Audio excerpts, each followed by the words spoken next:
Thank you. Good morning, ladies and gentlemen. This is a meeting of the Marion County Budget Committee, and we always begin our meeting with the Pledge of Allegiance. Please stand and join me.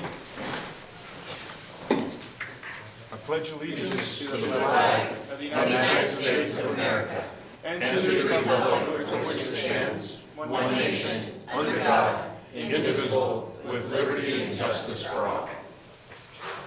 Thank you very much. This Marion County Budget Committee, it is May 18th. We're in the Senator Hearing Room on Court Street, and there was proper notice for the meeting, and I see almost everybody of the familiar faces and a couple of new faces out there, so we'll begin our meeting. Call the meeting to order. First item on the agenda is election of a chair. I would move that that Budget Committee member Vance be reelected as chair. Thank you, David. I'll second the motion. Moved and seconded. Is there any further discussion? All those in favor say aye. Aye. Aye. Any opposed? Hearing none, the motion carries. Thank you. First item then on our working agenda is to approve the minutes for the February and May meetings. In the interim, since our last official meeting, we did hold two meetings. One on the 22nd, I believe. Committee members, you have copies in your folder, so we'll entertain a motion to approve and accept those minutes. Mr. Chair, I'll move that we accept the Budget Committee minutes for February 22nd and May 4th. Second. Second, any further discussion? All those in favor say aye. Aye. Aye. Anyone opposed? Motion carries. Thank you. The next item on the agenda is to adopt Budget Committee meeting procedures. It's been our policy or our practice every year to approve and check on and update our minutes. Staff Jeff, there have been no change. We discussed a minute ago, the procedures are unchanged from last year. That is Okay. correct. Okay. So we'll ask a motion to approve the I would move that procedures. the Budget Committee approve the Budget Committee procedures for fiscal year 22-23. Is there a second? I'll second. Thank you, Commissioner. Any further discussion? All those in favor say aye. Aye. Aye. Anyone opposed? Motion carries and the procedures are adopted. I think, Jan, are we at that point in the discussion? I believe so. The floor is yours.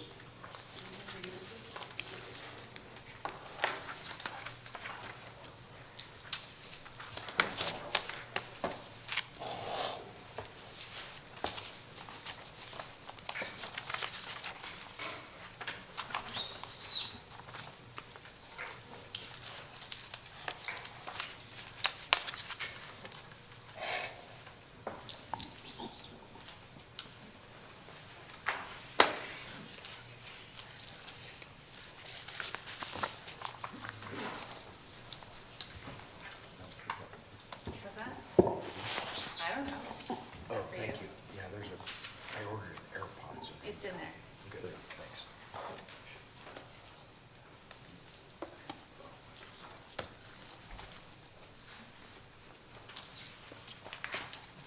The first item on our agenda is the budget officer's message. How are you this morning? Excellent. Good morning, Chair Vance, members of the Budget Committee. For the record, my name is Jan Fritz. I'm the Marion County Budget Officer and the Chief Administrative Officer. With me today running the PowerPoint is Hitesh Parekh from the board's office. And I would like to take this opportunity to introduce the new budget team. We have a couple of new members since we had a last meeting. So Jeff White's our Chief Administrative Officer. Katie Henrys is new. She's our controller. Daniel Ladado is the Senior Budget Analyst. And Ariel Hammerquist is also new, but another budget analyst. Good morning. We're thrilled to have them. They've worked really hard. Thanks. Thanks, John. Your microphone's not on. There you go. I can hear you, but I bet they can. All right. So thank you very much. And Hitesh, sitting next to you is your technical wizard this morning. He's the right brain of the county, so It's always good to no see you. dancing monkeys today. Thank you.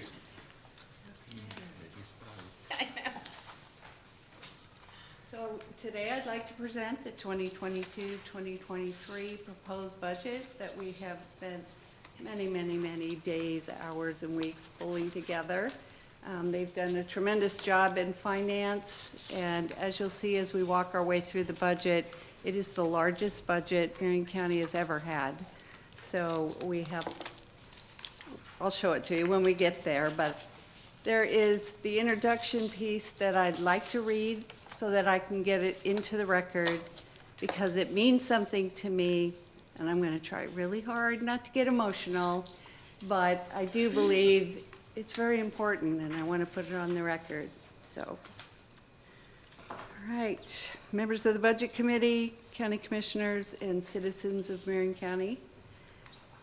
Marion County has faced unprecedented challenges for the past 2 years. Oh, thanks. You're welcome. Community, we weathered a global pandemic, tragic wildfires, a winter ice storm, and extreme heat.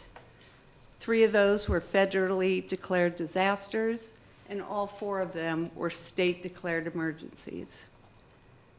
Yet challenging times can bring recognition of all that has been accomplished and insights into who we are.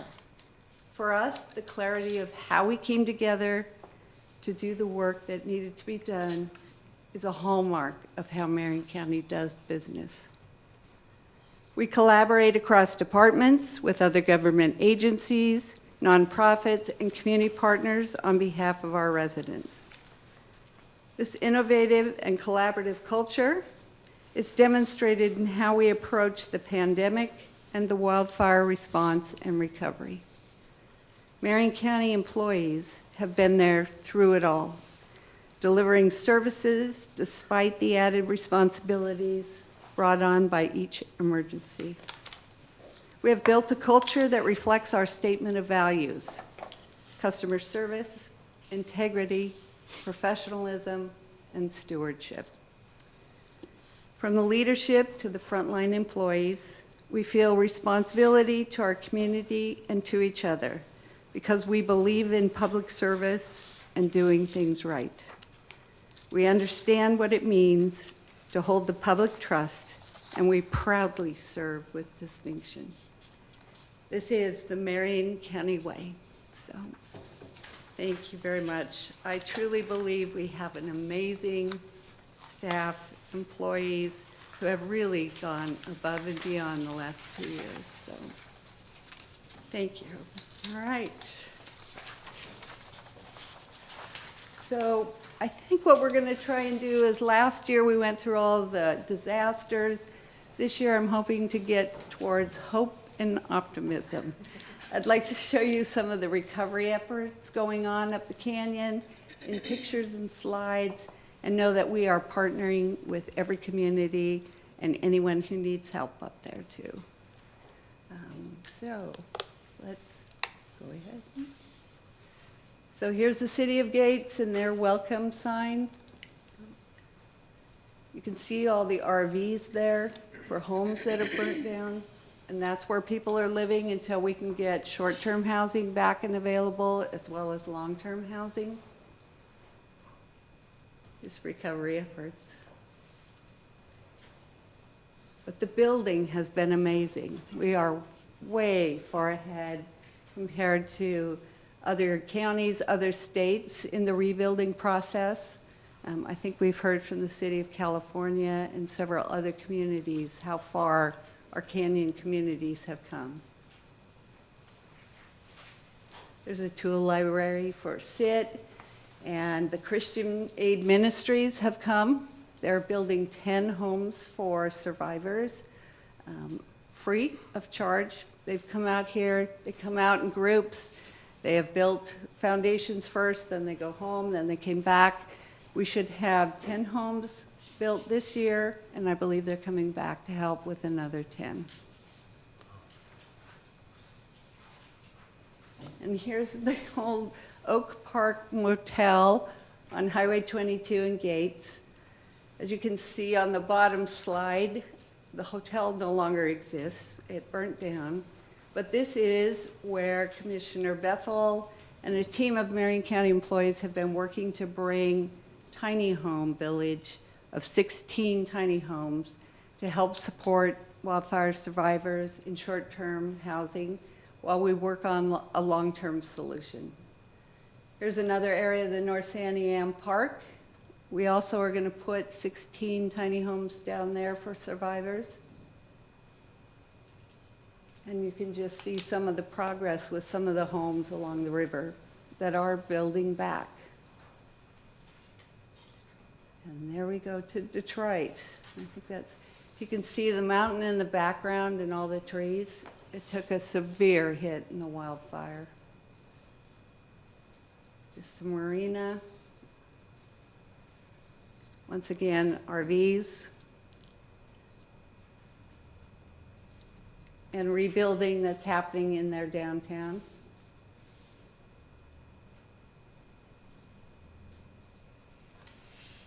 And this one's Kane's Marina, right? Mm-hmm. Everybody who lives there, Kevin, is that correct? Yeah? Yeah. Yeah. It's good to see the water up and the marina's floating and all the building. Exactly. I do believe there really is a spirit of hope and optimism now as people see the community coming back. Detroit Rocks, which is really cute. That's an insert into the new community center that was built with volunteer labor under Rich Duncan. And here used to be an old gymnasium with asbestos in it. I think it had been vacant for years and years and years. It was close to being torn down, and a whole group of 109 different contractors agreed to work free and to help bring this to life. It's going to be an amazing asset to the city of Detroit. The opening is on June 4th. That's If right. anybody wants to come, 2 o'clock. Yeah, the city is moving in over. Next week. Labor Day weekend, or excuse me, Memorial Day Memorial. weekend. They're gonna be moving into their new offices. And then the grand opening is the following weekend. Yeah, June Yeah, 4th. June June 4th. Right. All right. And we would, Rich Duncan and the Construction Alliance, Nick Harville, Zedcor, and then the Detroit Lake Foundation raised, I don't know how much money to date to make that project happen. Okay. All right. Anyway, I wanted you to see and see what's happening up there and what Marion County employees are doing, helping to make that happen. So, for the total budget for 22-23, like I said, it's the largest budget Marion County has ever had at $672 million, $553,617. It's budgeted resources and requirements balance and budgeted according to budget law. General fund's up there too, same for us. Some of the budget drivers we've been watching are the economic environment. I know everybody is.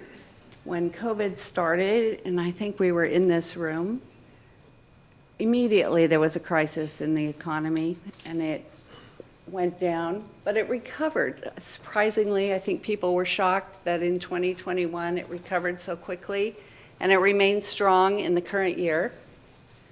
The unemployment rate when COVID started was 13.4%. I believe I reported that in my budget message way back when. And now, as of March, it's down to 3.9%, almost at a pre-pandemic level. So it's interesting the dynamics happening in the economy, because if you look at inflation, in 2020, the annual inflation rate was 1.4%. In 22, the annual rate grew to 7%. And in 2022, this last 5 months, in January, it was 7% due to the Russian invasion of Ukraine in February and the China supply problems. It jumped to 7.95, and in March hit 8.5, the highest level of inflation in 40 years. So it took a 0.2 decrease, which is positive, at least it didn't go up, but I think economists are really nervous about it, and we're watching it very closely because it can very much still impact our budget.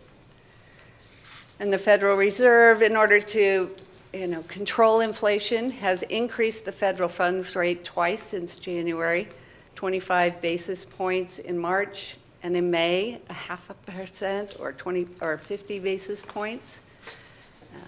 Additional rates are likely all throughout the year. They said somewhere between 2 and 5% is where they're aiming for an increase. And I think people know mortgages have already gone over 5% now, some up to 6%. So that'll drive that part of the economy going up if housing slows down. I think we've got some backlog for the next couple of years in building and housing that'll keep us there. But we need to pay attention to what's happening around us too, because it can happen very swiftly. I think we've watched it before. We've watched it happen to the state. And so it's just a caution that we will be watching, and we'll modify and we'll make adjustments as needed. And property taxes, once again, has hit a high for us, 85.8 million. It's the largest revenue source, and it's increased 3.4 million or 2.7%.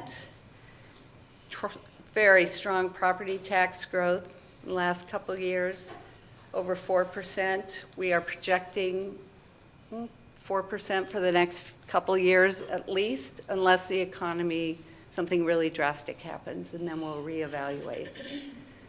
In state revenues, there's an increase of 11.5 million.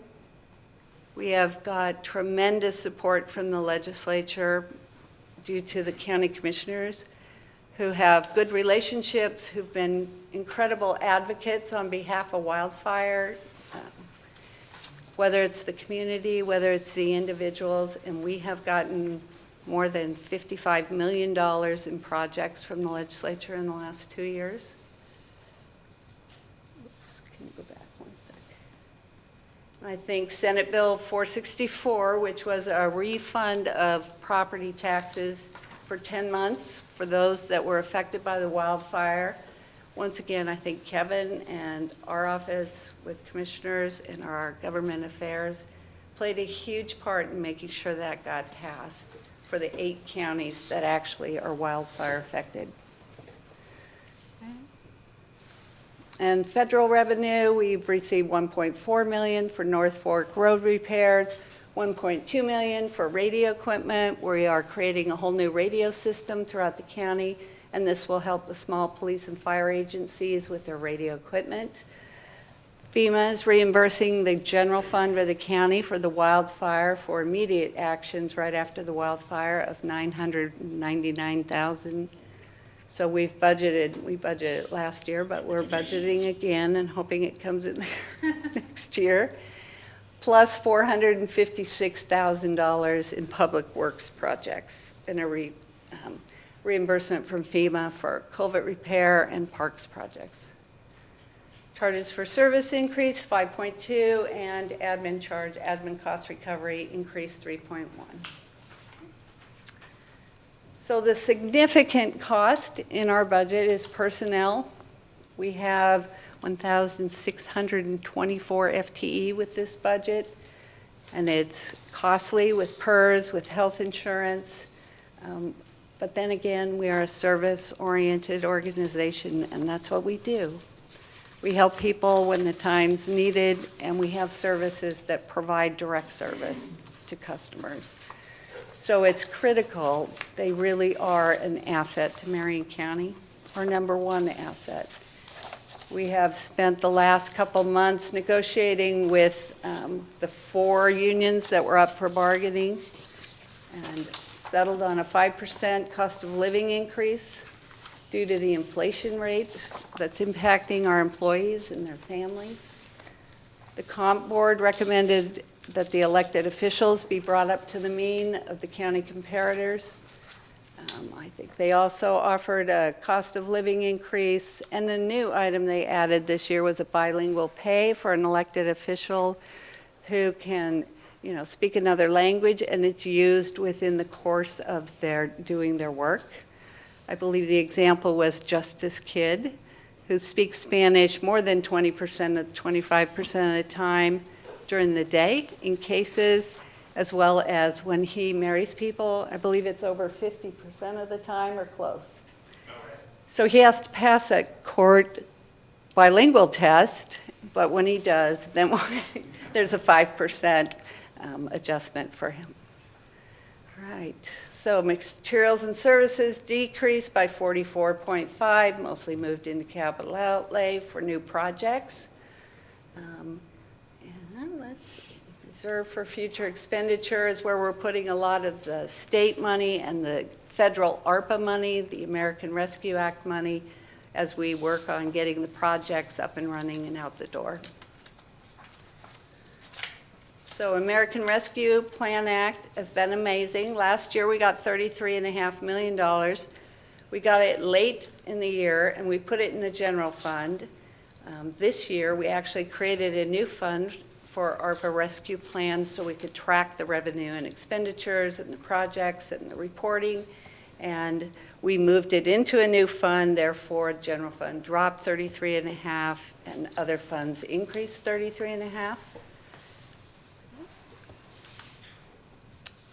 The board has met several times through the summer and through the fall to discuss which ARPA projects they're interested in.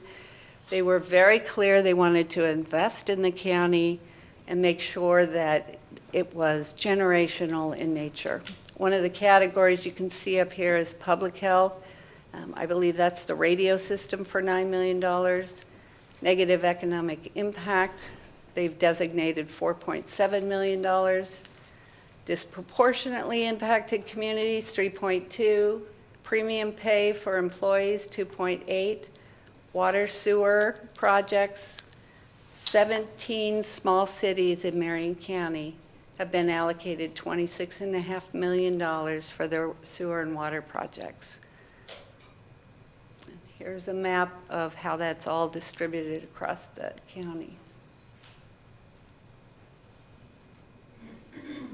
So it's a lot of projects to manage. We've put a lot of people together trying to get all the contracts ready, some from the board's office, Debbie Gregg, who has moved from budget, which is why she's not here, to the ARPA manager because she's an expert grants manager. And she is managing the project for us countywide.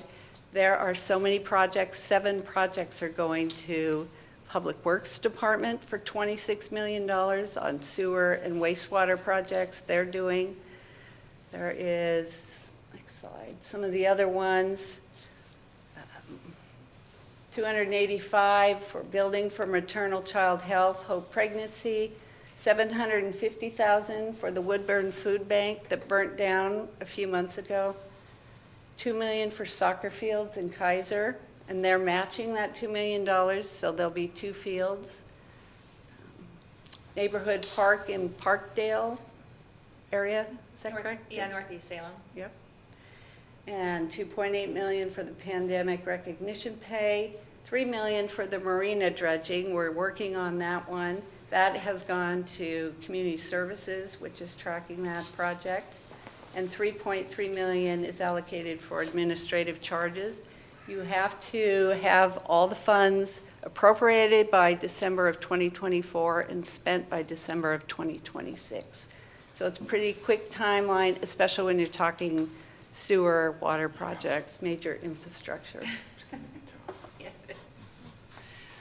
All right, so in the budget, during the department process, where we meet with each department, see what their needs are, and they request decision packages,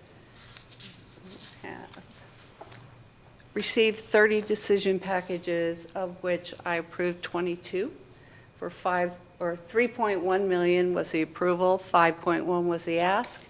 It includes 24 FTE in the general fund and 9 FTE in other funds. One of the priorities of the Board of Commissioners is public safety. It's a priority of county governments all over. The sheriff's office, we have made tremendous strides in how we have allocated funding to public safety. So the sheriff's office, the commissioner is very interested in increasing the jail beds available. So 1.9 million is going and 15 FTE to hire to open 55 jail beds in the G-Pod, which will open in June of 2023, and increase the number of beds from 415 to 470. Tremendous need in the community. I think the commissioners have heard that everywhere they go. The enhanced law enforcement assisted diversion was in the health department, is being transferred over to the sheriff's office. It's in a better alignment there. It's $499,000 of the general fund cost. It still has federal dollars remaining to it, but it'll have 6 FTE, a new sergeant to manage the group, and I think there's a vehicle for $62,000 also for the sergeant.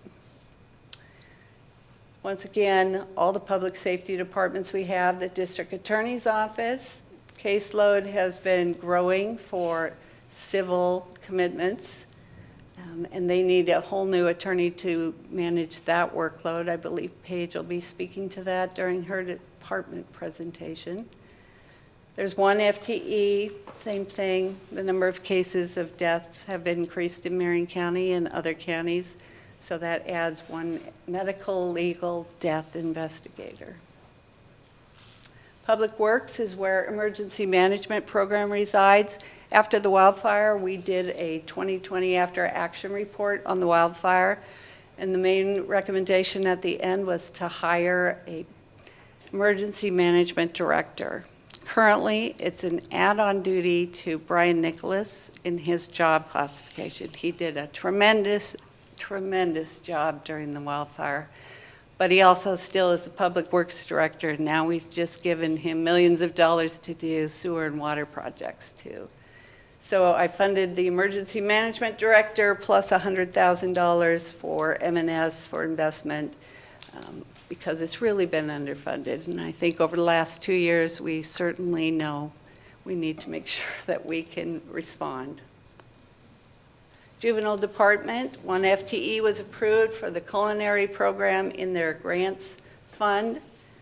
And the Justice Court, the Justice, we enhance security every day of the week for the court for $30,000, and he had $16,000 for building maintenance costs. Also in the capital projects later this afternoon, his case management system will be upgraded too, and that will be paid for with ARPA funds as well. The assessor's office was approved for 1 tax clerk. He has 2 long-time serving tax clerks retiring in the next 18 months who have over 60 years of tax experience between the 2 of them. So it's a very small office, and the intent is to bring someone in, train them, try and get the knowledge out, and make sure that we can move forward. And then it'll revert actually back once that person's hired, and once the retirements happen, the position will be filled, but it'll revert back to the number of FTE that's currently existing. In the Board of Commissioners office, we've increased by $60,000 for communication and outreach. Business services, $112,000 for facilities maintenance and custodial supplies. And in the finance department, 1 FTE for management analyst, an increase in M&S for single audit fees, and $70,000 contract for investment. Information technology has 2 new FTE for the help desk. Workloads increased, $286,000 for equipment replacement plan, and $17,000 for annual subscription renewals that have increased. Health Department, 1 FTE for a housing navigator was very critical, request of the Board of Commissioners as well, and very much needed too in the community. And Public Works, they need 3 more engineers just to do the work that we're giving them to do, as well as the state funding. I I think they've got 26 million in ARPA projects from us and 50 million plus from the state. And non-general fund departments, I'm just going to go through these really quick because the budget team's going to walk you through all of it this afternoon. Funding for several studies in non-general fund operations, non-departmental, is buildable lands inventory and housing needs analysis. Hopefully that gets completed this year. Department and program assessments and audits, we do that every year. Funding for consultants to update the county's strategic plan, internal review of cost allocation plans, and a committee and a task force, perhaps a consultant to evaluate the best option for body-worn cameras for the sheriff's office. It's a very expensive upfront cost, but the ongoing cost where you have to have additional 4 or 5 FTE who are downloading and monitoring all the public records requests and all the gigabytes or whatever it is. The bandwidth, it takes a lot. Capital improvement projects, we have 3 funds in the capital improvement. Katie's going to go through that this afternoon. But I just want to point out the major building projects we have going next year is the new health department building, and it's budgeted for 14.1. A new evidence building at the sheriff's office out at the jail campus for $5 million. And then Public Works has a project to increase their space at their administration department. Financial policies and budget policies, we did create 2 new funds in the county, so we are up to 38 funds in total now. One was for the American Rescue, like I spoke earlier. We took it out of general fund, created a new fund to put it in so we could track it. And Public Works, we created the same thing, a lot of money going to Public Works. We created a Public Works grant fund so we could put money in there and track it from that particular fund to outside of the road fund.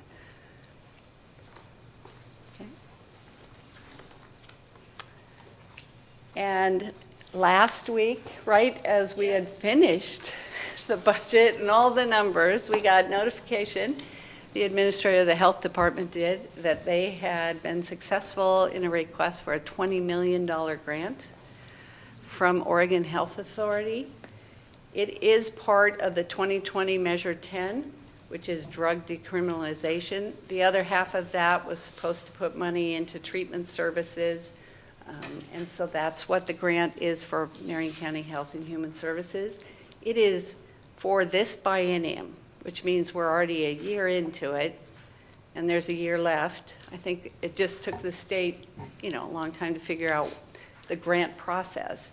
So I am asking the Budget Committee at the end of the day if you're willing to add that $20 million to the budget, to the proposed budget, and the 17 FTE that are outlined, and I believe Ryan Matthews, the administrator, will speak to that this afternoon as well. But I believe we need to put it in the budget. Budget law says if you know about revenues coming in, you need to budget for them, so. All right, the budget document, oh my goodness, is 652 pages long, not counting the appendices.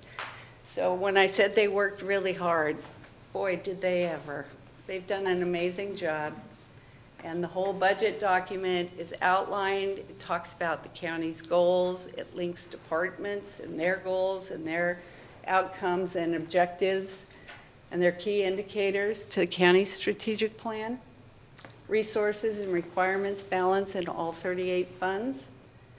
Budget document contains all the required summaries by law, as well as the programs funded in part by state resources is a requirement, a report that needs to be submitted. So it all links together. Oh. All right. And as you can tell, Jeff White, Chief Financial Officer, Katie again, welcome. She's been really helpful. Daniel, Ariel, Debbie Gregg, I don't see Debbie, and Alicia are still doing, and of course at the last minute dropped everything on their plate to help and pull this all together for us as well. But for 20 years, our finance department has received a Certificate of Achievement in Financial Reporting, which has very strict criteria, and for the 11th year in a row, the Distinguished Budget Presentation Award, which you have to outline how the goals link throughout your whole organization. You have to have, it has to be a communication document. It has to reflect how you're spending. It has to be transparent for the citizens. And once again, they've done an amazing job pulling that together. And then I'm done. I just would like to thank you all for your investment in Marion County. I know both Dave and Patrick have been here for years, and Denise is coming up as well. But between all of you, your support of the county, your knowledge of the county and the work the county does is truly beneficial to all of us, and I want to thank you so much. I know it's going to be a long day today, but we're thankful to have you. Thank you, Jan. Am I It's on? on, yep. Okay. Is there any question or comment for the budget officer? Yes, sir. Mr. Chair, if I may, and Jan, I think, I don't remember which slide it was, but it was contingency and I think ending fund balance. I think the contingency was a 1% requirement. We have 3%. Unappropriated ending Unappropriated. funded balance, yes, we had 11.4 and 5% is a required. requirement. I just wanted to highlight that. That's a county policy that Right. we set, right. Yes, we exceed that. So we're exceeding our policy That's right now. correct. Perfect. Thank you. Danielle, did you comment? Thanks, Jan. Thank you. Seriously, the commissioner's offices are upstairs, or in the corner, and there's this conference room in the back corner. And for the last several weeks, she's just like this. And Hitesh runs really well. Thanks for not tripping. I was worried about that being a hazard. Jan has been hopping. I just, last year was my first year, right, as being a commissioner on the budget committee, and it was really kind of an overwhelming experience because I didn't have any of the previous knowledge and kind of the insight as to how this comes about. And then, of course, over this last year, just watching you go through just your budget message and all of the things that we're working towards, I like the concept of being hopeful and optimistic. I can't tell you how excited I am about that $20 million that is coming in from the Oregon Health Authority. It's going to be significant impacts to our behavioral health system, and we have the best team in Oregon.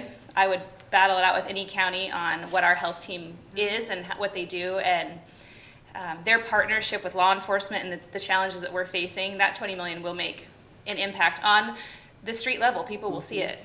And I can't thank you enough for the support that you give to our team, and also the wild ideas that I bring into your office, and your eyebrows go, oh, let's see if we can do that. And it turns out a lot of it is in the budget, so I'm really excited to see that play out for citizens. You do a great job, and you have a phenomenal team. And earlier you introduced Jeff as the CAO, and he was like, nope, CFO. Sorry. She's trying to give her title You can away. have it there. Thank you. If Commissioner I Wills, could just yes. add something, Mr. Chair. I was looking at you, Jen, and as you know, I'm a big fan and very grateful for your work. But I was thinking about this, and then I was looking behind you at everybody sitting out there, and I just think that we're operating at a very high level right now, both in terms of the decisions the decision packages, and some of the ways that we're making decisions to address some of the challenges we're facing in the community. In order to do that, we have to have good information, and we have to be able to analyze situations and know that we're making the right decisions, and we depend heavily on all the people back there to make those decisions. And then we also have to have the professionals that can actually help us put it all together, make sure that the document's right. And so I was sitting here and I was looking out there and I was like, we got a really, really good team, and we're operating at a high level right now, and that's very encouraging to me, and I think it's encouraging to the people of Marion County as well. So thank you, and thank everybody here for all your work. Thank you. I just I just want to commend Jeff and his team. It's no small thing to have a 20-year record of awards for your meticulous kind of keeping of the books in an enterprise that's actually being run by the folks out here. It's the dashboard, and it's a dashboard with thousands of gauges that everybody can see. It's very transparent. Everybody, I hope, is confident that they know where they're going. If they don't know, they've got people they can talk to, and I think that's a credit. It's the work that group has put into this. I always take a minute at every budget committee meeting to talk about the days of the carts loaded with these binders. And just the information in here is astounding, and how it comes together, starting probably already. You probably already started on the next budget cycle already. And the fact that it'll all distill down, and we'll come back 6 months from now and kind of do an update, and then a year from now come back and go through this same process. But the thousands and thousands and thousands and thousands of micro decisions that are made, fixing a sewer somewhere and building a tiny house somewhere and repaving something and fixing a salmon ladder somewhere and talking to a contractor out in the other side of the county, literally in the frontier. This is a strange county. So I have to commend, this book is a really neat thing. In the businesses I've been involved with over my long career, it's always the accountants. And if you don't have good accounting, those are the people that are in trouble. And if you have good accounting and good reporting and good analysis, it floats well. And so I guess I echo Commissioner Will's comment about the folks that are doing it in the street, and then also the people that are keeping track of all the nickels and dimes and program changes and requirements of some FEMA-related reporting system, and make sure you have the receipts for the gasoline for something that happened in August while the fire was burning, and making sure that that's happening. So I guess that's my most astounding observation about, the thing I was most astounded by about how this all comes together. So thank you and everybody on the team. Okay. Thank you so Thank much. you. Next item on the agenda, we're almost right on time. Mr. White. Almost on time. You get 20 minutes.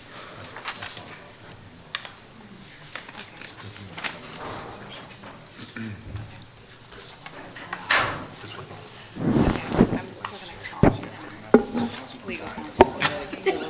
I don't take a break too long. Use the bathroom.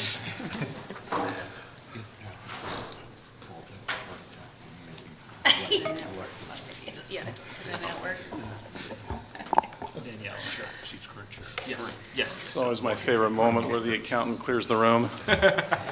It's not you. So let me interrupt you for just 1 second, Jeff, before we move on. And there is a point of order, and that is, in our original opening of the meeting, we didn't officially recognize a vice chair. It's been our practice in the back that the commissioner, who is the current chair of the county commission, serves as vice chair if for some reason the chair isn't available to be here. And right now that's Danielle. And so for the record, Ms. Bethel is the vice chair of this committee. Okay, thank you, Jeff White. Thank you, Chair Vance and commissioners and members of the Budget Committee.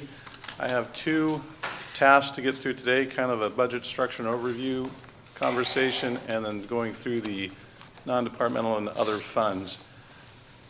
From a budget structure and overview, I think you are familiar with the budget binder.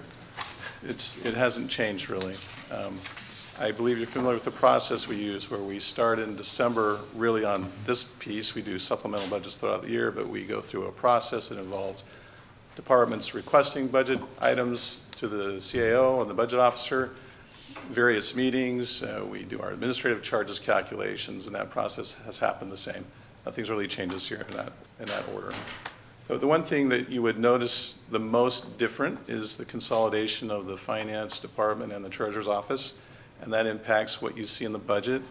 When I do the finance department budget, you'll see we reallocated some new programs, and anything related to the treasurer's office, there is no history of in the finance departmental budget. There's a tab in the very back that says treasurer's office that only has the historical information, nothing for this year. It's kind of a minor detail, but that's just the one change you'll see in the budget binder. We did properly notice the meeting in the newspaper and on the website. The budget has been posted on the website for several days for people to have access to. And per the agenda, you'll see there is a public comment period this evening. I think really, I think as far as the budget structure and overview, I don't think there's anything else that's different to highlight. So with that, I'll move into the non-departmental and other funds. As Jan mentioned, there are a couple of new funds this year. I think I'm just going to highlight the significant changes in those. There's the list of all the non-departmental and other funds, totaling almost $160 million. Significant differences, though, or changes you would see in those funds. In the debt service fund, we have accommodated a couple of new capital loans we intend to complete, one for a Health and Human Services Administrative Building and one for a new evidence building and jail and juvenile door lock replacements. That's a change in that particular fund. In the general fund, most of these were highlighted in Ms. Fritz's budget message. We did increase our estimated property taxes by a little over 4.6%. There is a larger distribution to general fund departments for revenue to accommodate the increasing costs, primarily in personnel services for the COLAs and other benefit costs. It's a small point, but it's always a point of interest to make sure that the community knows we are funding the Water Master and the Wildlife County Trapper. There are some decreases in those funds in capital outlay and in the capital improvement projects funds due to larger expenditures that are happening in this year, one-time expenditures related to COVID federal money that aren't carrying over to the next year.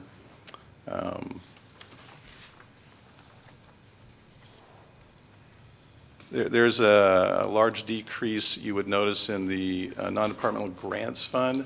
That's related to all the money that came in this year for the emergency rental assistance to the federal dollars that are being spent down a lot less in the next year budget. And then the only other one to highlight is the large increase of about $3 million to the self-insurance fund.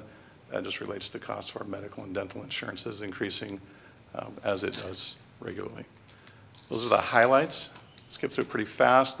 All the rest of the funds are pretty consistent year to year as to how we spend and what comes in and out of them, but I'm happy to go in more detail if you'd like.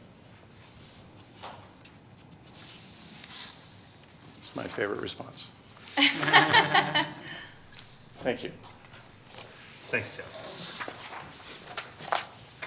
Okay. Next presentation is the Assessor's Office, Mr. Rolfing.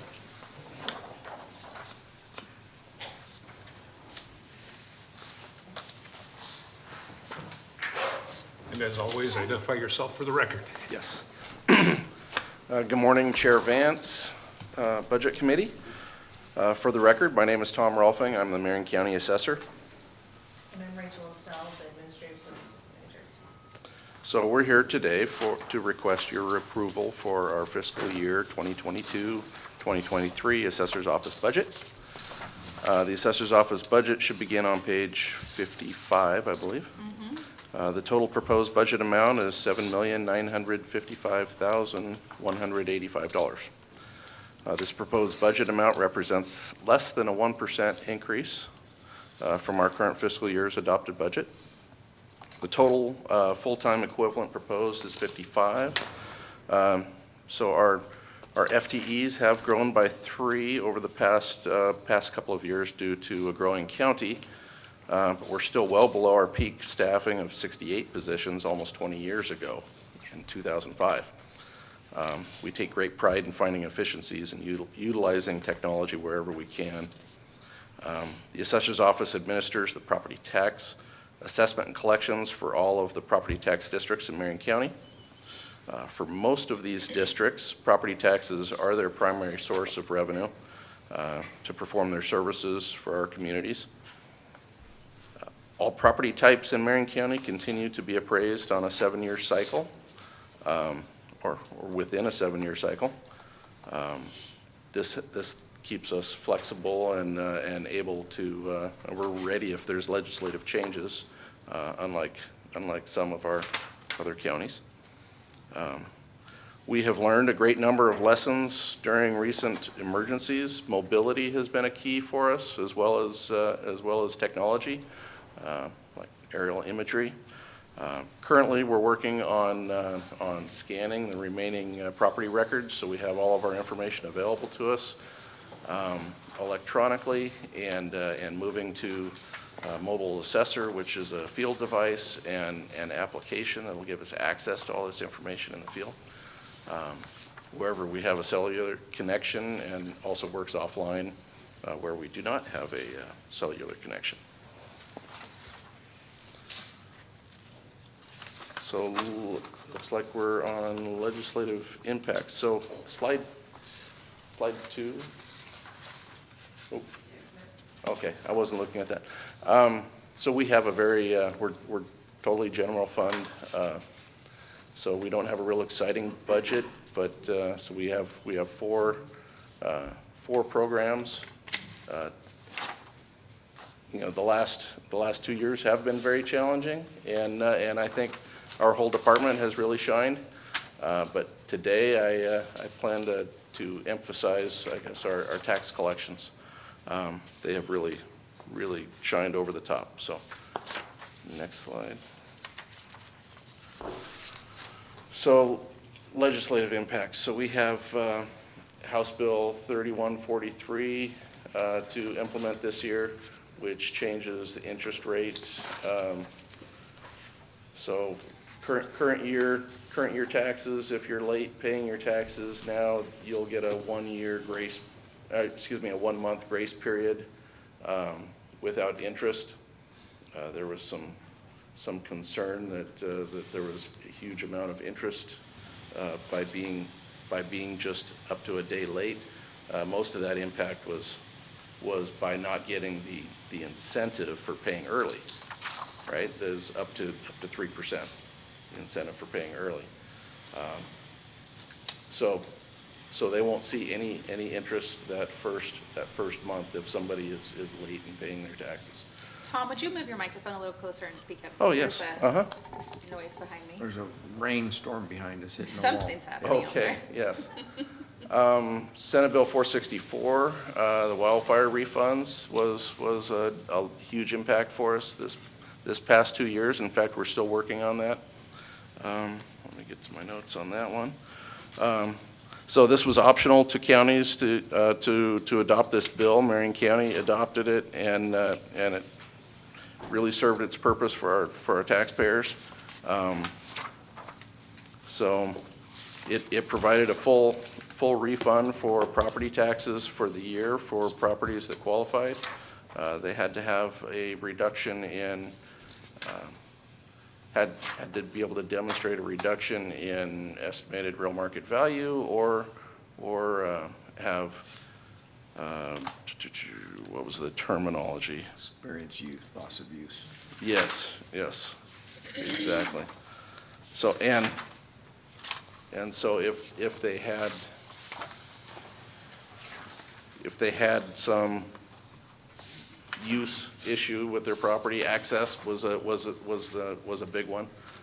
Properties didn't have full access to their property. If they could demonstrate that for over 30 days, then they get a full refund. We're still accepting applications for that program. We're almost done with it, but still accepting applications through June 30th. And there's some properties that haven't applied. But our tax office really worked hard to get all those refunds out, and in a timely manner. They communicated in advance as to what was going on. Everybody got sent a letter. They really shined. So with that, we're requesting 1 tax clerk position in this budget. So you'll notice at 5 FTE, Marion County would still have a very lean tax office relative to our comparable counties. Jackson County little smaller than us, has 10 positions, I believe, for their tax collections. And we do have two, our most senior staff that are expected to retire in less than 18 months. One of them will have over 35 years service with Marion County. The other one, 33 years. Big loss for us. We have two excellent people that are following, but it's a lot of years of experience. So we currently have 4 amazing people in our tax office, and in the future we'll need a 5th. There might be a joke in there somewhere. The other item on this slide is mobile assessor software implementation, which I already covered, which will really give us access to our data and be able to be efficient out in the field. So with that, thank you. Any questions? Questions for the assessor? Mr. Chair, if I may, thank you. Yes, sir. Tom, thank you for your presentation. Rachel, thank you for all the work that you do in making it all happen. Tom, I just wanted to understand the contract for services and the repair and maintenance. Between those two, they're down almost 50% total. Can you just highlight maybe what that was in 21, 22 versus now that you don't, what'd you spend in 2021, 22? Was that some of the flyover? So I know the scanning project he was discussing was budgeted in this current year, and it's not in next year, and that was 363,000, so huge decrease. That was a big one. Yeah, that was the biggest thing for us, to see a decrease in. Okay. Yeah, that's about, 430,000, yeah.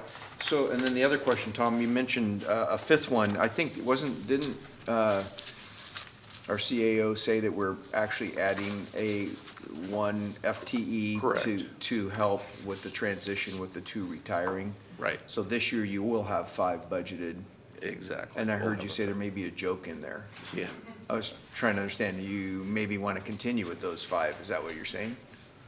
No. What's the joke? What was the joke? Actually, we would like to continue with the 5 because our 4 are in a typical year working extremely hard, and coverage is difficult during their busy seasons. Yeah. And if there's ever anybody gone.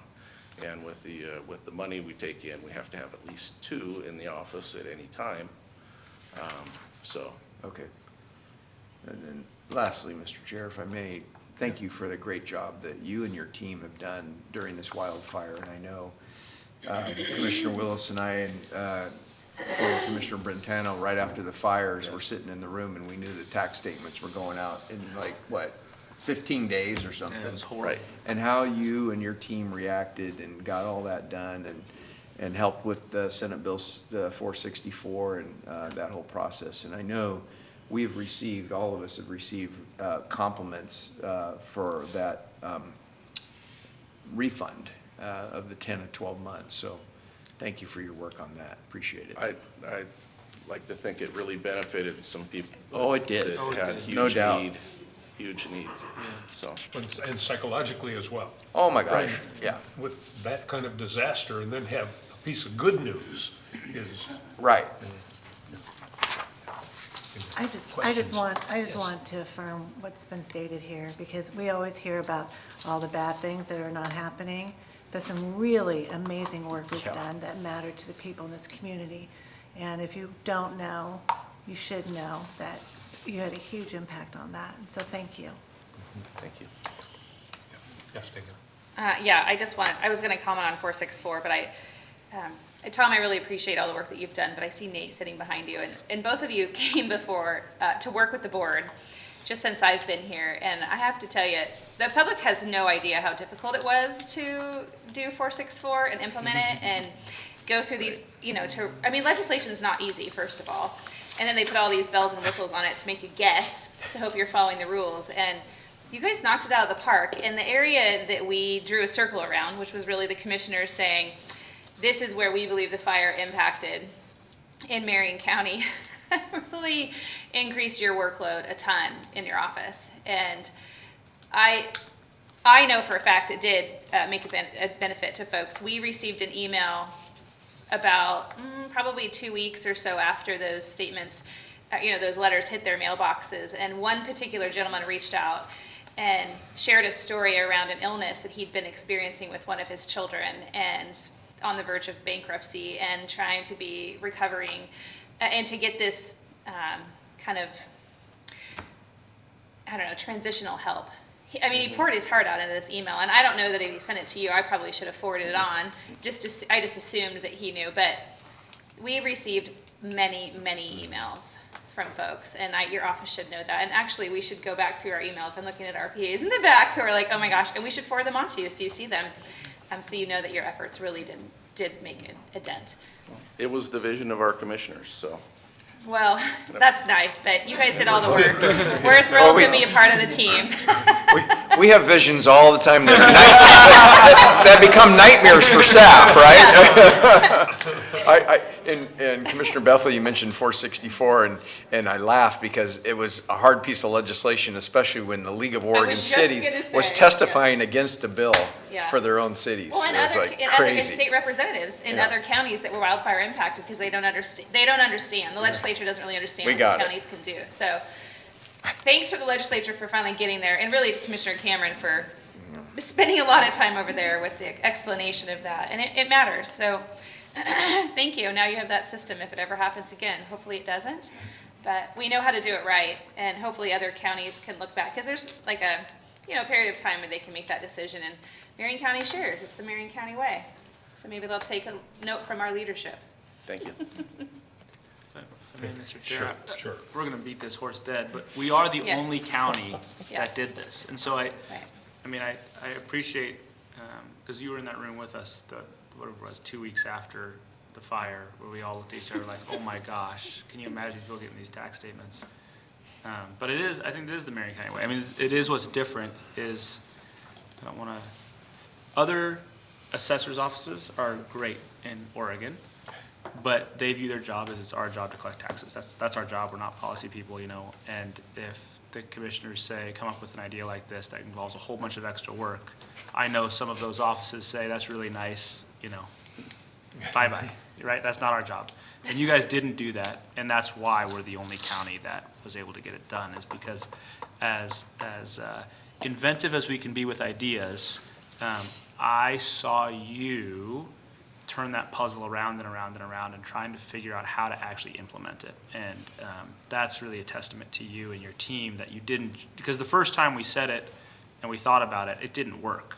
I remember that. I remember you being like, these are all the reasons this isn't going to work. And so it really took some creativity.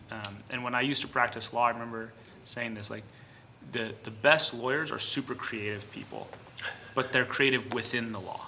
It's that they know it super well, so that it allows them to do great things with it. I view you as sort of the same thing, where you know your job so well, you are able to figure out how to work within the tax collecting law to benefit people. And I really do appreciate that. I want you to know. Thank you. It did work. It did work.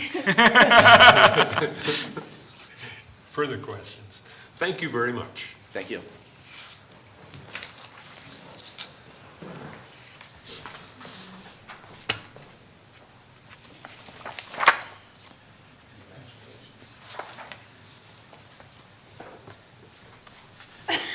You can keep smiling if you want to. Hi, yeah, sure.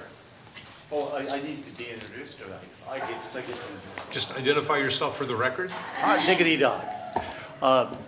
Folks, Bill Burgess, Marion County Clerk, thanks for inviting us here. I'm only here because of some of the great work that was done by other people too. Jody Field, who's retired, Connie Higgins, who couldn't be here today, and they worked over and over. Reiterated work. It seemed like almost daily with Daniel and Ariel over here. And so there's a lot of work that put this budget together, and so we think it's a budget that can fly. But with the unknowns about elections and things like that, I can tell you that it's just sort of a proposal right now, and that anything could happen, and we might find ourselves, because of supply chains and things like that, coming back. Speaking of elections, Mr. Burgess, yesterday was this is for the record, yesterday was election day, and I imagine your office is abuzz today. It certainly is. Most of us left at 12 last night, and some of us were there till 2 in the morning, and they're hard at it right now.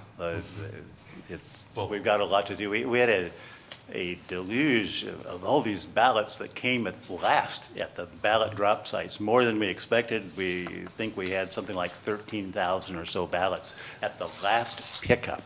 That's awesome.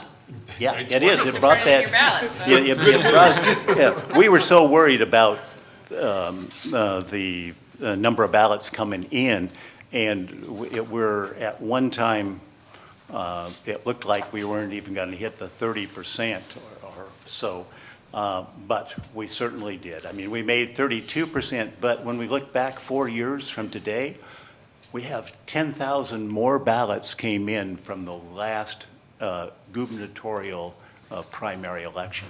So even though the percentage is not really great, the numbers are really quite astounding for us to manage and deal with.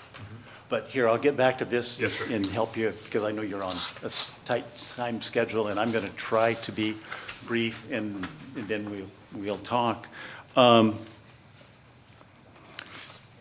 We've got 4 departments here.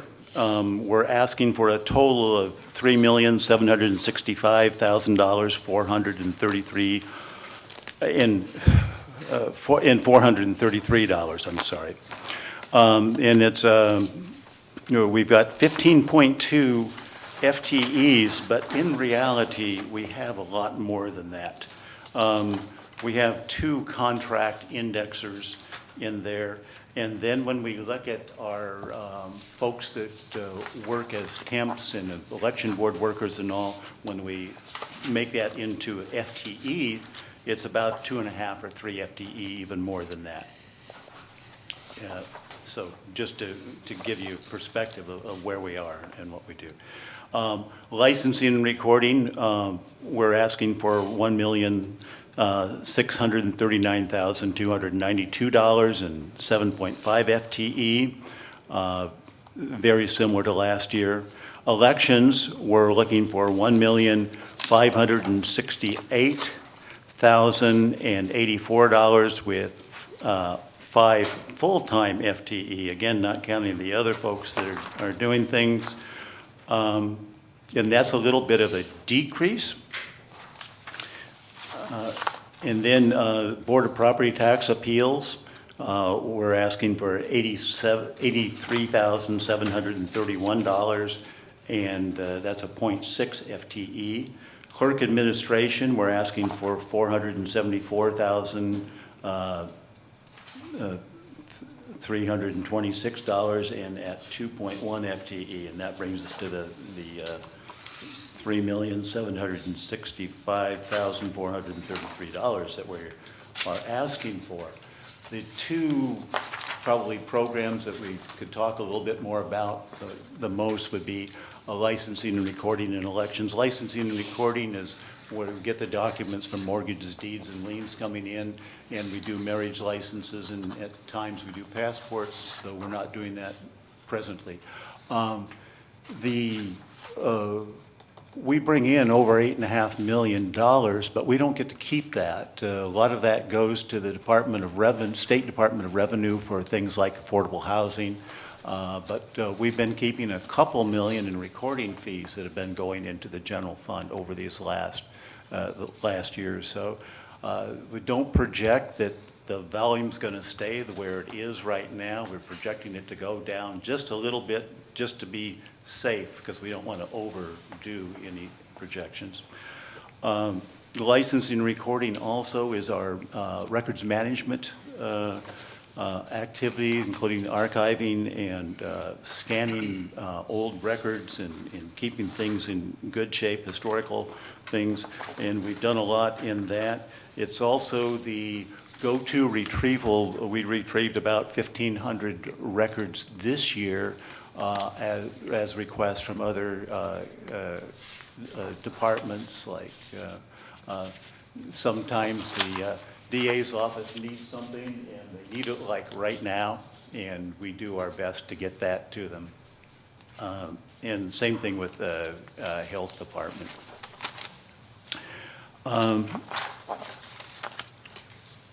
As far as the elections are concerned, well, of course, we're finishing this election today. We talked a little bit about that and where we are. The election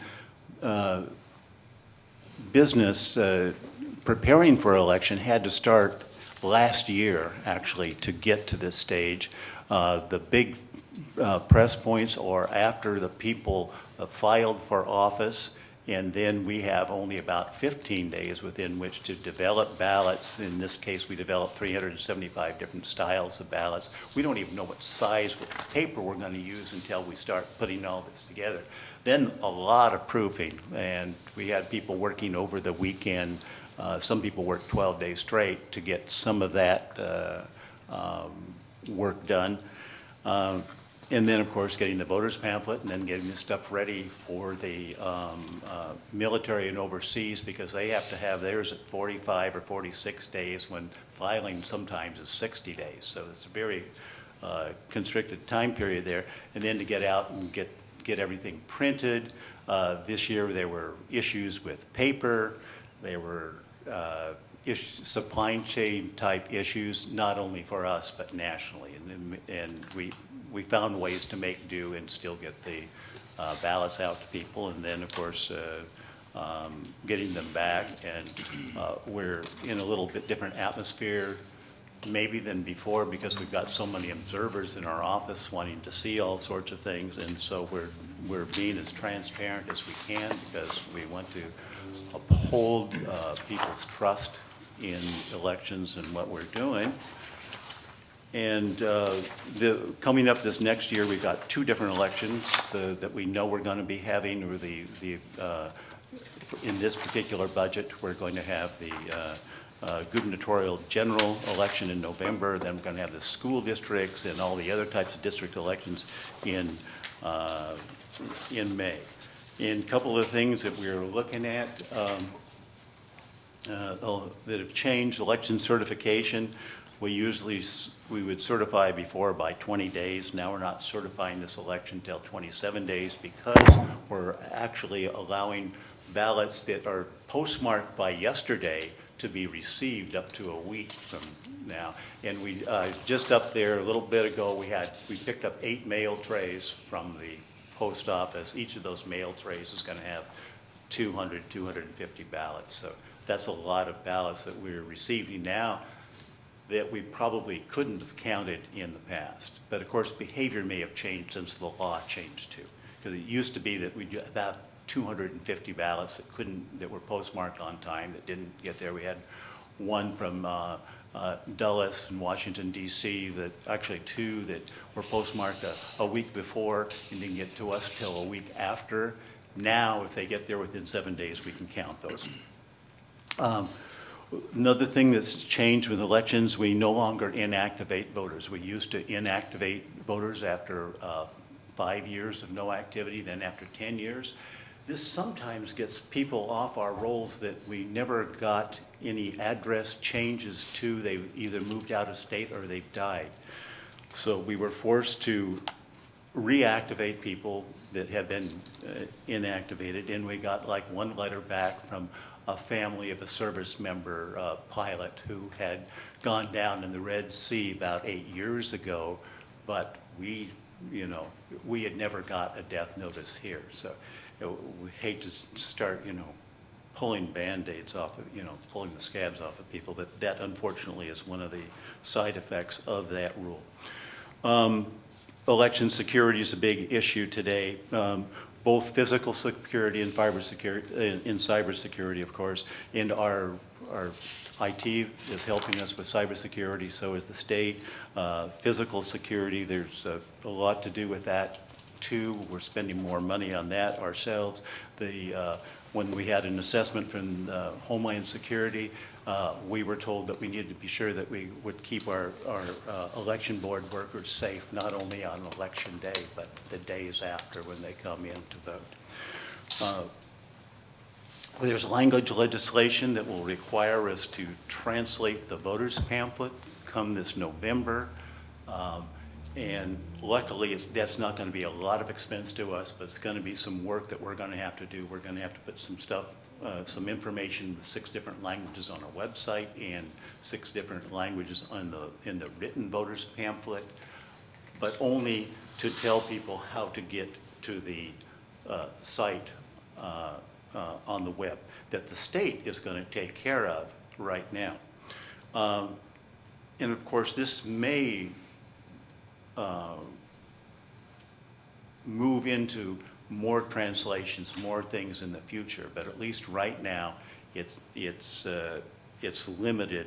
But that's certainly, when I talked about that high timeline, this really makes it even harder if you need to translate into other languages and get things done. And the printing bills, depending on what we need to do, could be much more too. There's another measure that just Supreme Court here on the 10th accepted an initiative which may cause us to have to redistrict again in next year. If they get enough signatures and gets on the November ballot and passes, we'll be into redistricting again, which is a big burden of, not burden, a big demand of personnel and time from both us and GIS from our IT. Presently, our elections folks are speaking with GIS once a week, but when we get into this redistricting type stuff, they're living with us for quite a while to get that done. And the other side, recording, we're looking at getting a new land record system. Our old one has been sort of bulletproof, but then it got really, had some problems. We've been doing e-recording where instead of the deeds coming in through the mail or through a courier or over the counter, maybe an attorney's office or title company, now, about 60% of those come over the internet, and we've got an e-recording system that can handle that. But the problem is that our old system is having problems almost daily, maybe, to try to get that done in the most efficient manner. And so, with a new system that's going to help that, it's also going to help our processing of marriage licenses. So, we're looking forward to that. But we've got a whole bunch of new people, and it's going to be a lot of training and all too. So that's going to be interesting as we're on top of that, getting ready for the November election. And with that, I guess I'll take questions. Questions or comments? Yes. I have a question. Elizabeth. Thank you for your presentation and for being up so late. I know that there's lots going on in your office downstairs, and I know lots of people were very anxious for you guys to do your jobs. My question is about the recording system. Thank you for taking that on and making it happen. I know it's really important to a lot of the businesses in our community. The one thing that I don't know about that system is whether or not it will modernize your office for the ability for election candidates to submit their documents electronically. Currently, they have to come in your office and submit like a printed photo and a CD and so forth. Will this new system allow that to be automated so they no longer have to do that? No, this system will not be touching that. That would be something else that we would have to discuss how to do. The state has done that. I don't know that any of the counties have made those type of accommodations yet. There are some things that you can file now just by, for instance, the PCP folks that are for the 3 different ways they can become a PCP on the ballot. Sure. All that can be done electronically now. And of course, that's with the state's help to do that. it would be nice if we can do that too for our local candidates. I would love for you to explore that over the next year and see what we can come up with. Thank you. Sure. Okay, any questions? Yeah, just a clarification, Mr. Chair, if I may. Bill, on the clerk administration, increase of about $154,000. Sure. Is that, can you explain that? I think there was a Yeah, position or something. I certainly can. The reason that increase, a big part of the reason is we put all the utilities into administration that had been allocated out before. Another reason is we changed the FTE structure of my administrative assistants. It had been split half and half between Board of Property Tax Appeals and administration, and in reality, we decided that we needed to readjust which budget it's coming out of, and so that increase has gone there too. Then, of course, there's just the regular, like Jan talked about, the regular personnel cost increases. But it mostly is that redistribution of the people and the redistribution of utility bills. Thank you. Yes. Thank you, Mr. Chair. Bill, I just have it's kind of a curiosity, but because you happen to be here the day after the election, so. Here's your chance. But is there a reason why Marion County seems to have this trend of being really late to report our numbers to the Secretary of State, like after Yes. 8 o'clock? Yes, Because there I is. know they're on our website by 8:15 or whatever it was, but it was all night long, I kept hearing, Marion County, we haven't seen any numbers. I'm like, well, no, they're there. Yeah. And we always urge people to go to our website too, because sometimes there are problems between the interface between us and the Secretary of State. And we certainly did a lot of work ahead of time to try to be sure that all that would work. And then election night, we were having problems in getting that over there to them. We finally did get it over there to them, but I don't think it was till about 10 o'clock at night. I'm not sure when we first got that over. That's very frustrating, especially for people that are running in districts that are shared between Right. counties. And I think as we keep on learning with new staff in both places, the Secretary of State's office too, and all the changes that keep on happening, I think you'll find that in November being much smoother. So is it just a not recognition of each other's software type of Yeah, situation? well, yeah, there's some probably more issues in the complicated. software and how to use the software. I was just, And sometimes if you get one little thing off in a column, it throws the whole thing off and it's not accepted. It's a technical thing Yeah. that we're Okay, thank getting you. down. No further questions. Thanks, Bill. Okay, thank I you hope you very get some much. rest soon. I know where I you're hope you headed. get some rest soon. Okay. Come on anytime. We're still working with ballots. In fact, tomorrow we'll have the election boards in. We gave them today off because we've got so much other stuff to do in the way of signature checking and some of the other things with the tally that they can, tomorrow, they'll be opening the lion's share of those ballots that came in today, that came in, last night too. So. Great. Come see that, but you're also welcome to come see when we don't have that going, because there's still things that you can see, whether it's signature checking or sorting or whatever. Thanks, Bill. Thanks, Bill. Ms. Getch, good to see you. Thank you for being so patient back there. Of course. Good morning, Chair Vance and our Budget Committee members. Tamara Getch, Director of Community Services. I'm going to try to stay on script so that I can help you try to get on time here. As I said, I am the Director for Marion County Community Services. Our budget is on page 141. The department's total budget for the coming fiscal year is $15,232,839. We have 21.9 FTE included in this budget. We do have some growth in our departmental program areas, so I'm going to quickly recap those, what they do, and then talk a little bit more detail. The Community Services Administration Program has 6.9 FTE. Generally, this provides central services for the entire department, such as payroll, accounts payable, contracts.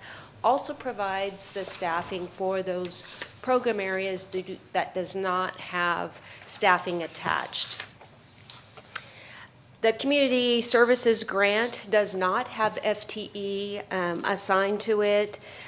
This program, as the name implies, manages the grants that come into the department. And I'll talk more deeply about that in a few moments. Our Community Reentry Initiative also has no FTE assigned. This program manages funds, donated funds that come into Marion County to help support individuals who have been previously incarcerated and working with case managers to reenter community life successfully. They also provide resources to offset costs from the event that collects these resources, as well as support victim services supports to 2 local programs.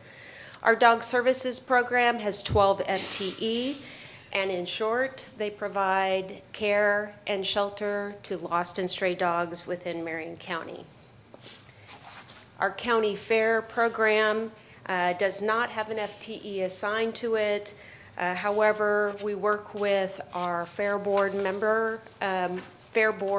and its key volunteer members to plan, organize, and execute the county fair annually. I do have to just say a plug that our county fair is coming up. It's July 8th through the 10th, and tickets are on sale at MarionCountyFair.net. Fairgoers who would like to come and partake can purchase those in advance. The Economic Development Admin Program does have 3 FTE assigned, and this is where the largest change in the program areas have been in our department and in this particular area. The admin provides operation resources and helps to manage individual and miscellaneous investments. Lottery distribution has no FTE, and it has special programming as well as other interests that is happening within this particular economic development program, such as our Good Neighbor program, our RARE program that we do matching funds. Our Business and Workforce Development Program, no FTE assigned. However, our Economic Development Management team provides management of efforts around workforce, housing, workforce, investments and development, and local business development. And then Infrastructure and Economic Development has no FTE, but they provide financial investments for infrastructure projects that are coming in the coming year, as well as putting resources into our 20 cities that would encourage economic growth that matters to those citizens within those communities. I'd like to just do a quick highlight on 2 programs areas, and I mentioned the Community Services Grant area. This, and the other one will be the Economic Development, because that's where most of the change has happened. Our Community Services Grant has grown tremendously, $7 million. This is by far what is causing our budget to grow at such great lengths in this coming year. We are going to be managing some ARPA resources. I know in Jan Fritz's presentation, she mentioned a couple of these projects, but just so you're clear at what we're doing with those resources, I want to highlight those for you. $2 million, we are serving as a fiscal agent for some $2 million that were issued to our representative, Chris Hoy's office, and those dollars are going to be going into the community through a special project that is being developed right now and to support economic gains in the business community. And those were assigned in 2021 from the legislature to each representative and each senator.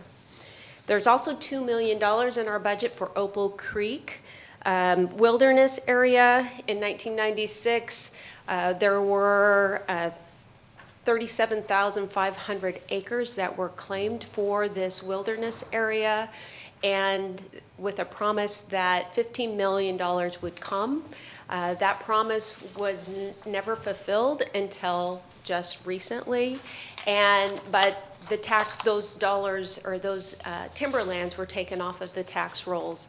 And so this is a first phase of what we hope will come in the future, but this will help to create a trail between the city of Gates through that community along 22 off of the roadway to do a 3-mile loop between Gates and the Maple Rest area. We're working with Public Works as well as different offices at the state and federal levels to help us make that project happen. And then $3 million is assigned for the Detroit Lake Marina's excavation. This project will remove sediment that lies beneath the 2 marinas on Detroit Lake. That sediment that is currently there causes those community marinas to have to shut down business as the water in the lake depletes due to the release through the dam system. The intent of this project is to expand the use of the length of time that the marinas can be open to the public, and to really help support the businesses in the canyon area who rely on the tourism traffic that comes from this highly used lake area. The other piece that I'd like to highlight is the economic development. Last year, we had a fund with 2 different program areas. During a supplemental budget in last year's budget procedures, we did a phase 1 adjustment of some things. In this year's budget proposed to you, we're doing what I call phase 2, and will be the final phase of doing some adjustments. Last year's budget for economic development was a little over $5 million, and this year's proposed budget is a little over $4.3 million.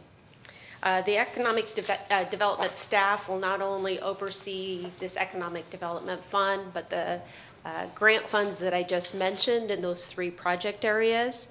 And what we will be doing is looking at key project areas that we want to take those resources and invest in the community to expand and enhance economic growth.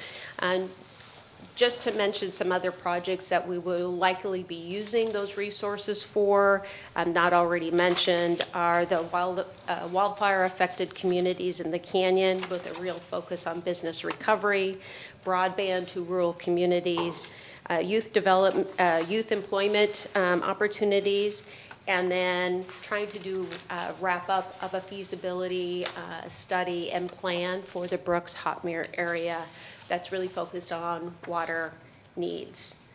Major impacts for us, of course, are these ARPA dollars under our management. Federal funds are not new to us. However, this is a large leap within a 1 year's time. So we'll be taking that on in the coming year. And I also just want to mention that since the pandemic, our dog services has received a real rush of dogs, if you will, that are coming across their plate. So really trying to look at how do we maintain quality services within the FTE that we have. It's not uncommon for us to have only either be full or to have about 4 or 5 kennels out of 57 that are vacant. So we are seeing a huge influx, and I think in part that is people coming back to work, not being home to care for their, having eyes on their animals as they are at work. And unfortunately, we are seeing a rise in that coming into us. But our staff are great, they work hard, and are working to provide quality care. Any questions? Question for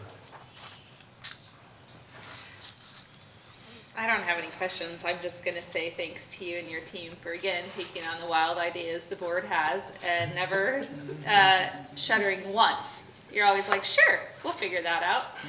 Your team does a great job. I'm grateful for you, and I know that we've asked you to do some unique things with ARPA dollars, but it's new to us, and I know that you're gonna execute it with poise and ease. I'm sure I'll never know about it, but thank you for what you do and to your team, truly. We have a great economic development department. I really am excited about the upcoming strategic plan for economic development in Marion County with your new team. Yeah, me too. Thank you. Just, Tamara, thank you, Mr. Chair. Tamara, you may have mentioned this because you were talking about the dogs, but so the public knows, we take $1.3 million of their general fund dollars to run our dog shelter. It's not a cheap thing to do, to make sure that those dogs are adopted, returned, whatever, to animals. And not a lot of counties do that to the level that we do, so thank you. Yes, the support is greatly appreciated.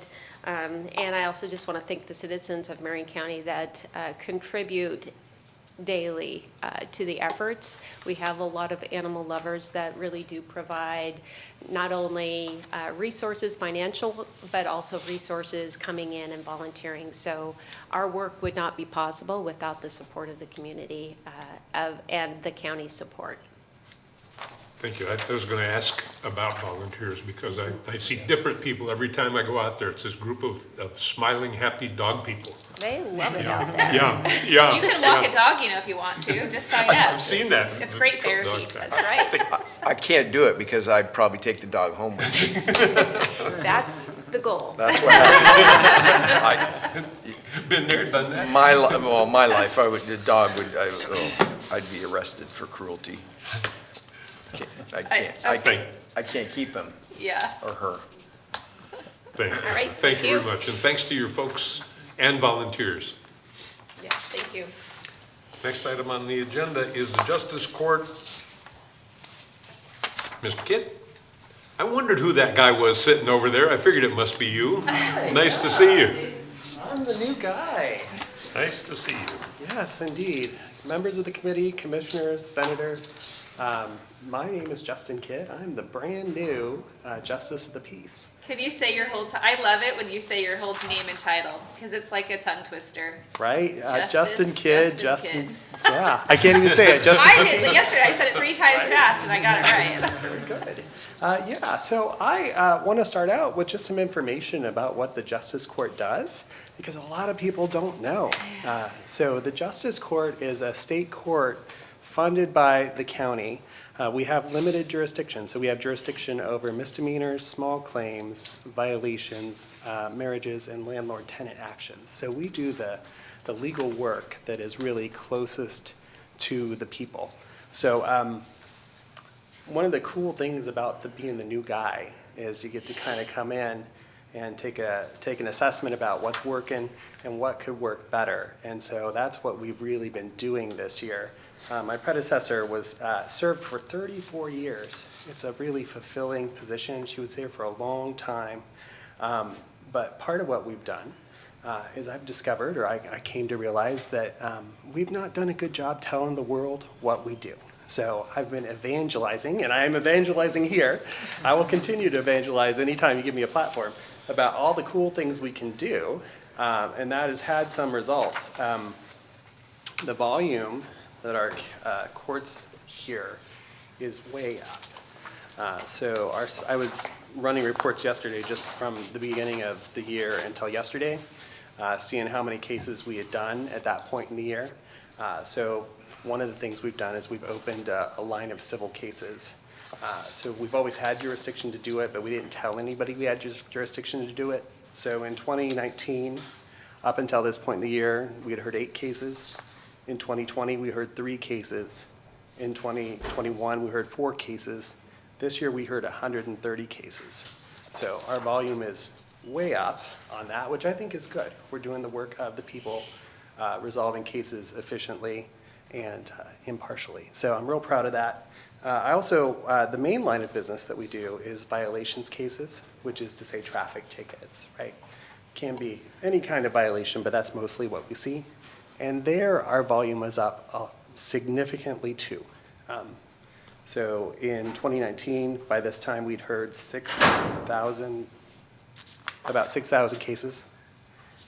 This year, it's 9,000 cases by this time of the year. So we're up almost double from what we were doing in the before times. The pandemic results were a little wonky, but that's why I went to 2019. So we're doing a lot of work. Why is that? Partially, it's because our traffic team is issuing more tickets, keeping more people safe. And partially, it's because more agencies are filing with us. So the other law enforcement agencies have a choice about whether they file in circuit court or our court. And so Oregon State Police has decided to file in our court, so our cases are way up. So good news there. And we are doing that all with the same number of FTE, right? So I'm really proud of that. We've managed to dramatically increase the work of the court with the same number of people. We've done that largely through what I call modernization of business practices. So the court that before was doing some things that they'd done since the 1990s. So we were able to streamline some of our stuff to get more work at the same number of people. So feeling really good about that. So I want to talk briefly about what we're here to talk about, which is the budget, right? Largely, it's the top line number is the same. What that does not tell you is where the movement is. So one of the interesting things about that is even though our top line number is largely the same, we would like to spend more money on court security because we're having more days in court, right? And it's not particularly safe. I will say it feels safer. I'll say it feels safer to have court security all the days we're in court. So that's one of our requests to you. That's about $30,000. There are other things that are involved in that. There's a little bit more mail volume that just comes with more volume of the court. And then I'd like to talk with you about the other ask that we have and that IT has, and that is for a modernized court document system. So our case management system is antiquated. The data security is not particularly good. It requires people, my staff, to do spend a lot of time doing things that computers can do, right? There's a lot of sort of manual rote work. And so we're asking for a court modernization system which will help them to use their time efficiently. It will also help us to do things like e-filing, which the circuit courts have instituted for the last 10 years, right? So it's going to bring us up to the 21st century. So that's my overview of the request. I've never actually done this before, so I don't know what I'm supposed to be doing here. Doing a great job. All right, so I guess with that, I'll take questions from the committee. Kind of a follow-up to that question. I knew you were- Yeah, I know. Sorry. As you continue to do the evaluation and look at modernization of the business practices and the systems, do you have any anticipation of what that means for future budget years in terms of software, hardware, staff, training? Yeah, so it is part of our capital improvement request. There's a big chunk that is upfront buying the software costs, and then there is an anticipated yearly increase in the software maintenance fees. So the good thing about the system I have now is it's super cheap. It's like $15,000 a year, but you get what you pay for. And it is anticipated that the licensing cost will be something like $65,000 to $70,000 a year. So it's a big increase. It's almost an FTE increase. But I believe it will help us to continue to serve more people. It will allow us to I would like to use my employees to interact with humans, with customers, rather than re-inputting data, which is what they spend a lot of their time doing. And it will protect us with data security. So when I was a lawyer, I used to work at DOJ. My last big case was the Employment Department class action suit, which was not fun for the policymakers or the lawyers, frankly. So it is my belief that these are dollars that are well invested to keep us out of other problems that could come. Other questions for the judge? I don't have a question, I just want to say thanks for what you're doing over there. Personally, I think safety is important and people want to feel good about where they work. And you're kind of on a little bit of an island out there in Northeast Salem, which is a great community. But I know that you see a lot of different cases, and it's important to me that your staff feel good about it, knowing that that space isn't is populated by law enforcement, as our court across the street is. And so thanks for making that ask, and I hope it does help them feel comfortable in the work that they're doing, and importantly, when you're making those decisions, you feel important. And obviously, I'm all about modernization when it comes to technology, and I know it's a lift, and I'm sure you were surprised, as I was when I came here, and we were living on an archaic, whatever we do now, transitioning to 365, thank God. Yeah. But I think that's important for folks to be able to interact and to have efficiency in the services. So thank you for that. Appreciate your support, Commissioner. Yeah. Next question. Justice Kidd, can you talk a little bit about your civil cases? What kind of cases are they? What's the makeup? Yeah, so the majority of them are landlord-tenant cases. So the statutes give us jurisdiction to hear landlord-tenant cases. So most of the landlord-tenant cases are eviction cases.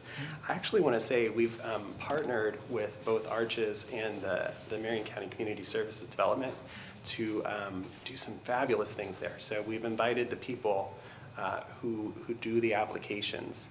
And as you may know, the legislature's changed the law this year. They gave the state and the counties quite a bit of money for rental assistance.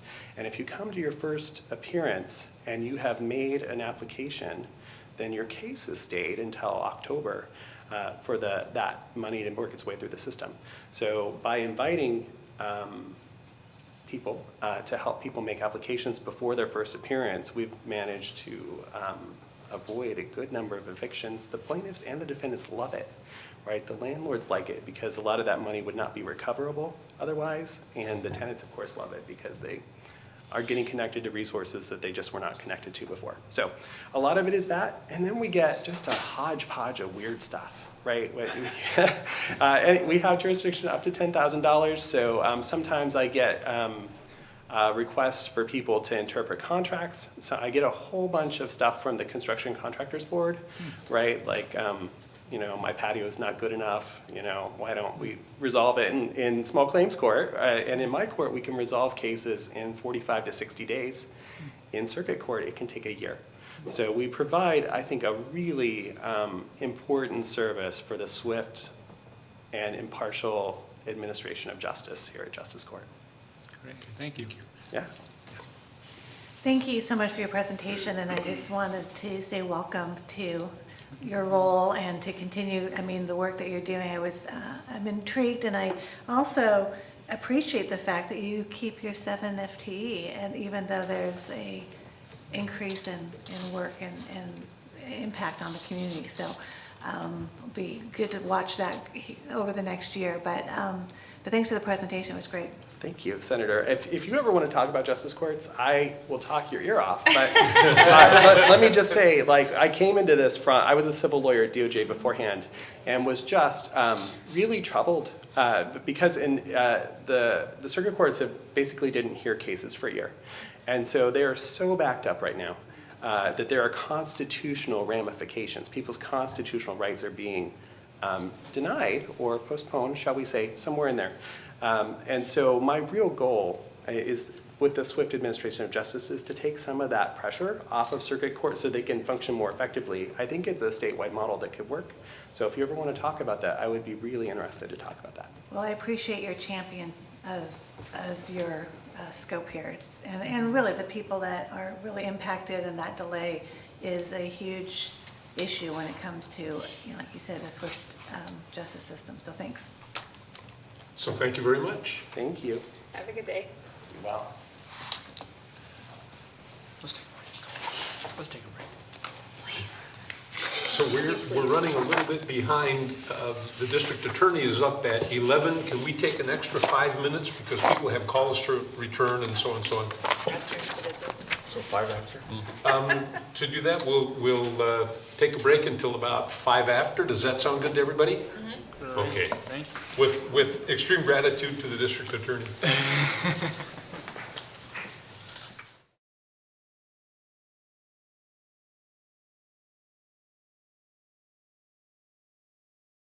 Sure, we're good. Okay. Thank you, ladies and gentlemen. Back from break. The next item on our agenda is the district attorney. And I see you all set to go, and thank you again for your patience. Oh, not a problem at all. I've enjoyed listening this morning. Thank you. Chair Vance and Budget Committee Commissioners, thanks for having us here today. My name is Paige Clarkson, and I have the privilege of serving as the Marion County District Attorney. I always feel a lot of pressure because every year that I've done this, following me is our juvenile director. And he usually comes with some sort of a poem, or I think this year, I think this year he's doing interpretive dance, so don't quote me. That's what I heard too. But I think that's so he's already starting, so he's already distracting from my presentation. But I always feel a lot of pressure, and so I always try to come up with something to tell you all about and something to talk about. And I had a theme for today, but I've changed it as I've sat here. So I really do feel it a privilege to serve in this capacity as a district attorney. But I will tell you that listening this morning to Jan and listening to all of you as you respond to other department heads that have gone before me this morning, and just the general budget message, really my theme is gratitude here today. I feel very thankful to work in a county, and I have done so for nearly 25 years, to work in a county that really, as Jan, I think, so eloquently put it this morning, really does care about the community that it serves. And as Commissioner Willis said, really is operating at top-notch capacity. I am proud to work in this community. I'm proud to work for and with all of you. And as someone who really does feel a stewardship over public safety, I think that you all, the commissioners and Jan, and I'm always really grateful for Jeff White because he likes the nerdy things that I'm not capable of doing. I really just want to express my gratitude for the way you all prioritize public safety. And I've had a lot of opportunity over the last few months to talk in the community about public safety and about what it is that we do here. And I will tell you that a community is nothing if it doesn't feel safe. And if it doesn't have that very basic feeling of public safety, and that the folks that are in charge are, as Commissioner Willis puts it, grown-ups, and choose to prioritize that. And so I thank you for that. I listen to all of you, whether you think I do or not, and I really do appreciate your leadership in that, and it shows in the work that we're able to do and collaborate on as department heads and in this community. So thank you. With me today, I feel it's Rob Anderson. Rob Anderson is our Chief Medical Legal Death Investigator, and that sounds as cool as it is. And he's going to talk in a little bit about one of the FTEs that is being added in this budget cycle for us. Behind me is also Dawn Thompson. She is our office magician or manager, and she basically is my boss and tells me what to do every day. So I'm really grateful for that. You all know Pammy Guerra. Pammy is here. She is our former budget analyst. She has now transitioned over to our Victim Assistance Division and is running that division, but she is here in her swan song as my budget analyst. She's also my lifeline, so whenever you ask me a question, I just look blankly at you and I nod over to my right. And Rachel Nolan is here. She's our new budget analyst, so I'll have her wave at you, and just you'll be seeing her face around over the next few years as we go through this process together. Our budget is on page 175 of your packet. Total budget, I usually say $16 million because I'm not a numbers nerd and I just round up. But it is $15,970,068. This year, that is a 6.4 increase over last year's budget, and I'll talk briefly about all of that. We do have about 95.5, or exactly 95.5 FTEs, and like I said, that is an increase of 2, and we'll discuss that. What's important to know about the DA's office is we have 5 divisions.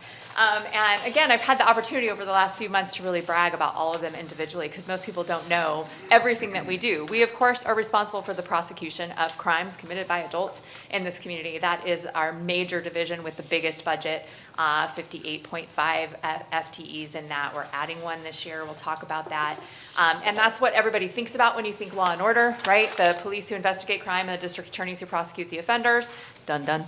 That is law and order, and that's what you think about when you think about DA work. But we do a lot more than that. We have a juvenile enforcement division with 3.5 FTE, over $86,000 budget there. Our victim assistance division, which we said Pammy is now the head of, 15 FTE there. What's really important to know about victim assistance is we have an amazing full-time staff that are really the heart of our office, but we have like another 50 volunteers every year who donate the equivalent of like 11 more full-time employees who literally hold the hearts and hands of victims of crime from before a crime even happens in some circumstances all the way through to sentencing and beyond. Those relationships are lifelong in some circumstances, and they do an amazing amount of work. Our child support division is exactly what it sounds like. It's enforcing child support orders. That does fall under the DA's purview. With 14 employees there, over a $2 million budget. But every year, and this last year, they collected about over $20 million of child support for children and families in this community so that they can be happy and healthy and raised with the resources that they need. And we have we call it the medical examiner, but by statute it's really medical legal death investigators. That's what Rob is here to talk about. 4.5 FTEs this year with the one added, and we'll discuss that. Like I said, I have this pretty fancy bullet point thing that you all wanted. I'll go over this just briefly. I know most of you understand the struggles that we have had, like every other department, over the last couple of years. There have been significant legislative changes that have impacted the work that we do, and I know I talk a lot to all of you about that. It's usually with some sort of doom and gloom attitude about it, and I apologize for that, but it has been the way of the world lately.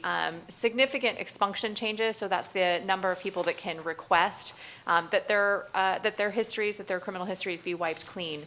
I want to be very clear, as the district attorney, I am supportive of that. I think people do deserve second chances and do deserve an opportunity to wipe that clean and move forward without the burden of that. And in certain circumstances, it is something that we should all be supportive of, and that I am. I have really good friends, and I know some of you do too, who have benefited from that and now work for the county, for example, and doing some really amazing work. And people whose names used to cross my desk as criminal defendants now come to my house for dinner, and it is because of that process and that they have earned. But the changes that the legislature that they enrolled really does put on us an extra burden. The ability to expunge your record comes much quicker now, which means over the last little bit we've been kind of inundated with a lot of those requests, and it's a huge resource impact. The conviction integrity bill is similar. That is a bill that once again is causing our prosecutors to look backwards on old cases that we have previously prosecuted and convicted, and folks can just send me a letter and a request. We created a policy for when we're going to look at that. It's really important if somebody is claiming actual innocence that we do look at those, and that is something that we have prioritized. But that's not what the conviction integrity bill covers. It covers a whole host of other things, like just resentencing in general. So that brings in front of us a lot of folks that want us to look backwards at otherwise properly due processed adjudicated cases. And clemency, I added that in on my list only because I know you've all heard about that, both in the media and from me.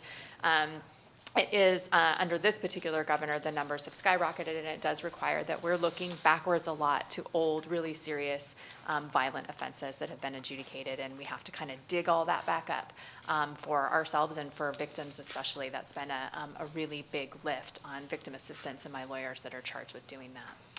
As you all know, we've had the COVID-19 backlog from court closures. The courts just simply were not operating like they needed to be normally. We are a volume business, like it or not. We require things to go through the process quickly and en masse. And that was not, we weren't able to do that over COVID. We just couldn't put those sheer numbers of people in the same room together safely. That had an impact on our jail, as you all know as well. And so it really did impact our ability to get cases through. We were the better county out of all 36. We did it better than anybody else. So yeah, we'll pat ourselves on the back with that, but we still have a lot of cases we got to get through. So we're working on that. The one FTE that we are adding in our criminal division is really because of, and I know you all know this as well, behavioral health types of cases that we are seeing. I think the sheriff and I, spoiler alert, I don't know what he's going to talk about, but we probably all share a very similar impact on with behavioral health and how that affects our criminal cases. And specifically, we have seen our civil commitment cases increase in number. These are individuals who are a threat to themselves or others out in the community. They have not committed a crime necessarily, but their behavior is such that that we are concerned for their safety and the safety of others.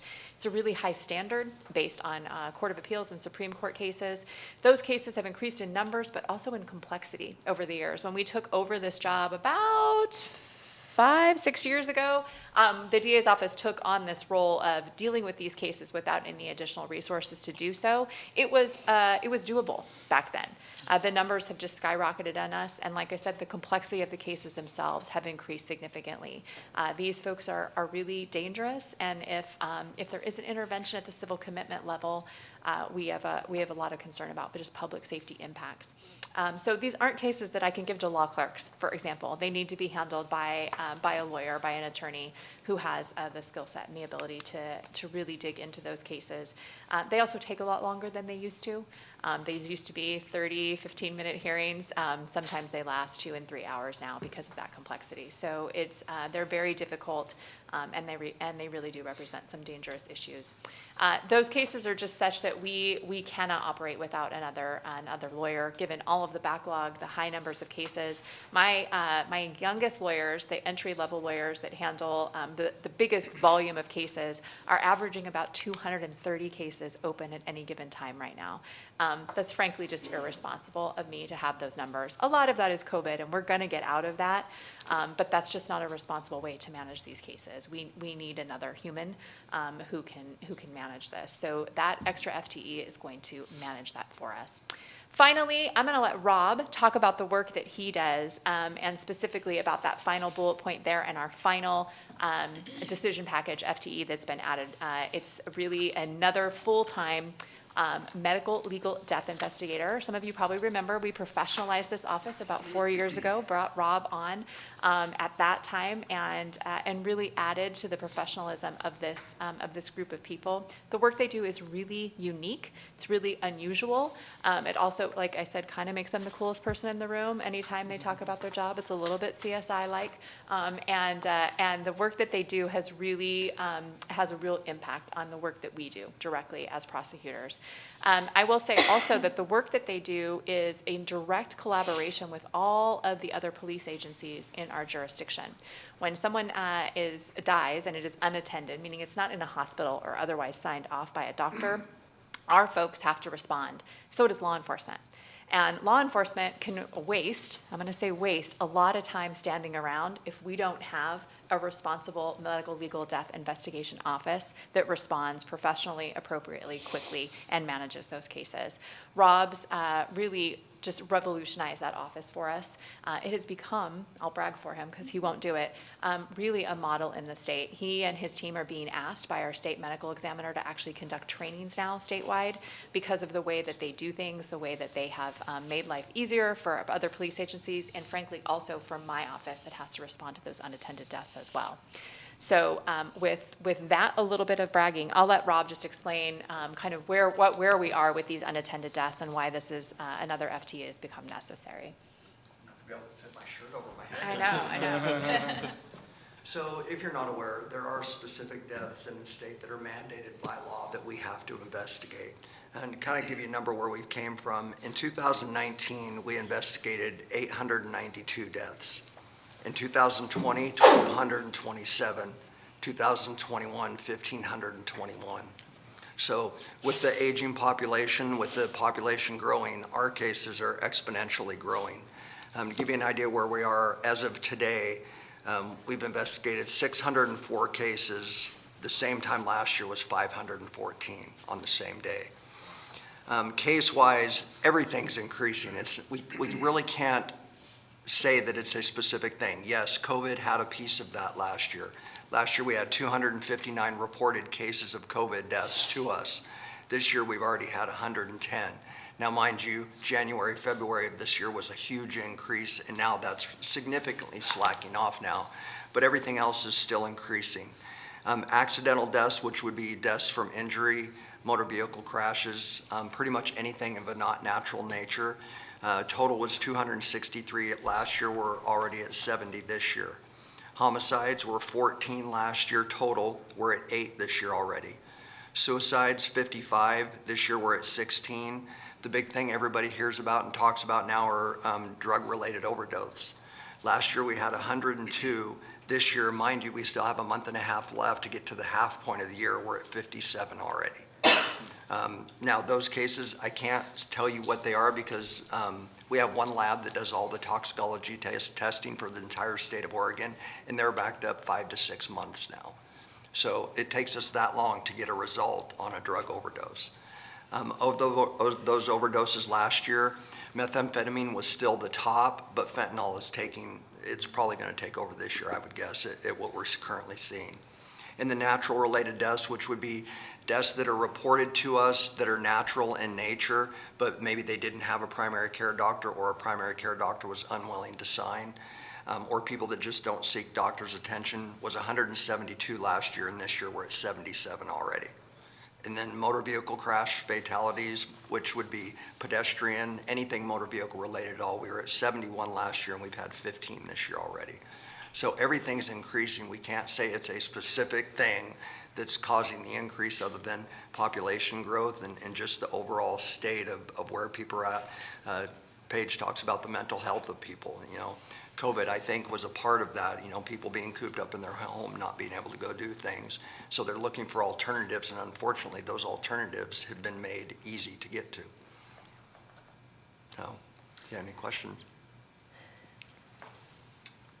The only question I have is Paige, can you give me the data with your super cool new system on the number of deaths of minors that were drug or alcohol related for 2021?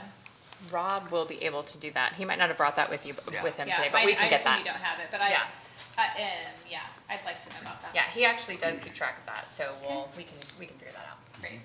It is disturbing, by the way. I'm sure it is, yeah. but thanks, I'd like to see it. Yeah. Thanks. This is a big question, so just give me a slice, but the impact that Measure 110 has had on your department? So that is a big question. I struggle to answer that because I think the impact of 110 is still yet to be seen in general. I will tell you, in my professional opinion, having done this for 20 years, that over that now, that when you decriminalize hard drugs, so just to be clear, that's what we're talking about, Measure 110, decriminalized cocaine, methamphetamine, ecstasy, heroin. If it sounds bad, it's not criminal any longer. When you do that, you are going to have an impact just on supply and demand. So in general, I think that we have business people in this room, right? Anytime you increase the demand, you're going to increase a flood of suppliers that want to fill that demand. In my professional opinion, Measure 110 really sort of put a neon sign and rolled out a red carpet for cartels in this area. What that does to Oregon is it brings a level of violence. It brings a level of attendant criminal activity that goes along with drug use and abuse. I think we're going to see struggles with an increase in homelessness because of that. We're going to see folks that are moving here so that they can use drugs without being hassled by law enforcement. What I am concerned about is that it also decreases law enforcement's ability to even engage with those folks on the street level. And as I know you all have heard, we have a number of programs. I think Jan mentioned the LEAD program earlier in her remarks. We have a number of programs that rely on law enforcement to be a bridge, not a barrier to treatment. We have a lot of programs that use our law enforcement officers to actually get people motivated. There is, for lack of a better term, we all say this, the carrot and the stick that comes with law enforcement intervention. And with 110, we have lost that motivation. So in the short term, my professional opinion is that 110 is very dangerous. And without us building up these other programs that I think it was meant to do, we are going to see in the short term some significant criminal struggles because of it. It's unfortunate, but substance use disorder brings with it criminal activity that supports those addictions and even creates it. So I have a lot of concern just based on my experience. Thank you. Yeah. Okay, thanks, Paige. So I'm kind of jarred by the number of death investigations. It's like doubled in 2 years. How much of that do you think is, I think you said sometimes it's just somebody who died and they didn't have an attendant physician, so that's why you had to do the work instead of the physician or somebody else, versus a great increase in the number of basically suspicious deaths in Marion County? And do you consider that a trend, an upward trend? Or, I mean, how do you interpret that data? Because that's concerning to me if you say that you've doubled your investigations. Yeah, if you look at, so when I started in 2017, we had a total of 740 cases. So every year it's increasing by a couple hundred every year. Of those, like I said, 1 year, I believe 2018 was our highest year of suicides. So that number's kind of slowly going down. But overall, I think a lot of people aren't seeking medical attention.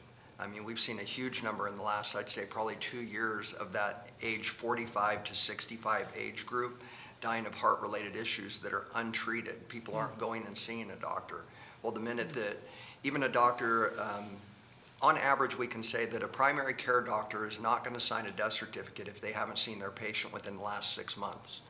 And so immediately when they refuse to sign, it comes back to us, then we do a full investigation on it, and then our county doctor signs.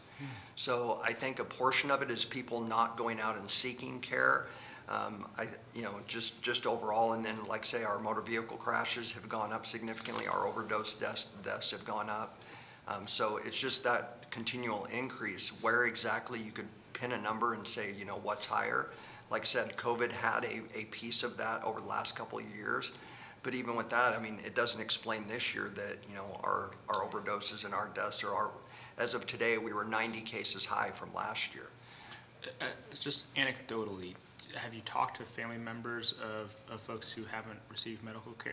Does it feel, because it feels like you're saying that there are more people in our community not getting regular medical attention, even with Medicaid expansion, and we now have more people on Medicaid in our county as a percentage than we've ever had before. So more people have access to medical care. Why, do you have any, again, this is more like your opinion rather than. Yeah, in my opinion, I think a portion of it is some people don't trust it.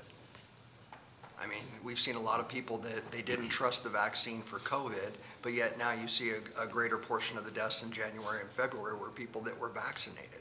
So a lot of people they're not seeking that medical attention just for, I don't know if it's lack of trust in the process or lack of trust, but there's a large group of people that just totally, their whole lives have refused to seek medical attention. And we're seeing quite a few people that all of a sudden they go to the emergency room, they're diagnosed with, stage 4 cancer that's spread all over their body, but they've never been to a doctor before. And so immediately those cases automatically come to us. So we're seeing a lot of that, of people that just have never been proponents of going out and seeking medical attention. When we talked about this over the last couple of years, how it's super important that we build up trust with our medical professionals, and that our medical professionals work with us to build trust in the community and not harm that. I was just, but on to your comment, I mean, COVID is a huge impact on that with the delay of care. And so people are presenting at the emergency room at way higher levels of health crisis because of either they couldn't get in to see their doctor, they were afraid to go see their doctor, they minimized their situations because the doctor wasn't as regionally available, and it's going to take time to unwind that. And I'm just reporting that out from my experience within our health system in this community. And I would agree 100% with that. I think there's a lack of providers though, too, out there. I mean, it took my husband 2 years to get into a primary care provider. It just happened Monday, woohoo! But 2 years is what it's taken for somebody who's in his 40s to get to sign up with a doctor, and they're not available. There's not enough of them.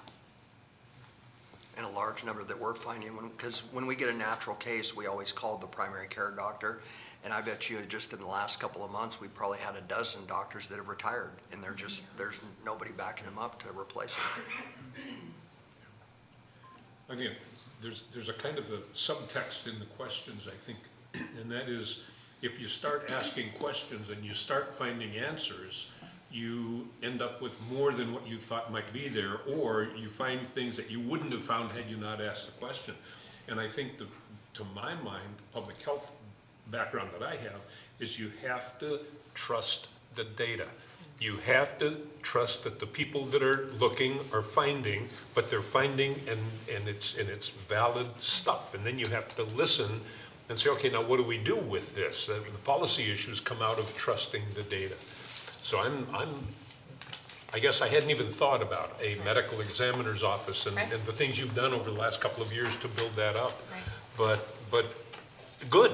We're finding things that nobody was asking before, and you can begin to make policy decisions based on something that pops up. Oh, there's a bunch of folks that have died.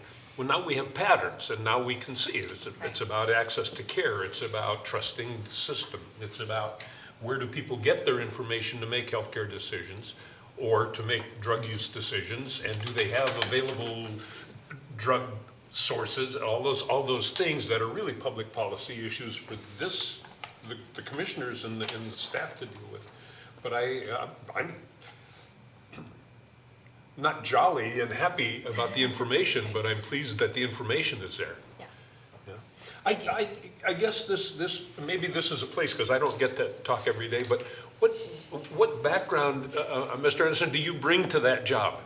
So I was law enforcement for 18 years prior, so my background is law enforcement. Investigations. Correct.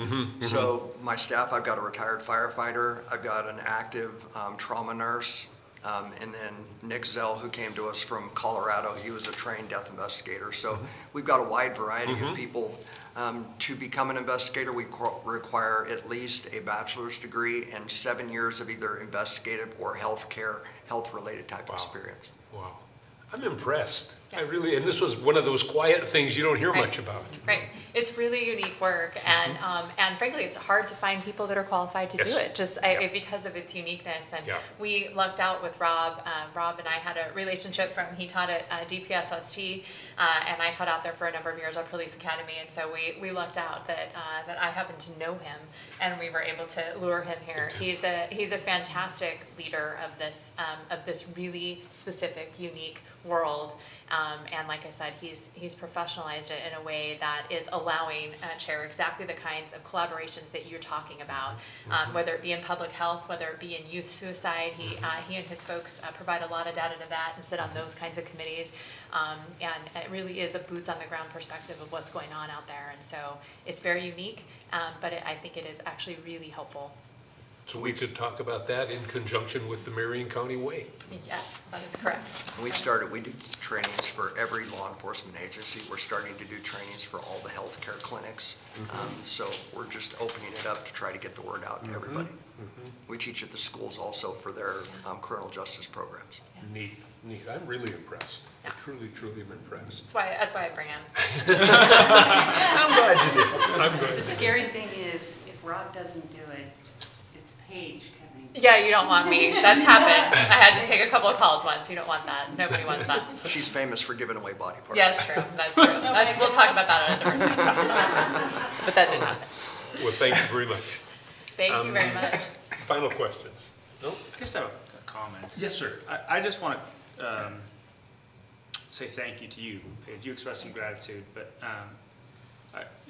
we've had a conversation, Jan and I have, and I think I said it at the breakfast about accepting responsibility, taking responsibility for this community, and I think you mentioned like being grown-ups, right? And grown-ups have to look at hard, real situations in the world are hard. There's lots of like not good things that happen, and we try to do the most just, best thing we can in those hard situations. And I've just seen you show incredibly good judgment over the last 4 years that I've been a commissioner on a lot of hard cases where somebody could peg you one way or the other depending on the issue, and I've just seen that not be how you make your decisions. You accept responsibility for the public safety of this community, and when it was school resource officers, you said this is good for these kids and for the safety, so this is important. When it comes to suspending prosecution for accused sex workers, you said this is good for them, this is good for the community, this helps us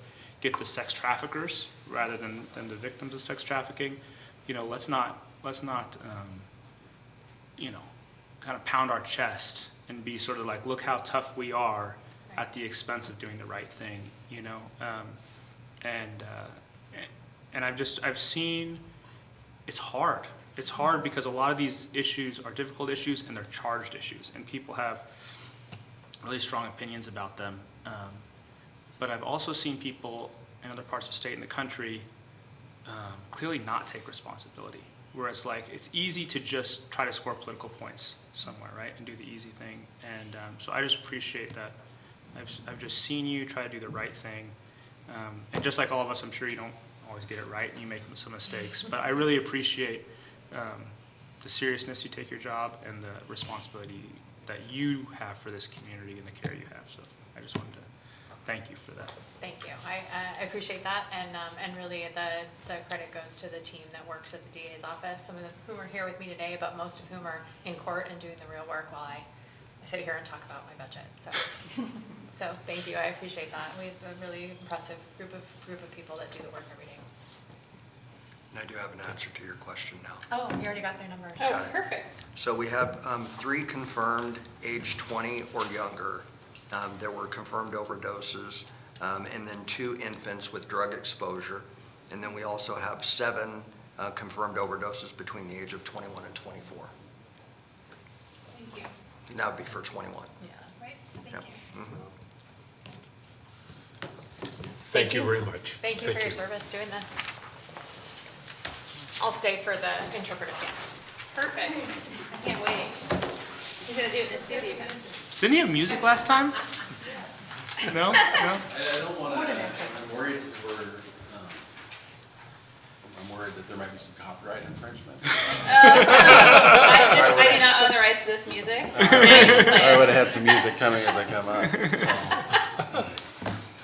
Chair Vance, member of the Budget Committee, Commissioners, thank you. I have the honor and privilege, my name is Troy Gregg, of being your Marion County Juvenile Director. So, thank you. I find it very humorous that somebody who's such an amazing speaker as Paige wants to kind of downplay how awesome she is. And I always very much speak out loud that why do I have to follow Paige every time? And so, thanks, Paige. That's right, you have complained about that before. No, she's back there. That's good. So, Marion County Juvenile Department, our budget request this year is $18,159,374. You notice I didn't round up or down like Paige did, but I'll be able to step straight up. Our total FTE is 108.5, but I do want to make note in that is actually a reduction of 1 general fund position with an addition of a grant-funded position, which is targeted strictly towards the culinary department. So just to let you know, even though the budget FTE doesn't change, it was a reduction and an addition that came through. We have 4 different programs that we work with. I'm going to put on my glasses so I can actually see. The case management, juvenile case management program budget for $4,837,542 has 32.32 FTE, and that covers 4 basic programs that come through that. Our Ed Advocates, which are the support for education program, kids that are struggling in school. Our Ed Advocates step up. It's been an interesting couple years with COVID. They've had a lot more work, a lot more individualized stuff. I want to give them a ton of credit. And again, with everything, it's honestly saying that it is an honor and privilege for me to work with these staff. We have an amazing group of staff at your juvenile department. They do amazing work. There's not a single program that I wouldn't say is out there ranked amongst the best in the state, and I would argue in the nation as well. But they step up and do amazing thing. Our Ed Advocates worked real hard with kids when COVID came around and we had to figure out how to adjust and work with our kids in our GAP program. We all of a sudden became an in-house school, and they stepped up and did the work. And so amazing work from them. FSP, our family support program, is our pre-intervention program. We get the opportunities to reach out to families that call in that are struggling. Those referrals come in through a lot of different ways. This year alone, we've had, I think it's 47 cold calls, which ultimately means family members, people calling in saying they need help, they need services. Can we help direct them? These 2 staff in our family support program, one bilingual, have stepped in amazingly, and then they help find them services, or we bring them into services that we have within the department. The other piece in case management is our probation staff. They continually step up, continue to rise above the challenges that are out there, continue to work hard with kids and make a big impact and difference. And then there's office support that supports the case management program as well. Our juvenile youth services program with a budget of $9,400,292 with 59.25 FTE includes our guaranteed attendance program, which is our shelter program for kids. I'm going to talk a little bit about how COVID has kind of affected these things in a minute. But the guaranteed attendance programs is a short-term shelter program that works with kids that really kind of makes an impact and works closely with families to get kids successfully to the community. The whole purpose of GAP and the work that those fantastic staff do is to help kids change the things that they need to change, get some skills so that they can get back home, so that they don't end up getting deeper into our system. Detention is our other one, which is our short-term safety placement program for kids, and so we walk through with them, keep them safe, make sure that we're stable to get them back out in the community as well.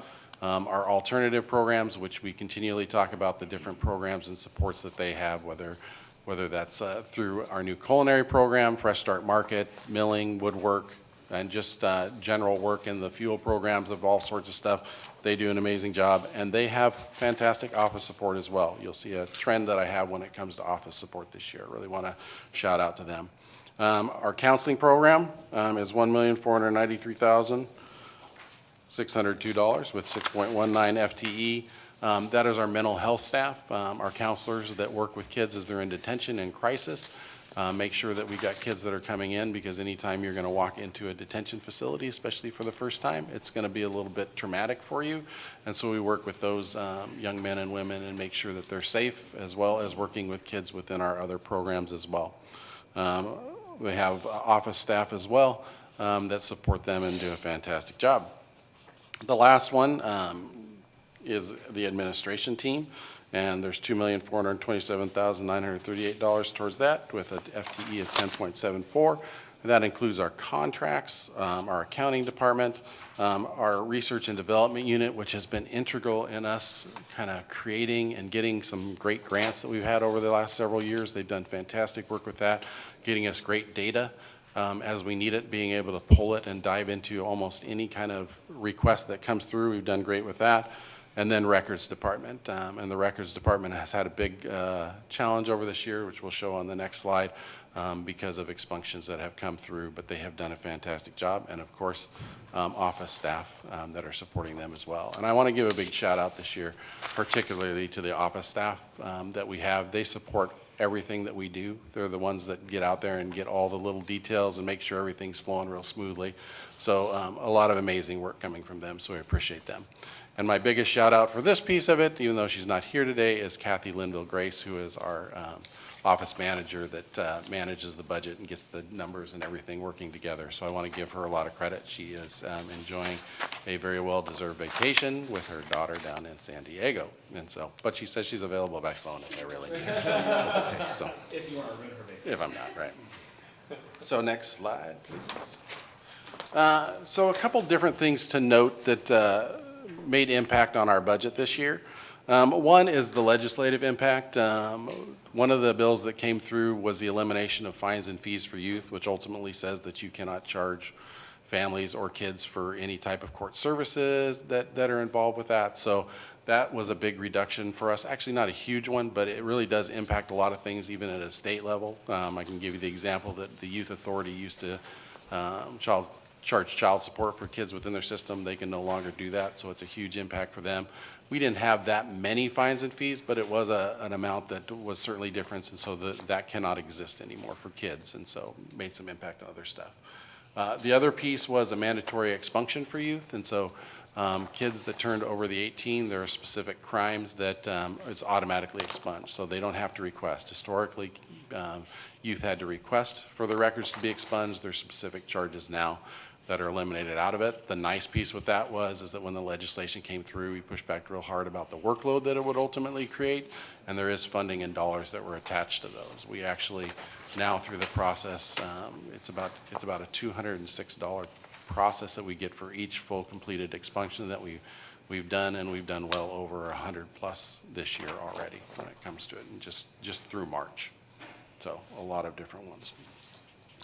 The other big impact for us, and we've talked about this historically, is slow return to normalcy after COVID. And so the numbers in our detention facility have still been down. The numbers have been lower, and even the referrals that have come through, even though the caseload sides haven't changed because we're dealing with a little bit more kind of more violent crimes and everything that we've been processing through with that. And so it's been a slow change to kind of go back up with us. The services haven't changed, and we've been challenged about how do we look at some different things. We've provided some stronger services. The probation team came up with the Recognizing Opportunity Center. They call it the ROC, to give kids that historically don't have anywhere else to go during the day. Maybe they're expelled from school or they're really struggling in different environments, and so this gives them a daily place to go. They come work through our alternative programs, and then they also have different skill building activities that they do in the afternoon with the ROC program staff, and that's been staffed by our probation officers and our case aide. So amazing opportunity for that. But it's been an interesting process kind of getting out of COVID and getting back to normal a little bit. And so we're working with a lot of different things with the schools around a lot of those things to keep us together, but that's the work we've been doing. And then recruitment and long-term program planning. And so we finally, just this week, actually hired our second counselor. We have 3 counselor positions, and recruitment has been a nightmare trying to get somebody on that. We finally got our second one after being vacant in that position for almost a year and a half after several services, which obviously is an important one, but we've had one counselor that's been carrying the load for that on board. So recruitment is a little bit more difficult. The number of relief staff that we've been able to recruit for has changed pretty dramatically as well. And so we've been just faced a lot of challenges around those things, and then just us trying to figure out how to best blend into kind of this new world as things kind of return more to normal, whatever normal is at this point. So that's that piece of it. And again, I want to go back to one last statement before I go into the next piece is just, I have amazing staff. I'm very privileged to work with the staff that I work with. We have staff that care about the kids and the programs. And the ideas that come up, the Recognizing Opportunity Center was brought up by the probation staff to say, hey, what can we do to better serve the kids that we have? And there's never a walk-in cold call that comes through that my staff are like, no, go away, we're not going to do anything. They're always right there to step up and help and assist. So I appreciate them. Have a great opportunity. Love my job. Don't fire me today. So, especially after this. So I want to, in advance, apologize to my wife, who's very much probably watching right now. But as I was digging through some stuff, I found an old budget committee hymn that I thought I would share with you guys real quick on this one. Oh my God, I can't wait. I hear you. Ready? And I apologize for my singing voice at this point. Come, Jan told me, pa-rumpa-pum-pum. Your budget we must see, pa-rumpa-pum-pum. Your finest speech you bring, pa-rumpa-pum-pum. Glasses. To present before the team, pa-rumpa-pum-pum. Rumpa-pum-pum, rumpa-pum-pum. Chair Vance nodded, pa-rumpa-pum-pum. Danielle and Calm kept time, pa-rumpa-pum-pum. I presented the budget for them, pa-rumpa-pum-pum. It was the best so far, pa-rumpa-pum-pum. Rumpa-pum-pum, rumpa-pum-pum. Then they smiled at me, pa-rumpa-pum-pum, and said, you're done. So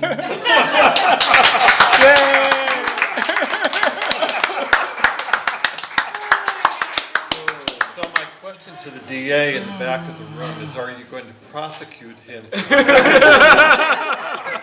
the peace. No, 100% dismissed. Don't leave, I have questions. Are there any questions for the Yeah. Well, first of all, thank you. We needed that.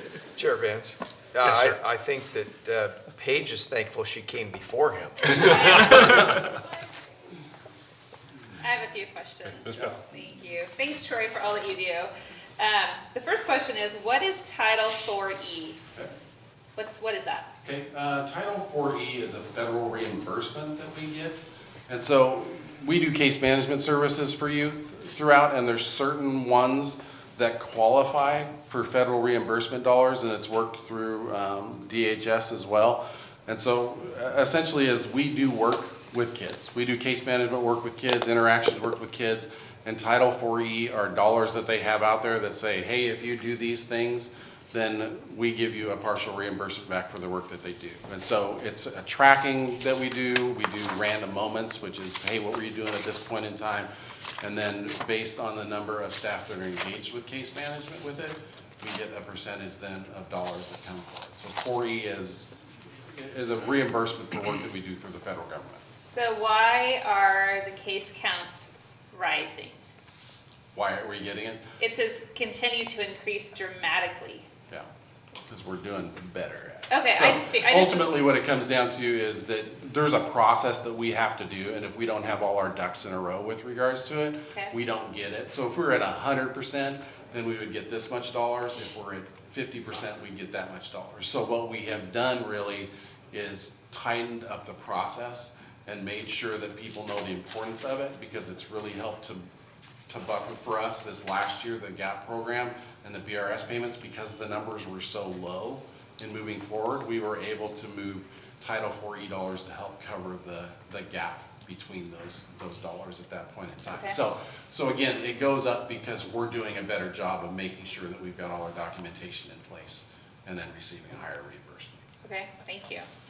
And then I have two more questions, Chair. The next one is, for the juvenile offenders who have victims, does your office work with the DA's Victim Assistance Program, or do you manage the relationship with the victims in those cases in your own department? We work through the DA's office with them. Great. And then the And last. we do both. I mean, we do have. I know your connections. probation officers do a lot of work. I Yeah. just was curious if it was really kind of supported and Yeah. all that through her. The DA's office. is Okay. the support, yep. And then the last question is around the education advocates. Do they support all of the youth programs? And if so, do you have data on which programs they're supporting in juvenile for the outcomes for credit recovery? Like how many credits have been recovered, and then the success of those students who potentially earned their GED or diplomas because of that support? So it is a department-wide, so the referrals can come through, they come through the probation officers is ultimately where they come through. And so those referrals come through, but the kids could be involved with GAP, could be in detention, wherever the location is currently. We do have data on all that I can pull for you. We're actually diving into a little bit more, which is great about our records, our research and development unit, is really trying to find what data is it that we're looking for, what data do we really want to kind of look at, and we just have started doing quarterly meetings on all those to get those things, so we can drill down and get most information with regards to it, as well as creating opportunities for us to create ways to get different information that would be more valuable for us too. So yes, I can get you information about what has resulted ultimately out of that, with both credit increases, GPA increases, GEDs, all those things that kind of tie in, school attendance as well. The reason I ask is I think you have a lot of really great CTE-like programs on your campus, and those kiddos, because of their current space, don't really get to qualify for the certifications that kids in general ed schools or CTE schools that are out of our system get to qualify for. And if there's healthy data on it, I'd like to explore in the future with the legislature on ways to try to create opportunities for those students to not just receive their GED diploma, but also some level of certification through some of our programs, so they can go into adulthood just as successfully as their peers who are not, in our system.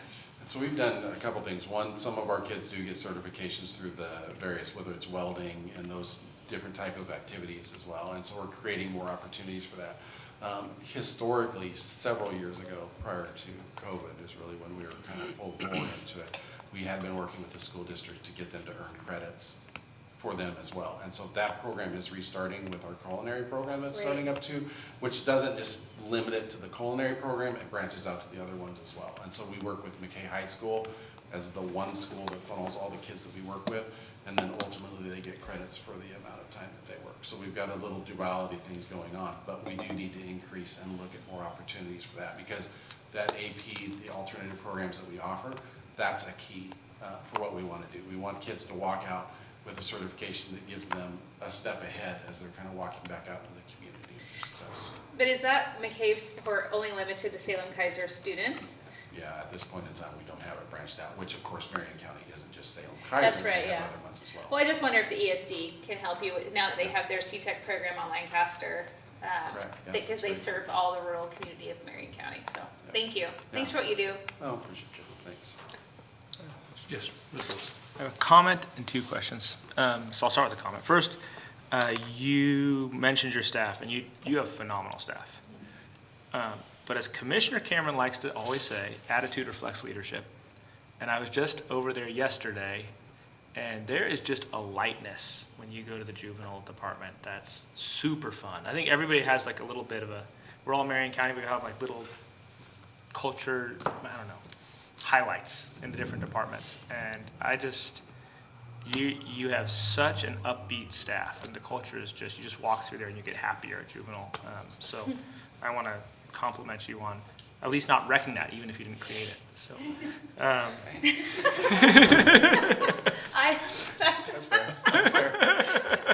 Just for not wrecking it. but I think you probably Soil work here. I think you probably had something to do with it. The culinary program, can you tell me a little bit about, because since I've been here, this has been something you've been working on. Can you tell me about where it is currently, where it's going, kind of where it's been, tell me about that work. Yeah, so it's been a process. So the culinary program currently started their first students, youth that were engaged with it just a couple weeks ago. And so we've just started up. We hired somebody to lead that, a chef from the community, as well as had numerous years of experience in the juvenile justice system as well. Worked down at Oak Creek and was their head chef down there and worked different programs. And so he's been with us kind of getting the program prepped and ready to go.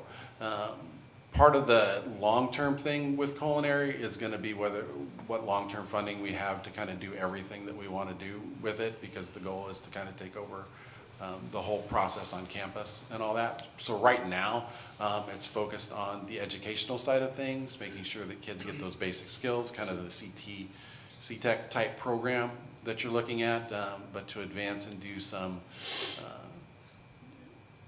things through the market, catering type events and different things. You guys will have the first opportunity to taste something, because your lunch is actually catered by the culinary program today. And so that's the goal, is really to kind of create it into this robust piece where we have this continual process moving forward and through. And like I said, right now with the grant, we can hire another position, but we have to look at what the future is going to be after this year for that position. It's just a one-year grant A right one-year now? grant, yeah. And that grant is funding the chef or the person in addition to the chef? So we moved positions around to fund the chef, so the chef is a permanent person on our staffing. To do the additional things that we want to do long-term, like I said, to take care of the whole campus, there needs to be another 1.5 positions as well, so. And the grant is funding the one of the 1.5, is that right? Yep.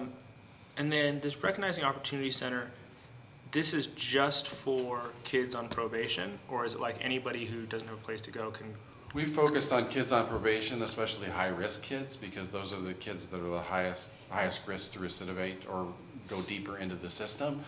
And so the focus really has been about those medium-high to high-risk kids. And these are the kids they're at home for some reason. Whether it's school, they've been kicked out of school, whether there's other issues going on, whatever it is, maybe they're a little too old. And so it's making sure those kids that historically, we might put an ankle monitor on them and track where they're at, but nobody's controlling what's going on with them during the day. And so that right now the focus is, and that's a new program since November, or actually first part of December coming through, and the court is now starting to assign kids to be able to do that. But it's just creating opportunities for kids that we know that if we don't have supervision historically with them, that they create problems in the community. So it's creating opportunities for that way. Got it. Thank you. Thanks, Troy. Final questions? Right on the dot. I'm impressed. Nice. I'm impressed. It's my staff. Yeah. Thank you very much. Yeah, thank you guys. I just saw something on YouTube flash across about some juvenile director singing. That one will be history. John, I hope John's, He's John's in there. cut. Can we have Sharon just clip that? Sharon, can you please just clip that segment for us so we can replay it on our website? It's already, TV is really Sharon good. has It's got gonna it be my back there. background music when I'm doing work in my office. That's right, that's right. So it is about 1 minute after 12, and we are ready for a lunch break. Is lunch in the back room back here rather than leaving the building? Okay, so we will be in recess until 12:30.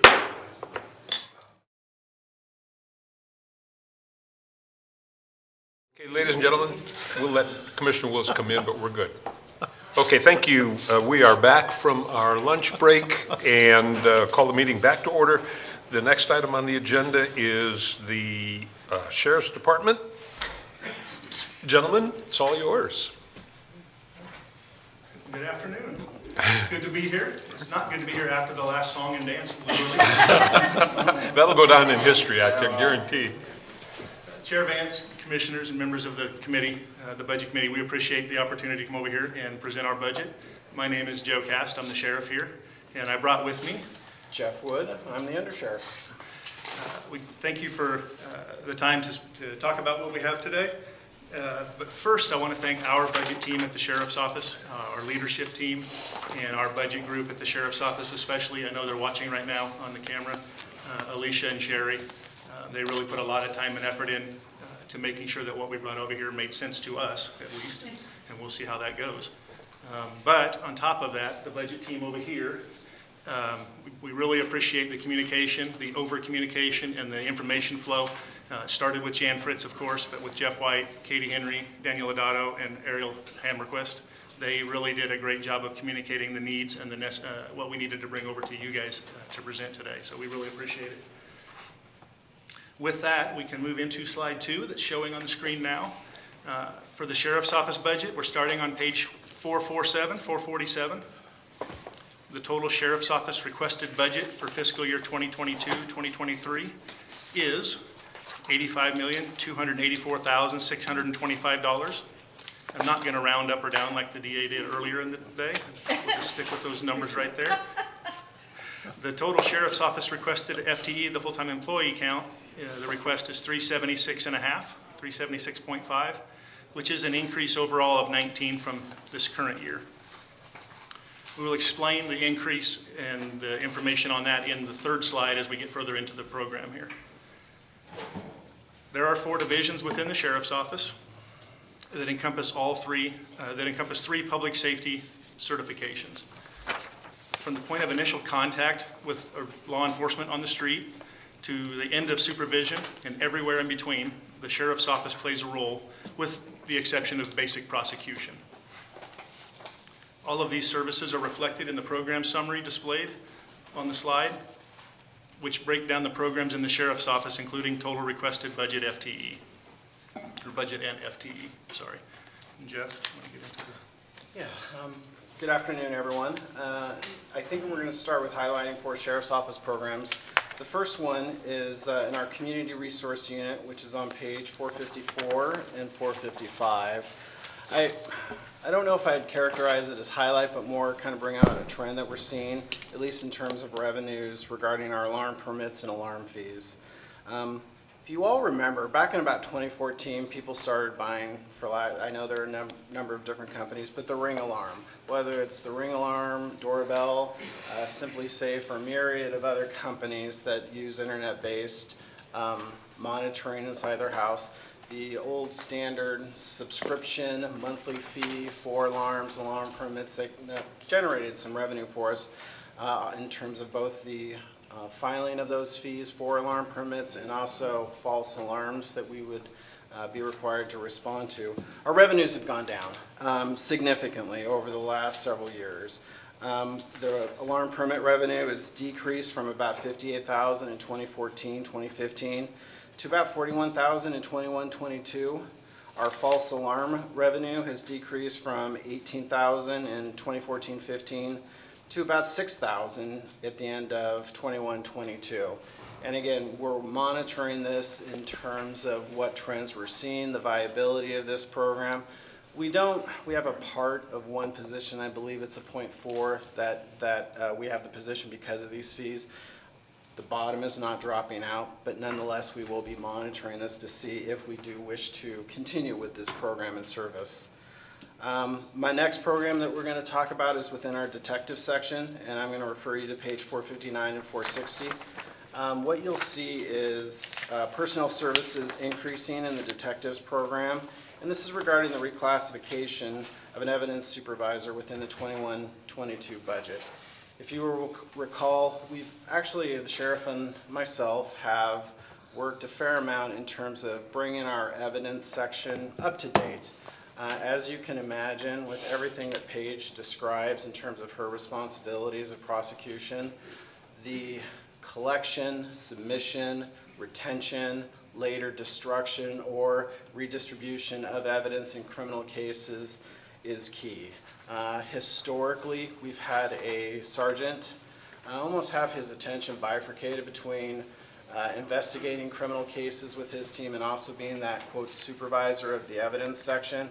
And sometimes distance creates a barrier. And for the sheriff and myself, because of best practices, because of the retention requirements, we focused on this, not just in terms of that position, the evidence supervisor, but also in terms of the facility that we need to be able to collect evidence, retain it, commensurate with Oregon statute and best practices. We've moved our impound lot that historically had been up around in Brooks by Chemeketa Community College. We've moved that down to our public safety campus. And then while we were recruiting for the evidence supervisor, we had it within one classification and candidly didn't get a lot of responses. And so working with the sheriff, worked with Human Resources, kept our CAO up to date in terms of some of the barriers we were facing, and we reclassified that position. And candidly, we actually got an in-house candidate that we're absolutely thrilled and excited about. And so hence some of the increase in the personnel costs in that category. I realize business services is coming later, and I know Jan already mentioned it too, but we would be remiss if we truly appreciate the dollars for a new evidence building. I know our board has been there in terms of seeing the evidence building. We are in desperate need of updates so that we can, in some instances, keep things cold, and in other instances, make sure they don't get too hot. And right now, if you've been in that building, it gets both really, really fast depending on the season. And so we really think we'll have, I don't want to say state-of-the-art, but an up-to-date facility that will be meet the expectations that our district attorney has and our community has, and make sure that we can hold those individual criminal offenders accountable. You left out the ashy part. We don't want the evidence to have ash on it either. No, we do not. That's true, that was from the fires. Yeah, we do not. Yeah, that was shocking to me, actually. Oh, that was a walk Apparently down ash memory gets- lane, thank you. Oh, well, yeah, okay. Yeah, no ash, thanks.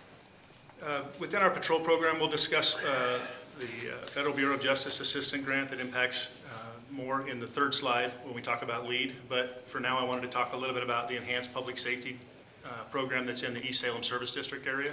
That's on page 463 and 464. This Enhanced Public Safety provides criminal and traffic law enforcement services 24 hours a day, 7 days a week in that East Salem Service District area, the unincorporated parts outside the city limits east of Salem. And that's in addition to the standard patrols that are there. It's funded through fee assessment to dwellings and properties for public safety services, specific to the communities that are basically, we call them the Hayesville and Four Corners area. There's some folks that use the Jan Ray term as well. That's been instrumental in putting some more bodies in those areas to help with the issues that they're dealing within those particular, that part east of Lancaster Drive basically and west of Cordon Road. It's a little bigger than that, but that's kind of what everybody views that at to start with. The revenue in this requested budget is estimated based on the trend from prior years in actual revenue, and eventually increasing personnel and materials and services costs may outpace the revenue. So with that in mind, the Sheriff's Office is working with County Finance on projections and projection modeling to stay ahead of the potential concerns with that ESSD program area, the Enhanced Public Safety in those areas.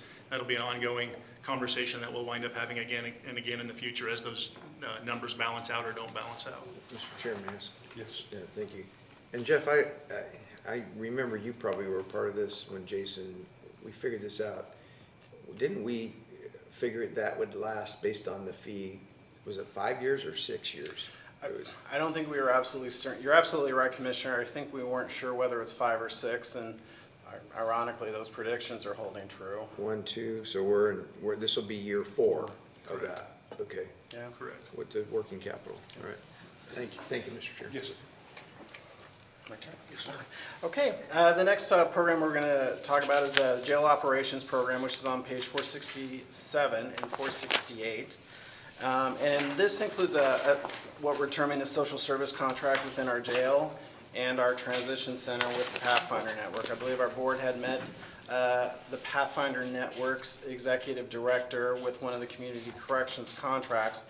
And really what we were trying to do, and we will talk about GPOD in a moment, but fun fact, GPOD was actually designed to be a treatment pod for the jail for those people who were serving a year or less sentence when Senate Bill 1145 was passed back in 97-ish. And what we had seen over the years, obviously when it had been closed for the last 10 years, we hadn't been providing a lot of, I'll say, cognitive services within the jail. As you know, 90-something% of everybody in our jail will see freedom at some point. 100% of everybody in the transition center will be released back into our community. And while we always have accountability in a very high regard, I'll say the compassion, I'll steal one of Paige's lines that I heard from her a couple of weeks ago. You need to counterbalance the accountability with compassion and those services so they have the tools and the abilities to be successful in our community. With some of the dollars that we had within our inmate welfare fund, which is very restrictive by statute, and some criminal justice commission dollars, we entered into contract with the Pathfinder Network, who can provide an array of services in both facilities. So when people are in our jail, and because whether you say COVID or some of the cases that have slowed down process-wise, we do have a unique opportunity as that length of stay at the jail and the transition center are actually getting a little bit longer, not tremendously, but a little bit. And we can provide those services so that hopefully when they do transition, whether it's to a Department of Correction facility or a transition center back to the community, we can actually get them some pre-treatment services so they, forgive the cliche, hit the ground running and have a better statistical chance of being successful. The Pathfinder Network provides parenting classes, cognitive classes, motivation classes, and they really are a very data-driven agency. Although they are, their headquarters is up in Portland, they actually provide an array of services throughout the, I'll call it the I-5 corridor, whether in Medford or Portland and everywhere in between. They are a very effective program that do very good work. I believe if I could ask we transition to slide 3, I believe we're going to talk about some of the future departmental program impacts in the coming fiscal year. I'm going to start with Senate Bill 620, and if you hadn't noticed, if you're like me, you probably just heard Jeff White literally roll his eyes and moan, "I hate this bill." And I'll be honest, it's not my favorite bill either. But just, sorry Jeff, just to memorialize this a little bit, Senate Bill 620 was passed, I believe, in the 2021 legislative session. And what it did was eliminated supervision fees. For those people who are on community supervision, whether it's on probation or post-prison supervision, we historically have charged a monthly rate. It's been anywhere from $25 to $40, depending on the year, for those individuals. And by statute, it was designed to offset the cost of community supervision. That bill, as I said, eliminated supervision fees. I don't want to make it sound like anyone was misled, but I think there was a bit of incorrect information that was going through the legislature in that they believe they backfilled the revenue lost to the counties with $10 million. What it really didn't include in that $10 million allocation, and that's where you'll hear that it was fully funded, it really wasn't.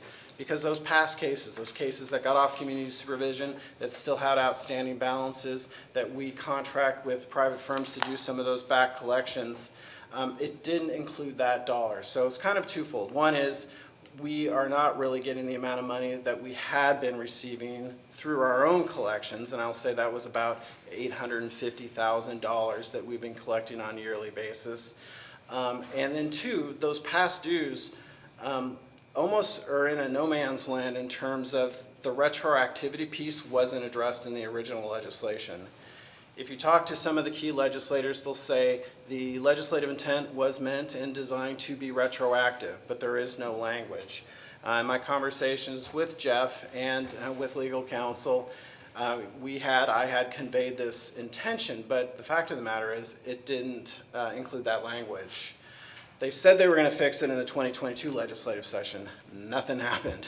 And so we're still having to deal with this issue moving into the next fiscal year because it is a fair amount of dollars that have been uncollected. And then really to kind of put the cherry on top, as they say, the Department of Corrections has said if we do find out that you are trying to collect past due dollars, even though there really is no legislation that says you can't, we're going to take those dollars away from the $10 million allocation that we've given to each county, dollar for dollar. And so our hope is that there might be some legislative fix that comes up, but if 2023 is anything like 2022, it may not. Moving on to the next topic is Senate Bill 1510. This bill passed, again, I believe back in 2021, impacts both community corrections and our law enforcement police services. What it does in the community corrections realm for those on parole probation is it changes some of the general conditions of supervision. It changes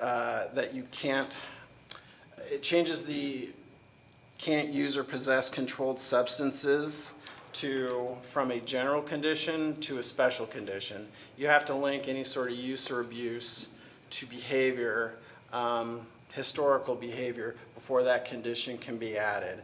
And then it also changes for most general conditions, well, previously all general conditions of supervision, which are by statute. There's one, I believe is general condition number 2, obey all laws, local, state, and federal.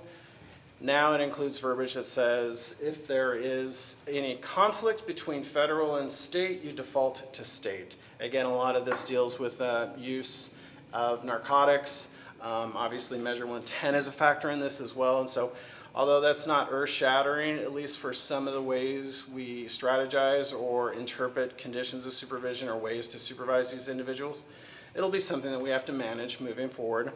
For our police certified folks, we have to, in the instance of, say, any individual traffic stop, if we want to initiate a search, we have to, one, inform them they have the right to tell us no way, and then we also have to document it through a myriad of different ways, including them signing, waiving their right, and their ability to refuse a search. And so we now will have to document, we'll have to keep that documentation and be able to provide it upon request in those instances.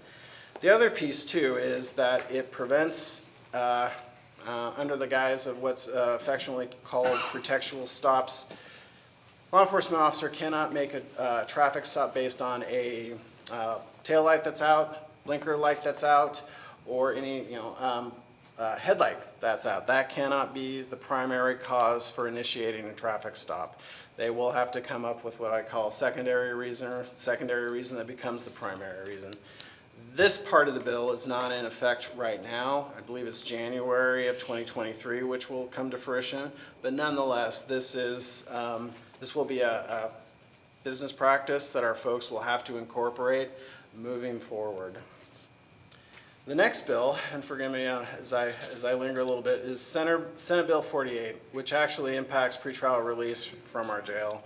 I'd love to say this bill snuck up on us, even though it did come from 2021, but given that the implementation is on July 1st, it does feel like things have gotten compressed in a while, or for the last 45 days. Senate Bill 48 requires the Chief Justice of the Supreme Court to, I'll say, offer guidance to all the presiding judges in all the individual counties or judicial districts in Oregon. The presiding judge, in turn, comes up with criteria for pretrial release for those who are charged with criminal activity, how they are handled, whether they're booked in the jail, cited in the community, or citation in lieu, or if they're retained. I will say this, the one thing about Senate Bill 48, and I'm quoting our presiding judge, is this really is designed to have more people out of custody pending pretrial adjudication. And really what it does for us is that it creates, I'll say, another layer in terms of how we're going to manage, one, our current pretrial program, and then two, how we also deal with those that may be coming into our jail based on some of the criteria. And a meeting that the sheriff and I were in last week with the presiding judge and the chiefs of police throughout Marion County, right now it looks like we're going to have sort of almost a three-tiered approach for those who do come into our jail. One, in terms of those, I'll say those classifications. The first classification will be those who are just cite and released from the jail. No pretrial monitoring, no pretrial supervision. Generally speaking, and this is a big generally, they're talking about non-person misdemeanor crimes, potentially C felonies, driving while suspended. Then there's a second classification that will be on a conditional release, potentially on pretrial monitoring, and that it could include the non-DV person crimes, DUIs, non-domestic violence, B felonies, as well as person C felonies. And again, this hasn't been finalized, but these are some of the criteria that we're looking at or hearing about right now. And then there's a third classification, which is hold until arraignment, and then that before they get to the judge, which could include any Class A felony, sex crimes, domestic violence, and stalking. And again, we're trying to finalize this, or at least get that final order from the presiding judge. I will say this, once we have those instructions from the presiding judge, there'll be those instructions, but then also the capacity management plan will supersede all of these instructions. So that's a long-winded way of saying we have a lot of spinning plates on the sticks. We don't know how it's going to shake out. It's going to be really interesting, and we're not 100% sure how we're going to be able to manage the population, or really what that might, how that might impact us in terms of our total capacity. Should entail some great conversation between now and July 1st when that's going to be implemented. So, speaking of the jail. Speaking of the jail. Forgive me. Okay. I think actually maybe I'll go into the decision package regarding the law enforcement assisted diversion. This actually has been quite the work in progress. We're very proud of our law enforcement assisted diversion program, our LEAD program. As Paige says, and I quote her very often, we really do see law enforcement as being a conduit for second chances, reformation, access to services, to try to motivate those individuals who might be engaging in low-level criminal activity, but actually get the services so that we can divert them from the justice system altogether.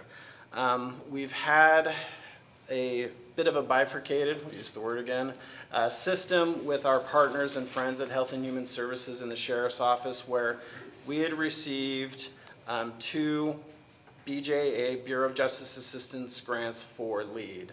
We were the administrators of the grant.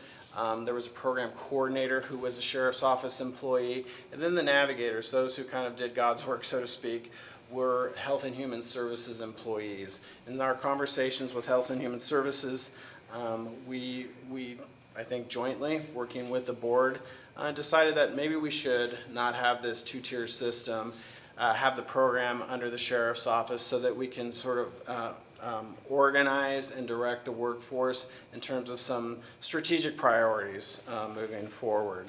And conversations with Jan and internal conversations within the Sheriff's Office, we felt very strongly that we needed a supervisor who could actually be in the field, on the ground, directing the workforce so that they could say, hey, today our project is this, or what are we doing as a group, so that we can collect all the data that we will keep in-house. And hopefully, I don't want to say improve, but just improve upon some of the positives that we've had over the last several years, and we're very excited about that.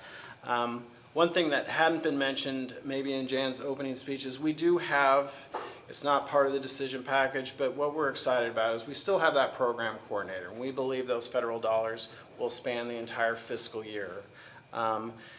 With the addition of the supervisor program coordinator that I just mentioned, and I believe, hopefully, 5 navigators, I think.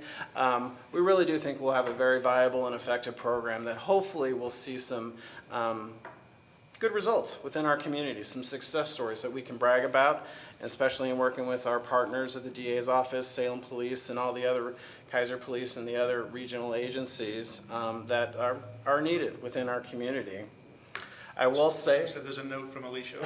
I know, Alicia made me say this. The one thing I will say is even though those Health and Human Services employees who are currently, as of today, part of Health and Human Services moving to the Sheriff's Office, we will continue to work with HHS in terms of some of the certifications, the training requirements that they have. Health and Human Services, I can't say enough about the department and their administrator in terms of the leadership and partnership. We were joking with Jan earlier. I think it's a great example of, we've mentioned this before, in terms of how Marion County is really the collaborative capital of Oregon. This is a good example of that, and I think it will in no way diminish those efforts that we've had over the last several years. Finally, I will cover the decision package on G, which does, if I can find my notes correctly, which does include, I believe, we will be opening G3. I think for about a decade plus, that pod had been closed within our jail for some time, as I mentioned earlier. That had been originally designed as sort of a treatment pod for drug and alcohol treatment, which closed when the pod closed. We will be opening 55 beds at the tune of $1.9 million and adding 15 employees. I will explain the domino effect, I think, is part of this too. As we talk about 15 employees, that does include 2 supervisors, 2 sergeants. So really, in turn, if our past practice is any indicator, we'll be promoting deputies to supervisors. So you're really talking about 17 new people or new positions in terms of opening up this pod. I know this had been discussed and people are aware of it, but just maybe to memorialize some of our expectations, we are very excited about this, but it will take us some time, admittedly. By the time we get authorization to hire the individuals, by the time we post, by the time we recruit, by the time we test them for physical abilities, we do some testing in terms of their amenability to this type of work. By the time we do a background, by the time we do a psychological, bring them on, start their field training, send them to the academy for 6 weeks, I believe, bring them back, finish the training, you are talking about the greater part of a year. We hope that within 1 year, those 55 beds will be added. We will expand our budgeted capacity at the jail from 415 to 470 beds, but again, that will take some time. Again, we're excited about the opportunity, we're excited about the resource, but again, our jail beds are part of the greater criminal justice, I'll say, consortium. And while that resource is needed, necessary, expanding, it won't solve everything. It certainly will provide custody beds, but it's contingent on other people moving through the process, being prosecuted, cases coming to fruition. You've heard Commander Larson before talk about some of those, I'll say, very high-level cases that I'd say best word I can think of is stalled. In terms of how long they've been in a county facility, and I'd be the first to say, county jails, not just in Marion County, but throughout the state and the nation, are not designed for long-term incarceration.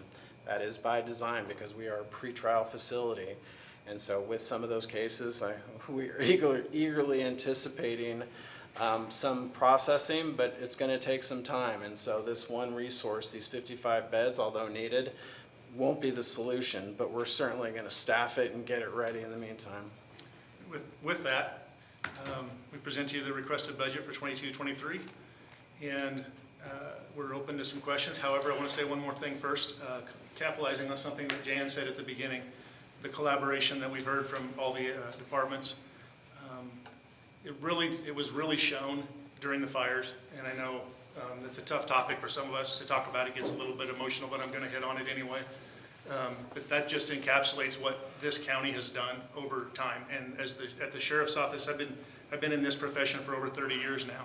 And at the Sheriff's Office, the collaboration we get from Health and Human Services, from Juvenile, from the DA's, even Juvenile with the singing director. It's worked out really well. From the DA's office with Paige, the collaboration there with Public Works. I saw somebody from Public Works walk in a little while ago. Brian is phenomenal to work with. And obviously the board's office and Jan. It's been an amazing 2 years of just constant emergencies and issues to deal with. But with the collaboration that we've had with everybody, it's been incredible to do it and get the things accomplished that we've accomplished, and to watch going forward as we come out of a lot of those issues and the rebuilding and stuff. So I appreciate that very much. Now we're open to questions. Question for the Sheriff's Department? Yes. I don't have any questions because I have been here through a lot of this over the last year. I just want to say on the record to both of you how great I think it is that you appreciate innovation and that you're willing to take risks on decisions for public safety. Bringing the LEAD program down here, I know, is a collaboration between the DA, the Sheriff's Office, and the Board's office. You know, back whenever, 2016, I think, is when you started that chat.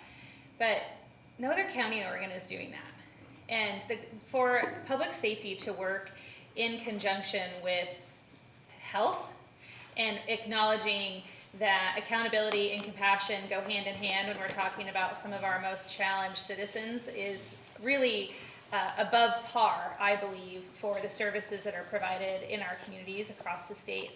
And I'm just constantly in awe of your willingness to sit down and pivot the ideas, right? I mean, it'd be so much easier, last year when the board said to you, hey, we want to grow this and move it, this program, is as if y'all don't have enough to do. But I know that, the health department's going to be growing in certain ways, and it's just going to kind of stretch that collaboration. And you guys just continue to show up in a really person-forward way, which is just really unique to law enforcement. I didn't understand before I was a commissioner. I had no knowledge or awareness, right, of what happens on the internal workings. I just always interfaced with the deputies on the street. And we have a great law of deputies, but they're able to be great at their job because of the leadership that's provided to them and your willingness to work with these creative people that come to the table with crazy ideas. It is a crazy idea. No other county wants to do it.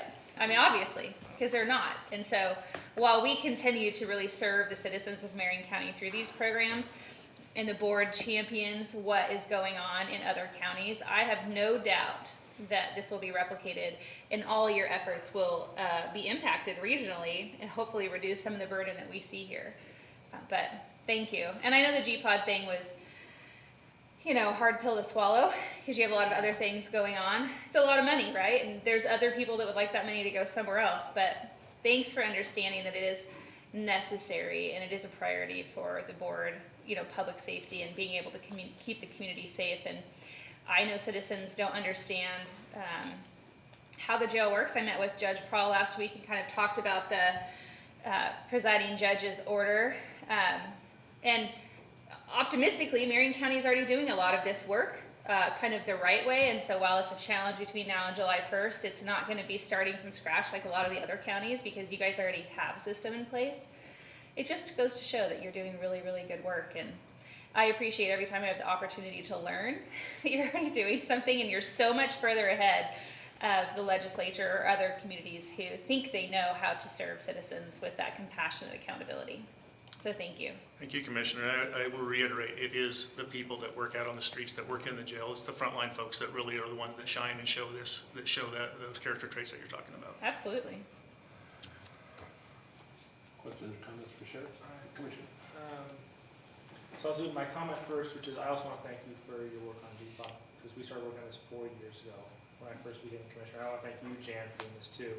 I think this is something that the citizens don't, it's just an adjustment before you come into government. You don't know how complicated all this stuff is and how many systems it affects. You say, oh, well, we should just add 50 new beds to the jail because we have overcrowding, and it's super easy to say that. It's obviously 4 years of work to actually do it. So thank you for doing that, and thank you, Jan, for saving up those nickels so that we have the money to do it and keep it solvent more.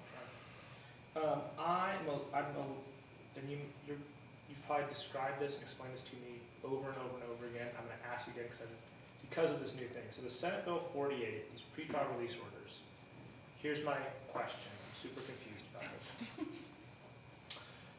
this. Constitutionally, the sheriff's responsible for the jail. Isn't that how that works? By statute, yes. Or by statute, okay. And we have a capacity management plan pursuant to that authority, right? Correct. Now, there's another statute where the judge, where Judge Paul is being told she has to order the sheriff's office to have this hierarchy. How does that, those seem to be two conflicting things. How do those things work together? Do you want me? You sure you don't want to answer it? I do, but I'll let you do it. I'm saying this with The tag. Hot potato. This is less of like well, Judge Paul and the sheriff and our judges are wonderful and our sheriff's office, you guys are great. So it's gonna be easier for us. Agreed. Just from like a legal authority perspective, that seems super confusing and doesn't make sense. There's a lot of collaboration.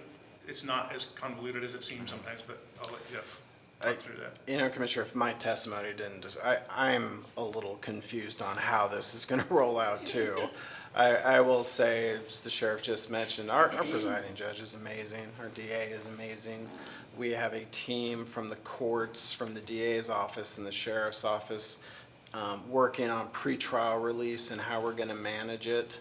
And even from our presiding judge, her words, there'll be my order, and then above that will be the capacity management plan. That is how I see it.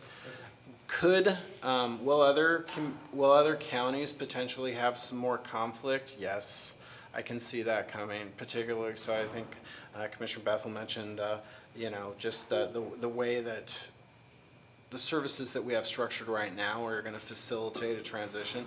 Not that it's going to be perfect. There'll probably be hiccups and issues, and probably the one thing I didn't mention too with this bill is, in a lot of ways, it's still on the books, but a lot of it, bail is not what it was. It's almost been eliminated, because one of the factors, and again, this comes from the presiding judge, and I hope I'm characterizing this in the right way, is bail is really based on a person's individual ability to pay. And it's not, she'd be the first to acknowledge, like, we can't just up it now because of, say, more serious charges. If somebody comes in on a serious charge, doesn't have any money, we can't up it just to ensure the person appears in court. And I think, some of these, she has the same kind of look that we do in terms of, I'm not 100% sure how we're going to do this, but we will do it because we work so well together. Yeah, okay. Thank you. Other questions? Okay. I have one thought, Sheriff Cass. You were talking about cooperation and working together and a sort of a sense in Marion County that people help each other. Commissioner and I, before we recessed for lunch, we're talking about in big governments and so just kind of chatting. It was no theme really, but and I got to thinking about silos. And I guess if there are places where silos would be in law enforcement because of all of the weird conflicting things, the stuff Jeff just sort of alluded to, and in public works because you're working with stuff. And I have to think again about whatever it was that happened way back when that started the ball rolling for departments to work together, to realize a common purpose in what you all are each doing together for Marion County and for the people of Marion County. And I think there's just one more example. But I want to thank you for your testimony and close on that thought, unless somebody else wants to echo anything. But I know we've got Public Works ready to jump in too. So thank you very much. Thank you. I do think Brian wanted to sing. I was just going to say the same thing. Well, Jeff, you didn't notice as you were talking here and praising Health and Human Services that Ryan had walked in around the back. And as you were saying this, he was back there, he was gloating. It was planned, I'm sure. Thank you, gentlemen.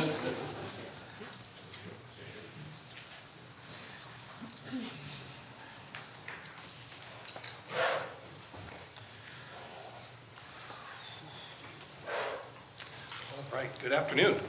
Hi. And thank you for your patience. Oh, no problem. Thank you for your time. Chair Vance, committee, thank you for this time. I am Brian Nicholas, Marion County Public Works Director. With me today I have Dennis Mansfield, our Public Works Administrative Division Manager. And I'd like to start by echoing some of the sentiments that the sheriff had shared early on in his statements. This has been a really dynamic budget season, and a lot of credit goes to the budget team in their work, helping make sure we were ready for today.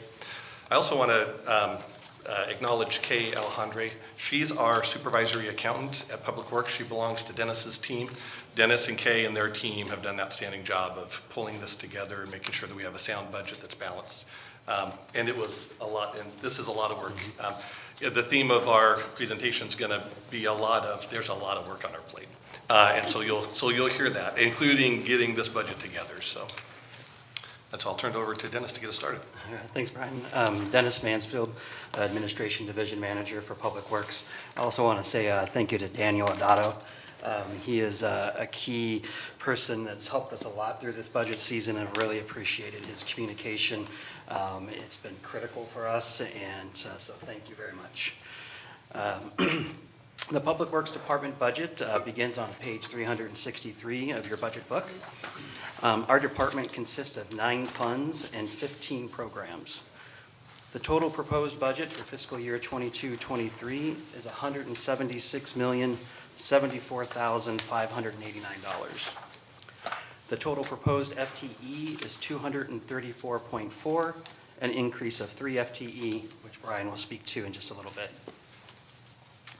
Our 15 programs consist of the following: roads and bridge operations, emergency management, ferry operations, administrative services, our maintenance shop, radio communications, light duty fleet management, our environmental services, stormwater management, our parks, engineering, surveyor, land use planning, building inspection, and if that wasn't enough, we have a new program this year called the Public Works Grants Program.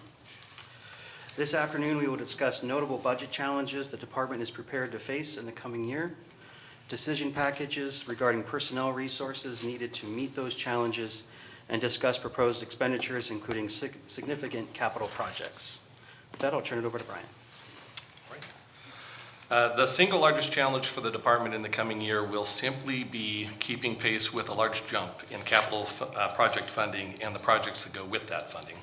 Between the American Rescue Plan Act, FEMA public assistance, and various federal funding sources focused in part on wildfire recovery, more than $85 million in new one-time federal funding has been awarded to Marion County and allocated to Public Works for capital project expenditures over the next 5 years.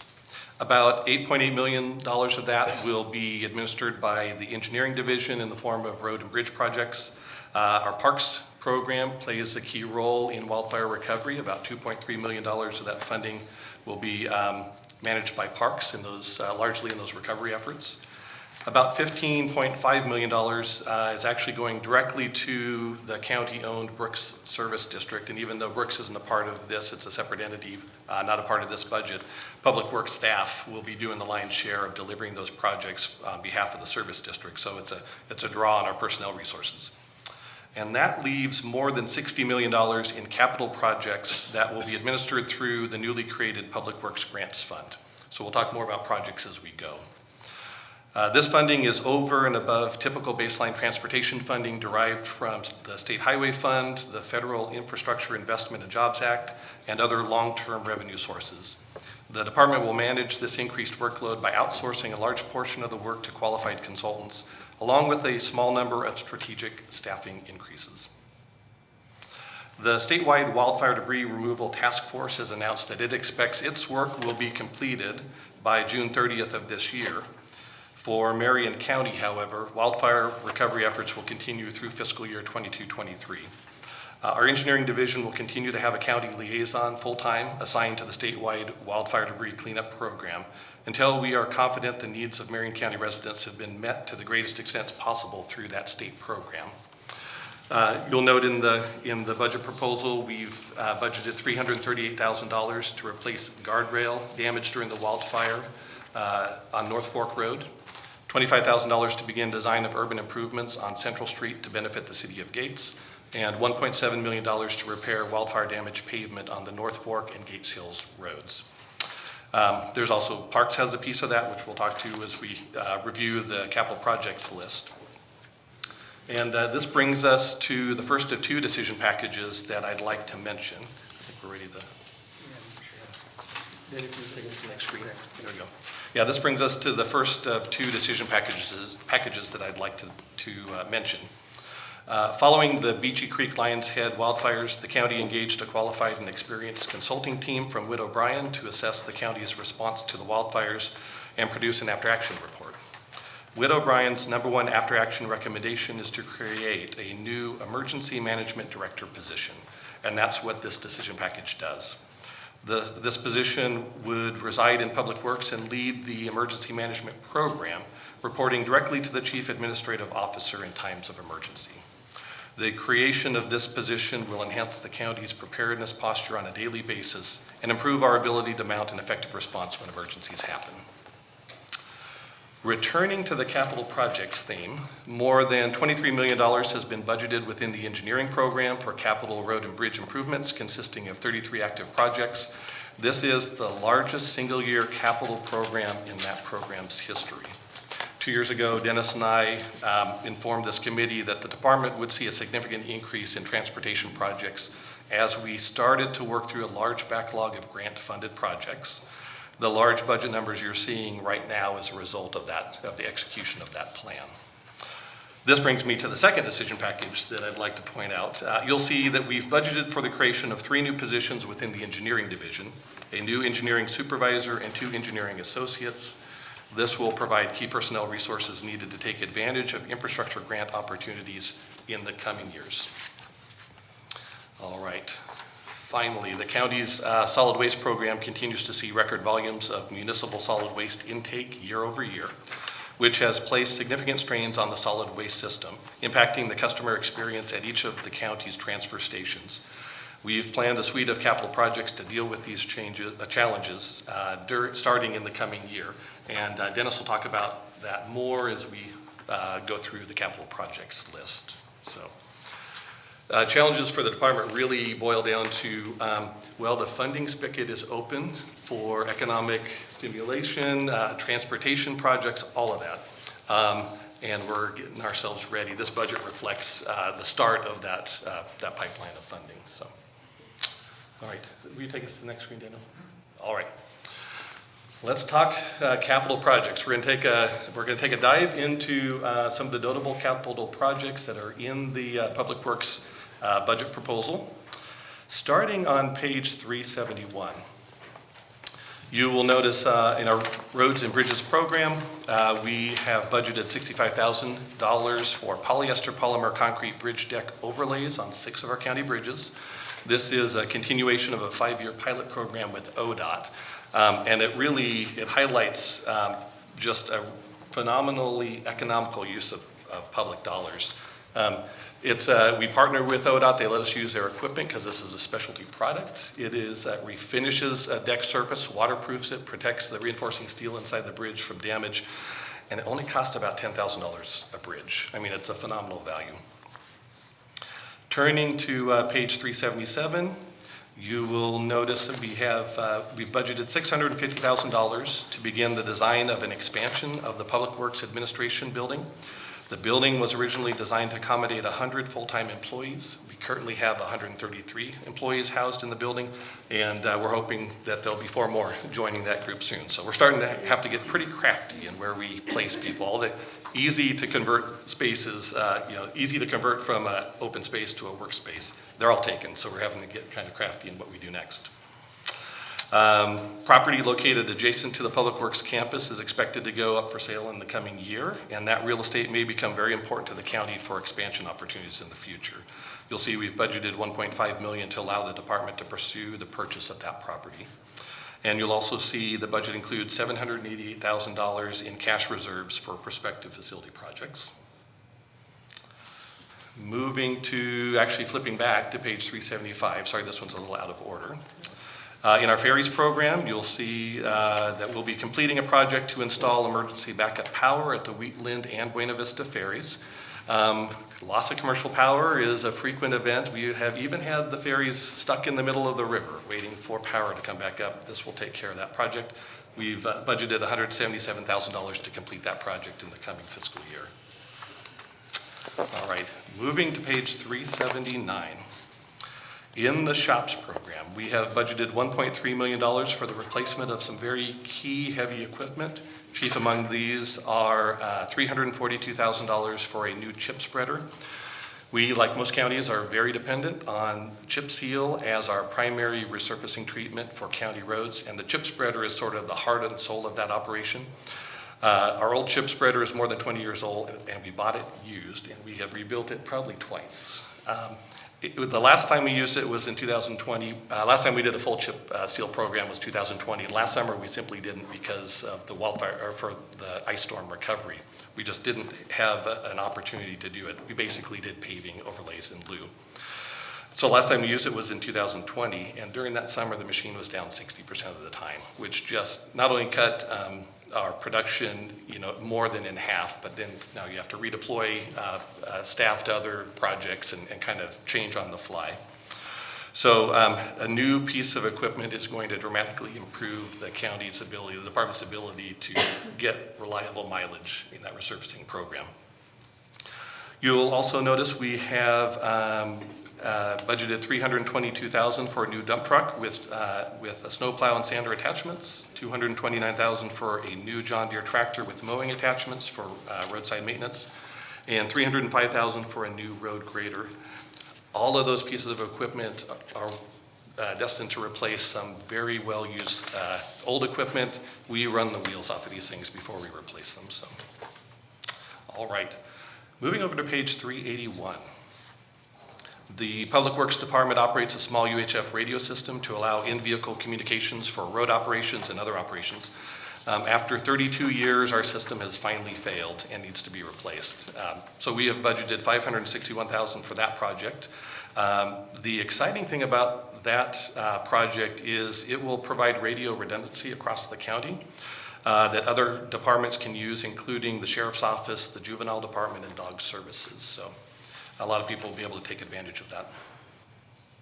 Moving to page 393. All right. Finally, we have the $23 million capital program that the engineering division will undertake this year. The budget, actually, Danny, will you go back to the previous slide? On the slide, you'll see the dollar amounts for the 5 largest of those capital projects. First, we have budgeted $4 million for a road resurfacing program this year. That is a county road fund project. $3.1 million to begin construction of urban improvements on Hayesville Road in East Salem. That is a grant-funded project.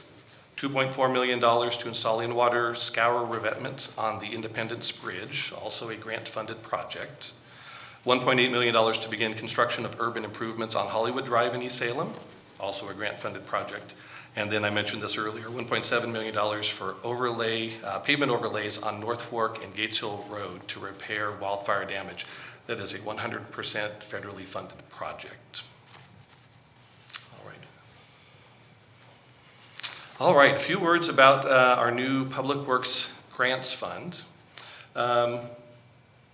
This coming fiscal year, we have budgeted $4.6 million to begin the procurement and replacement or construction of a county-wide radio system to replace the sheriff's aging VHF system. This is a multi-year project. The latest engineer's estimate for this project is $13.2 million. We have in hand $9 million in ARPA funds plus $1.2 million in congressionally directed spending. So we're just about $3 million shy of the full spend, and so we're working on the grant program to get that additional funding. But this one is destined to replace the sheriff's aging VHF system. And then finally, we've budgeted $5.5 million to begin the design, permitting, and land acquisition of 2 sewer systems on behalf of the North Sandiam Sewer Authority. This is all ARPA dollars awarded by the state. And The funds were awarded to Marion County directly, not to the sewer authority, so we will be playing the lead role to deliver those projects on behalf of the sewer authority. All right, I'm going to turn over to Dennis to lead us through the rest of the capital projects list. Thanks, Brian. The Environmental Services Program starts on page 384, and I'll be speaking to a few of our 12 capital projects which are listed on page 386. The Environmental Services Program manages the solid waste system in Marion County, operating scale houses for 2 convenience drop locations, Skirts in North Marion and Cavana Energy from Waste. It also fully operates the Browns Island landfill and composting facility and the North Marion convenience drop. Environmental Services also has a great waste reduction team which provides education and community outreach. Some of the programs you may be familiar with is our Earthwise program, Master Recyclers, and a recent successful event, Earth Day. Environmental Services is also responsible for providing wastewater services to the Brooks and Fargo District and water services to Brooks. There's a lot going on in the environmental services world. So I'm going to start with our solid waste system feasibility study and site analysis that was completed by Gershman, Brickner, and Bratton, which we refer to as the GBB report. The GBB report was completed in January of 2020. The main reason for having this consultant complete this study for us was our growing need to expand our solid waste services to the community. If you've been to Skirts recently, our convenience drop-off of Highway 22, and you've probably waited in a long line to dispose of your garbage. Since 2016, we've seen double-digit percentage growth in volume every year. In fiscal year ending June 2016, we received 40,000 tons of garbage at Skirts. And in fiscal year ending June 2021, we received 65,000 tons. That's a 62.5% growth in a 5-year span. Since we are seeing the same type of growth at our North Marion transfer station, just north of Woodburn as well. The GBB report provided 2 key recommendations. First, build a larger transfer station near the Brooks community, which is a more central location for Marion County customers. Additionally, it would provide room for future growth and access to multiple types of disposal options, including Cavanta, the MRF to maximize a recoverable material, and potential rail options if needed for future disposal to a landfill not so near us. Secondly, build a convenience drop in the canyon closer to the Lyons Mill City area, which would also provide additional recycling options as communities up in the canyon do not currently receive curbside recycling. In our fiscal year 22-23 budget proposal, we are beginning the first step of the GBB recommendations, which is to purchase land for the new transfer station in Brooks. The site is yet to be determined, but we are hopeful that we'll have something in 22-23, and we have a budget request of $10 million for the land acquisition. We also have $1.5 million budget for the design of this new transfer station once we have acquired the lands. Also, a theme this year is repairs and improvements at our North Marion site. The North Marion site has a few things going on. First, it's an active convenience drop for our customers to bring their garbage to. Secondly, it has an active monofill cell that receives ash from Cavanta during the summer months. And it's also the site of an old landfill, which still produces methane gas, for which we are responsible for capturing and burning off the excess gas through a gas flare system. And one of our capital outlay requests this year is to replace this flare in the amount of $468,000 as it has reached its useful life. We also have our concrete flooring that needs repair in the amount of $242,000. This is the area where the customers drop their garbage into big containers known as drop boxes. When filled, these drop boxes are pulled across a concrete floor to a staging area for transportation. The drop boxes have metal wheels that allow them to roll across the concrete floor more easily when being pulled. The constant rolling of these drop boxes across the concrete floor creates grooves and erosion over time. We've been replacing sections at a time so we don't have to close the site to customers. So we're just filling in another section this year. Lastly, we have our leachate lift stations that need improvements. When rainwater passes through our monofill, it is considered leachate. Leachate has environmental regulations on the appropriate treatment and disposal of the material. Our leachate system has 2 lift stations. The first station allows the leachate to get from the monofill to our lagoon. The second lift station allows the leachate to be pumped into tanker trucks from our lagoon, which is then transported to a treatment facility in Portland. The requested amount for the lift station improvements is $176,000. Moving on to our stormwater program, which starts on page 387, and our 5 capital outlay requests are listed on page 388.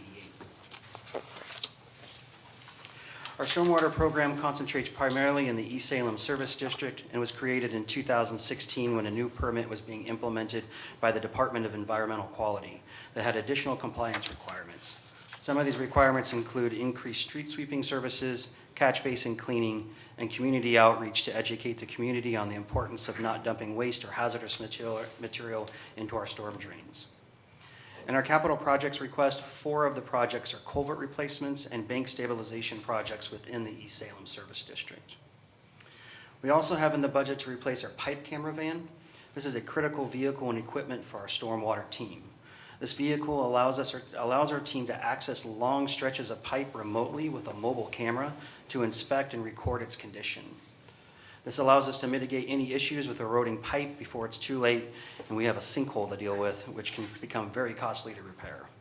Our current vehicle is a 1986 box van that we repurposed from the sheriff's office a few years ago. It has exceeded its useful life and is regularly in the shop with maintenance issues. The budget request for this replacement is $190,000. Moving on to our parks program, starting on page 389, and therefore capital projects are outlined on page 390. Our parks program maintains 17 parks, which is up 1 from last year. We now operate the North Sandium Park, which was previously run by Oregon State Parks. In our capital projects request, we received ARPA funds to improve Parkdale Park in the East Salem Service District in the amount of $364,000. Thank you, Commissioners. This is a 2-year project with $182,000 budgeted in our proposed budget for fiscal year 22-23. The funds will go towards a new ADA compliant walking path, picnic tables, and lighting. Our budget proposal includes $360,000 for land acquisition for the sale of Auburn Park. Because Auburn Park was a federally granted park when we received it, we are required to use the proceeds of sale on the acquisition of land for a new or expanded current park. Not doing so would forego any potential federal grant opportunities for the parks program, which we very much want to have access to as we continue to shape our parks. As you know, 6 of our 17 parks were destroyed in the wildfires of 2020. There has been a lot of time and energy working with various agencies on restoring these parks, and we now have 2 park restoration projects in our capital budget request for 22-23. First of which is Bear Creek, with a budgeted restoration of $390,000 funded by FEMA. This will restore the park to its previous condition, minus the trees it once had, and will restore the camping spots in the area. The second restoration project is the Salmon Falls Park, and this is the first of a 2-year budget project budgeted at $60,000, also funded by FEMA. Moving to our final program of discussion, our fleet program. It starts on page 382, and our 4 capital outlay requests are on page 383. Mr. Chair, I just have a question. Yes. On those 2 restorations, FEMA's funding at 100% or 75? So it's hard to explain. So it's, I forget the title of the name of it, but basically they're going to give us a lump sum of money, and we can spend that lump sum of money on whatever we need in that park system. As long as we spend the money on that, we're good. So where the 75-25 comes into play is if we go to FEMA and say, we anticipate that our costs are going to be $1 million to restore this park. They'll give us $750,000 of that money, and then we can go spend that $150,000 to do that. If we anticipate to be $1 million, we're probably going to be looking to try to get $250,000 additional dollars. But in these particular projects, we're starting with, we're not using all of the funding potentially available for FEMA. So in theory, it's 75-25, but we'll get 100% of the FEMA dollars for these 2 projects. Is that making sense? No, Brian, that's not, not one presentation has been presented to us that way, so I don't understand. Dennis is describing the FEMA Alternatives project process. So in the Alternatives project process, well, public assistance, the baseline requirement is restoring public assets to the pre-loss condition, and FEMA will reimburse you 75% for eligible costs. There's another program, a companion program called Alternative Projects, and what FEMA does is they will pay you 75% of the appraised value of eligible costs. And as long as you reinvest in that facility, it eliminates the requirement to return the site to pre-loss condition. So it's a much more flexible program. So what you do is you take your 75% of the appraised value and you go do your project with that pot of money. Okay. So there's no, So this is technically there's no 100% match. of the 75%. Right. Got it. Technically, there's no match, Okay. but there's a hard ceiling and they won't give you any more money if Okay, you go over. thank you. Yep. Thank you, Brian. So moving on to our final program of discussion, our fleet program.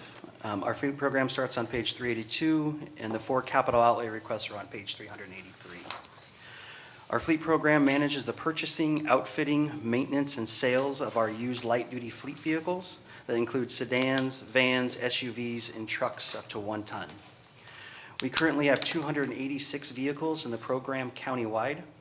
In our capital outlay requests, we are requesting to add 3 more vehicles to the program. One is for the Sheriff's Office Law Enforcement Assisted Diversion Program, also known as the LEAD program, which they spoke to earlier. The vehicle will also will be a Dodge Durango SUV that will be outfitted to the Sheriff's Office specifications. 2 are for the Health and Human Services Department's IDD program, and they will be Chevrolet Malibu sedans. Health and Human Services is also upgrading one of their vehicles from a Chevrolet Malibu to an all-wheel drive cargo van. And lastly, we have our annual replacement of vehicles, for which we are requesting to replace 18 vehicles that have met their useful life in the amount of $800,000. Their useful life is determined based on scoring method established in 2009 by a company named Mercury. This method looks at the mileage, maintenance expense, and reliability and age of the vehicle to determine the appropriate time to replace the vehicle. We continue to use this methodology today. That concludes our presentation, and we're open to any questions you may have. Okay. Question of Public Works. Brian, I just want to clarify, when we're talking about the administrative services budget, you said that the unassigned capital projects were for prospective facilities projects. But as I recall, we had a meeting that we didn't conclude what we were going to use that money for. So I just want to make sure that we're clear that we're going to have a follow-up meeting where we talk about how we're spending these capital dollars and whether they're going on roads or whether they're going on buildings. That's right, yeah, and that's why it's unallocated. It's sitting there in sort of a suspense until we have those conversations and the board can make those decisions. I thought you said it was like we're going to spend it on buildings in the future that we haven't picked yet. And I was like, well, I'm not sure we've made that decision. No, we haven't, no. Okay. And I thought it was sort of a similar thing with the land next to the Silverton campus, but this sort of has that as a done deal. Is that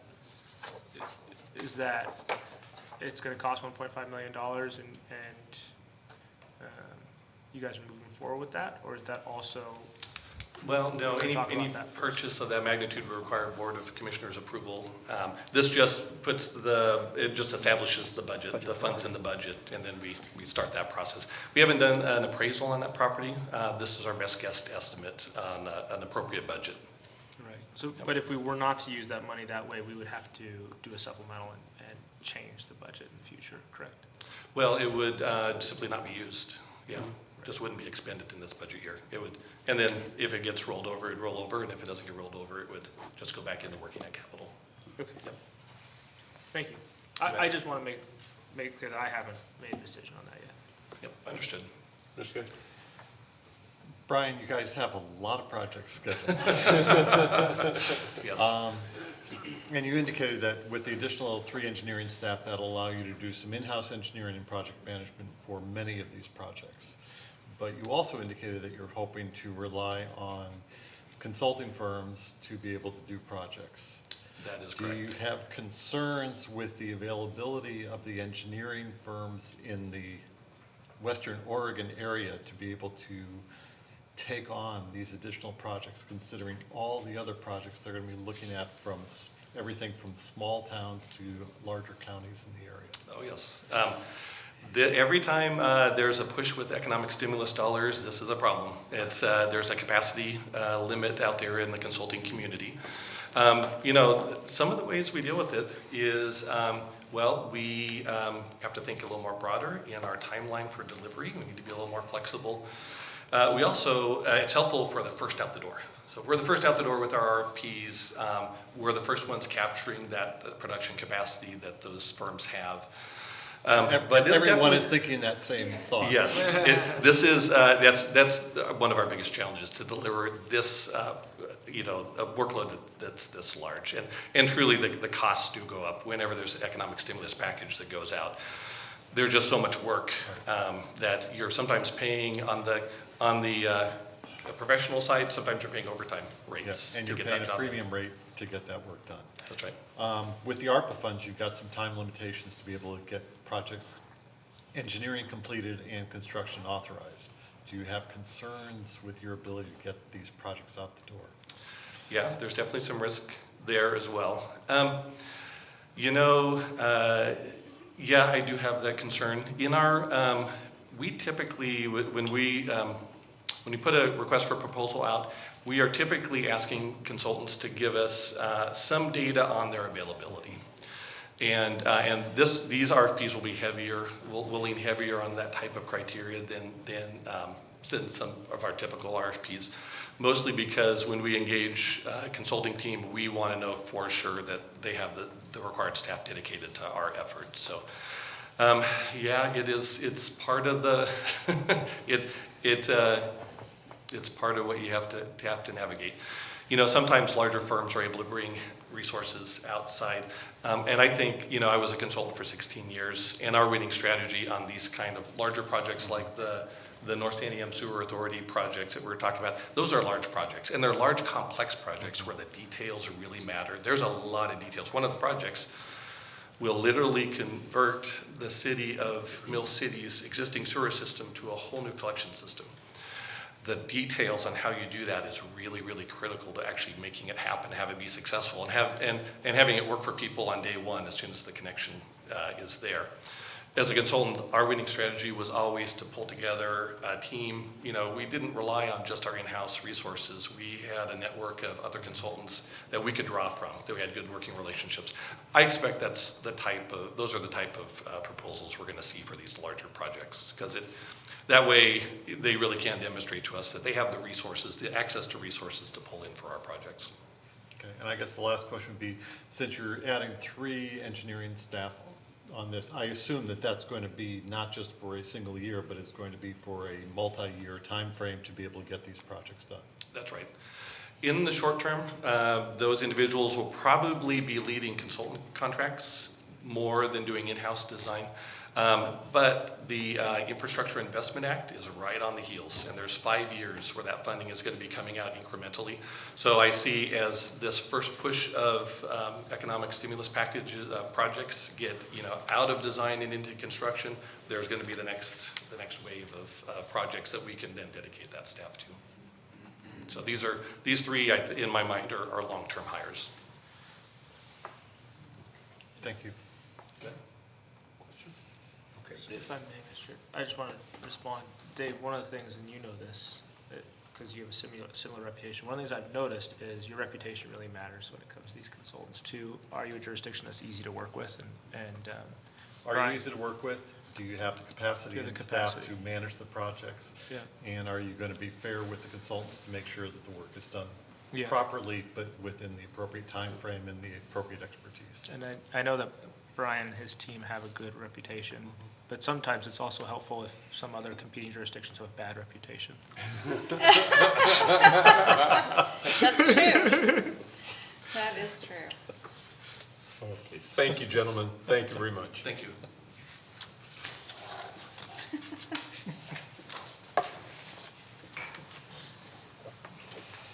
Ryan, you're up next.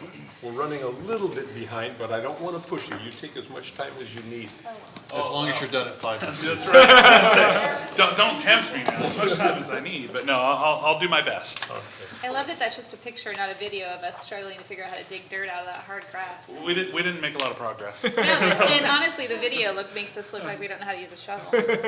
We don't know how to use golden shovels. Yeah.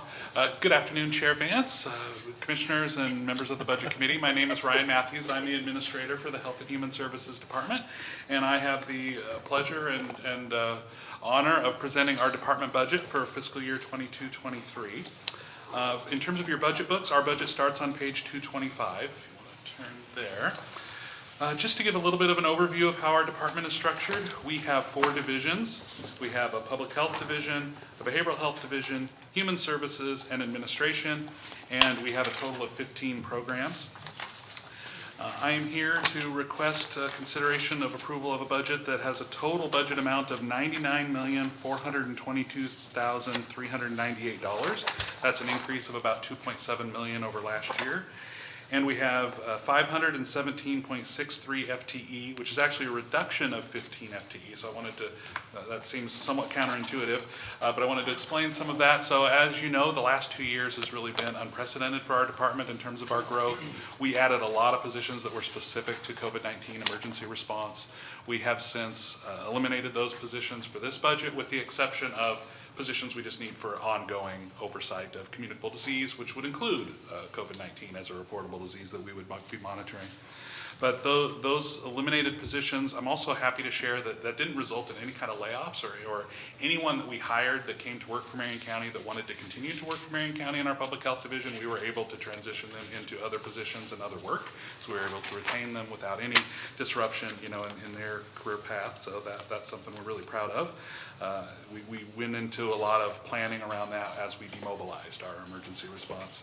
And the other reason for the decrease, and you heard it from the sheriff and undersheriff earlier, is we did transfer supervision of the 4 lead navigators from our department to the sheriff's office. So that shows as a reduction in our budget, and it shows as an increase in theirs. So that's how we sort of account for some of the reduction in FTE. I did want to talk about some of our programs, and if you wanted to turn to page 229, you'll get to see kind of a graph similar to what's on the screen. I certainly really wish I could highlight all of our programs. They all do amazing work and things that, I know that our community and certainly myself is really proud of. But for the sake of time and just the complexity of our budget, I wanted to just highlight a couple of programs specifically. So I'd first like to talk about our addiction treatment services program, which in the coming year is $7,053,101.41 FTE. So this program provides outpatient substance use treatment services, primarily to adults. We offer some to youth up in North County, up in our Woodburn office. Our outpatient services also includes treatment for fentanyl, and I know that's a drug that we've heard a lot in the news over the last couple of years, just how significant of an increase in abuse of fentanyl has become. In terms of our new admissions into outpatient services, about 90% of them are either active users or have recently stopped using fentanyl. And if we think back a couple of years ago, that was going to be drugs like heroin and other opioids, but fentanyl has really taken the lead there. It's been very significant. We also offer medication-assisted treatment, which includes methadone and Suboxone for those with opioid addiction. We have some residential services that we offer. So we have Her Place, which is for moms to receive substance use treatment services while maintaining custody of their children. And we also have just purchased a home to start a similar program known as His Place, which will be for parenting fathers who are seeking substance use treatment, but we're able to provide services with their kids alongside them to maintain those family units. And another new service I wanted to talk about here, and I'll touch on it again later in the presentation, that is new for this program, is we've been providing on-site support at Redwood Crossing. So that is a transitional home that's operated by Salem Housing Authority, and that focuses on getting people off the streets who are chronically homeless and having them receive services and supports in a transitional housing setting. We have been sending in a certified recovery mentor as well as a counselor to really try to stabilize that population to hope to have really positive outcomes. And so we're really proud of that work and that partnership that we've developed in the past year with Salem Housing Authority. Another program I'd like to highlight is our Residential Services and Supports Program. You'll see it is $10,434,304 and 18.65 FTE in fiscal year 22-23. That's a huge increase over prior years. And the biggest reason for that is because we received a grant of $6.3 million from Oregon Health Authority that is money specifically to invest in behavioral health housing. And this will be with the targeted goal to reduce the population at the Oregon State Hospital. In addition to that, this program also operates a rental assistance program for youth and adults, as well as we staff a 24/7 residential home known as Horizon House that is on the grounds of the state hospital. And the last program that I want to highlight specifically before we get into really the key trends and departmental impacts is our communicable disease control program. You'll see that it's $11,323,900 and 35.47 FTE in the new year. And this program provides support and testing and investigation for reportable diseases and outbreaks. This includes things like TB screening, TB case management services, as well as STIs like syphilis and some other that are really of significant importance to us in our community. I did mention that we demobilized our COVID-19 response, and this is where those services were housed, and this is where we still do have some capacity to respond to our community needs related to COVID-19. In addition, this program has our public health modernization efforts, which between our countywide and the regional partnership we have with Polk County is about 15 FTE working on public health modernization, and I'll touch on that in a little bit as well. If we do want to transition to slide 3, I want to talk about some of the key factors that are influencing our budget and kind of the direction that we're going. The first one, I just sort of touched on it, but it is really shifting away from a pandemic response that our public health division has been, embattled in the last 2 years, and really now shifting back to core public health functions like public health modernization and really focusing on our community health improvement plan, which is our CHIP priorities. So the demobilization of our COVID-19 effort during fiscal year 21-22 has gone really, really smoothly. We've continued to make sure that the community has access to vaccines and tests where they're needed. We make PPE available to providers in need. And we still work with partners around isolation and quarantine efforts for those that need to isolate themselves if they become COVID positive. But the work here is much more manageable now, so people are able to go back and do their core work, and this just becomes, an additional reportable disease that they work within, but it's not all-encompassing of all of their time and resources, which is great. The public health modernization, that was a House Bill 2348 that was passed in 2013, and it was really designed to revamp the public health system. We have seen incredible investments in public health that were largely driven by COVID-19, but I think we're seeing those continued investments now because we really see the value of the public health system and what it means. I think that for the coming year, some of our primary goals around modernization is to engage our partners to continue to increase our emergency response efforts and abilities, and also treatment and supports for communicable disease. I don't think it was an accident that Marion County was so well prepared to, when you think about vaccine distribution and when that came across the state of Oregon, Marion County was able to take the lead. And I don't mean Marion County specifically as Marion County proper, I mean our entire community with all of our providers, that we had partners like Salem Health that could set up at the fairgrounds and distribute significant numbers of vaccines almost from day one, where so many other counties and regions were just trying to figure it out. And I think it really speaks to a lot of the pre-planning and a lot of the training and a lot of just being prepared for when this day would come. Certainly nobody expected a pandemic and nobody expected to be dealing with what we were dealing with, but I think it just shows that all that work really pays off when it's in need, and I think we want to make sure we're continuing that. That's not, there's muscle memory to those types of skills, and we want to make sure we maintain that in our community, and that's some of what modernization will be focusing on, along with really working on prevention initiatives and other risk mitigation efforts to make sure that we're thinking ahead and not just responding to what's the immediate need. The one thing that we're also really proud of is that the work that we did with our Community Health Improvement Plan, our CHIP, with all of our partners across the region, and this would be both Marion and Polk County, is the top 3 priority areas that we came up with are really the 3 priority areas that I know in our department. That's just so much of what we focus on. It's substance use treatment and prevention, it's behavioral health supports, and it's housing. And when you think about what do our community needs, what are we responding to, I think they really got that right, that those are the 3 huge areas. And it's also where so much of the investments and funding from Oregon Health Authority and the federal government are coming. So it really helps to align with where we want to, not only the priorities that we have, but where we're able to put the resources. So I think that's a real good success for us. The second thing I'd like to touch on is addiction treatment services changes and the impacts from Measure 110. You've kind of heard in various presentations, Measure 110 keeps coming up.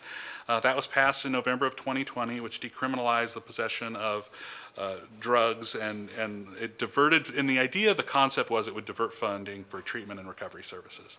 And, you know, I had, initially when I started planning this presentation, that was still the case, that none of that money had come out and none of that, and those funds had been released, which I think has really been kind of a failure on the state's part to change the laws but not have the system ready to sort of adjust to that.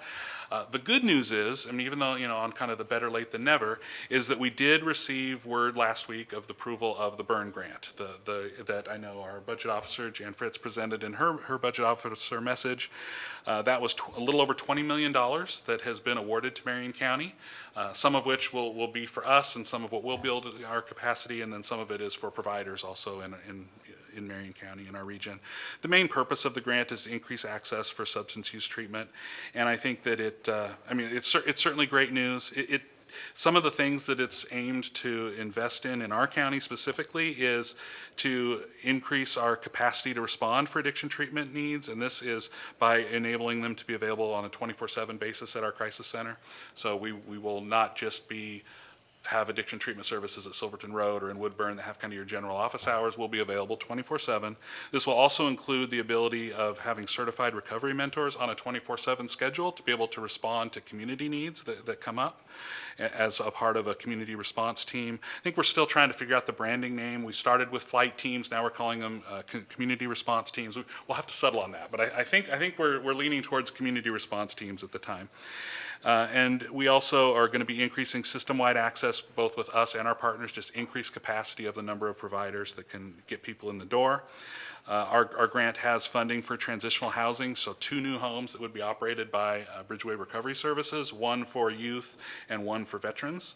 And then a significant amount of money for housing barrier removal, so really helping to stabilize people in their housing situations while they're going through addiction treatment. So I think that's a key social determinant of health and something that's really foundational for anybody to have success in that.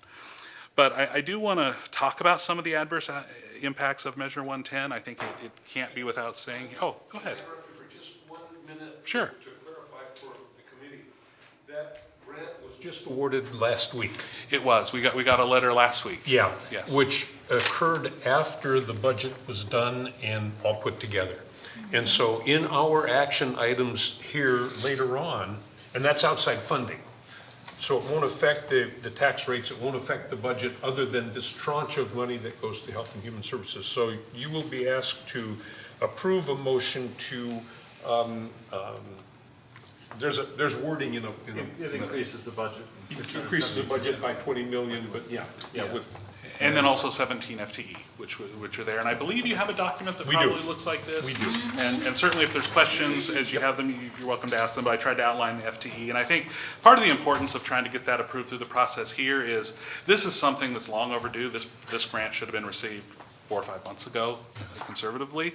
And I think we really want to be able to hit the ground running, create our new positions, get people hired, and get moving as quick as possible. Thank you for indulging me. I just want to make sure that was in the awareness of the public. Great. Okay. Yeah, thank you for that. Okay, go on, I'm sorry. Yeah, no problem. Well, yes, I'm sorry. So, since you introduced this, can I ask a question specifically on this issue, or should I wait till we're done with the presentation? Let's do that now. Sure, you're welcome to, yeah. It's top of mind. Because I'm reading and I understand you just got this information. But my question is, so this is a 2-year, a biennium for $20 million roughly. Is it being outsourced to Bridgeway?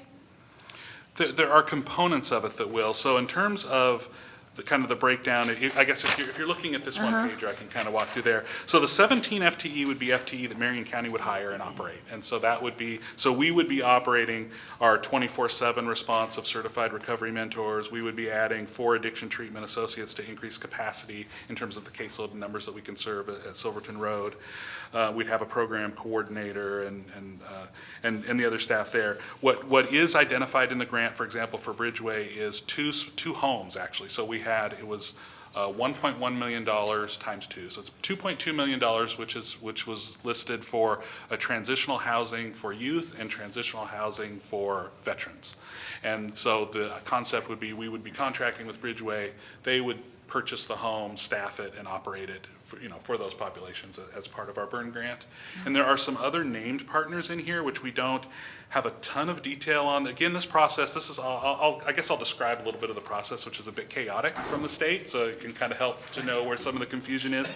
So everybody from Marion County, well, any provider from Marion County could submit towards the burn grant to the state. So we did our submission, which was about $10.9 million that we went through our Board of Commissioners, and those were programs and things that we knew about, even if it was intentional to contract out some of that work. The award, which is a little over $20 million, includes burn grants that were submitted from other community providers as well, that we don't yet have exact descriptions on what those are, or even the amount that goes to each individual provider. So we have a list of, there are 6 individuals that are receiving funding. We're one of those 6. But the contract will come through the county, and then we'll have to subcontract with them. So I've had to put in an official public records request with the state to get a breakdown of, we have about a $10 million gap that we don't know exactly what those proposals were. So what I've budgeted in here is like basically materials and services as a placeholder, because we know we'll eventually have to contract that out. But I only have clarity over the exact description of services related to the $10 million that we submitted. We don't yet have clarity for the other $10 million that were awarded to a few other named providers. So OHA gave you twice the amount that you requested with the intention that it's, lack of a better word, almost a pass-through situation? Yes, about 10 million of it will be a pass-through. Basically, they have the ability to contract with us, and then the expectation is we would then pass that funding on to those providers. Okay, so with that, what is our future budgetary expectations? If this is a 2-year grant, this is pretty significant that we're creating an infrastructure. Who's going to be responsible for continuing that infrastructure moving forward? It needs to be Oregon Health Authority. So I know that was part of the commitment with Measure 110, was that these funds were going to be available. I think the expectation is there's a component of these funds that are sort of one-time capital expenditures. You wouldn't, if you give us some $1.1 million to buy a transitional house, like we wouldn't buy that a second time. There's also some funding in here. There was about $2 million to put towards a crisis center, which is great timing for us because we're working on that right now. But again, those wouldn't be obviously monies that they would carry over into the future years. But the listed positions and the programs that we're building, we have, the legislature can never commit to anything other than sort of biennium at a time, but I mean, the understanding that we have is that we will be getting, that those will be ongoing funds, that those were the commitments of Measure 110 and the promises. Now, if that ends up not happening, obviously then we'll have some significant impacts to us, because these aren't things that we would ever absorb and be able to absorb through like county general fund or anything like that. Okay, one other comment. Thank you. Really good explanation for something that is not logical. Correct, yes. But, so I guess, just for the record, when we're dealing with behavioral health, and my expectation and my presumption is that there is some sort of overarching strategy that our county is moving forward with, that it's not, it sounds a little bit hodgepodgey at this moment, and I'm sure we're probably going, again, my expectation and assumption is that that will occur. But I just hope that it does. Yeah, no, I totally hear you. And part of it is because there's so many components to the burn grant that it's sort of like, well, it's a crisis center, it's these transitional houses, it's a bunch of FTE. So I get where it could sort of seem like what is this? You put everything in a blender, it sort of shakes out, and like here's a funding package. And I will talk a little bit about how some of these programs are going to be integrated into some of the future topics I have here around expansion of crisis services and how we see these positions not only helping our community in terms of like the crisis and law enforcement interactions, but also with our homeless population. I think it's going to make a significant impact there. So we kind of see it on a couple different fronts, really, assisting us. But it also means there's a lot of positions we'll have to hire during a time where there's a lot of competition for these sorts of positions. So, I think this again comes back to some of the failures of Measure 110. I don't know if there's any additional questions, or is there anything else? Well, I mean, just on that, the 110, it is a bigger conversation. It has permeated almost every budget that we've talked about today. Yeah.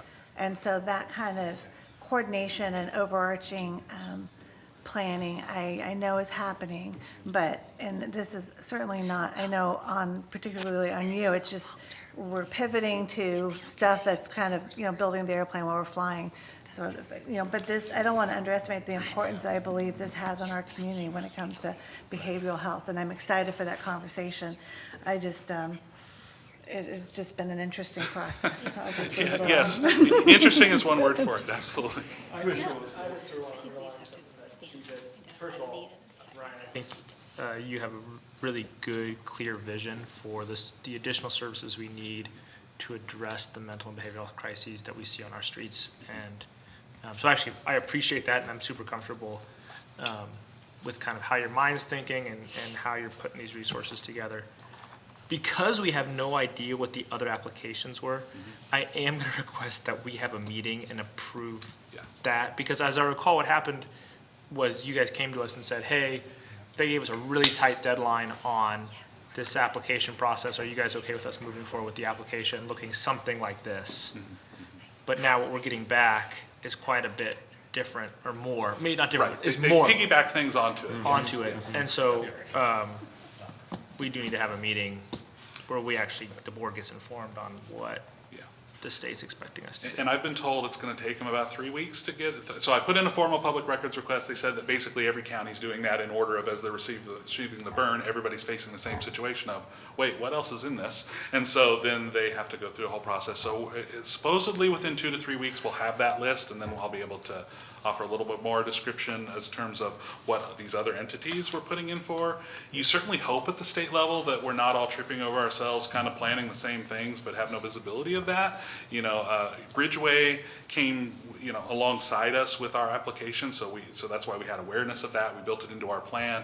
There were some of these other providers, which, this was a resource, so I'm not, that obviously makes sense they would apply, but we weren't connected to them in that way, so we just don't have visibility on what that is. And it's a lot of money, so hopefully it's in alignment with kind of where we want, the county to go, and that it complements what we're doing and doesn't, counteract it in some way. Okay, any other questions on this? Thank you. I didn't mean to divert No, three-quarters of your no problem. presentation, but it's an important, It's obviously it's hugely a concern for important. county. It's massive. It's a massive amount of money, massive impact. And I do want to say that, some of the, we keep talking about Measure 110. I think part of the issue that we're seeing with Measure 110 is frankly, we're losing a lot of referrals. I think that when you have interactions with law enforcement, certainly nobody wants people criminalized where really the issue is substance use treatment, and that's the benefit. But at the same time, that was a referral source. That was an interaction that someone would have with law enforcement that could sort of be a wake-up call to, I need to get help, I need, or be directed, to get help.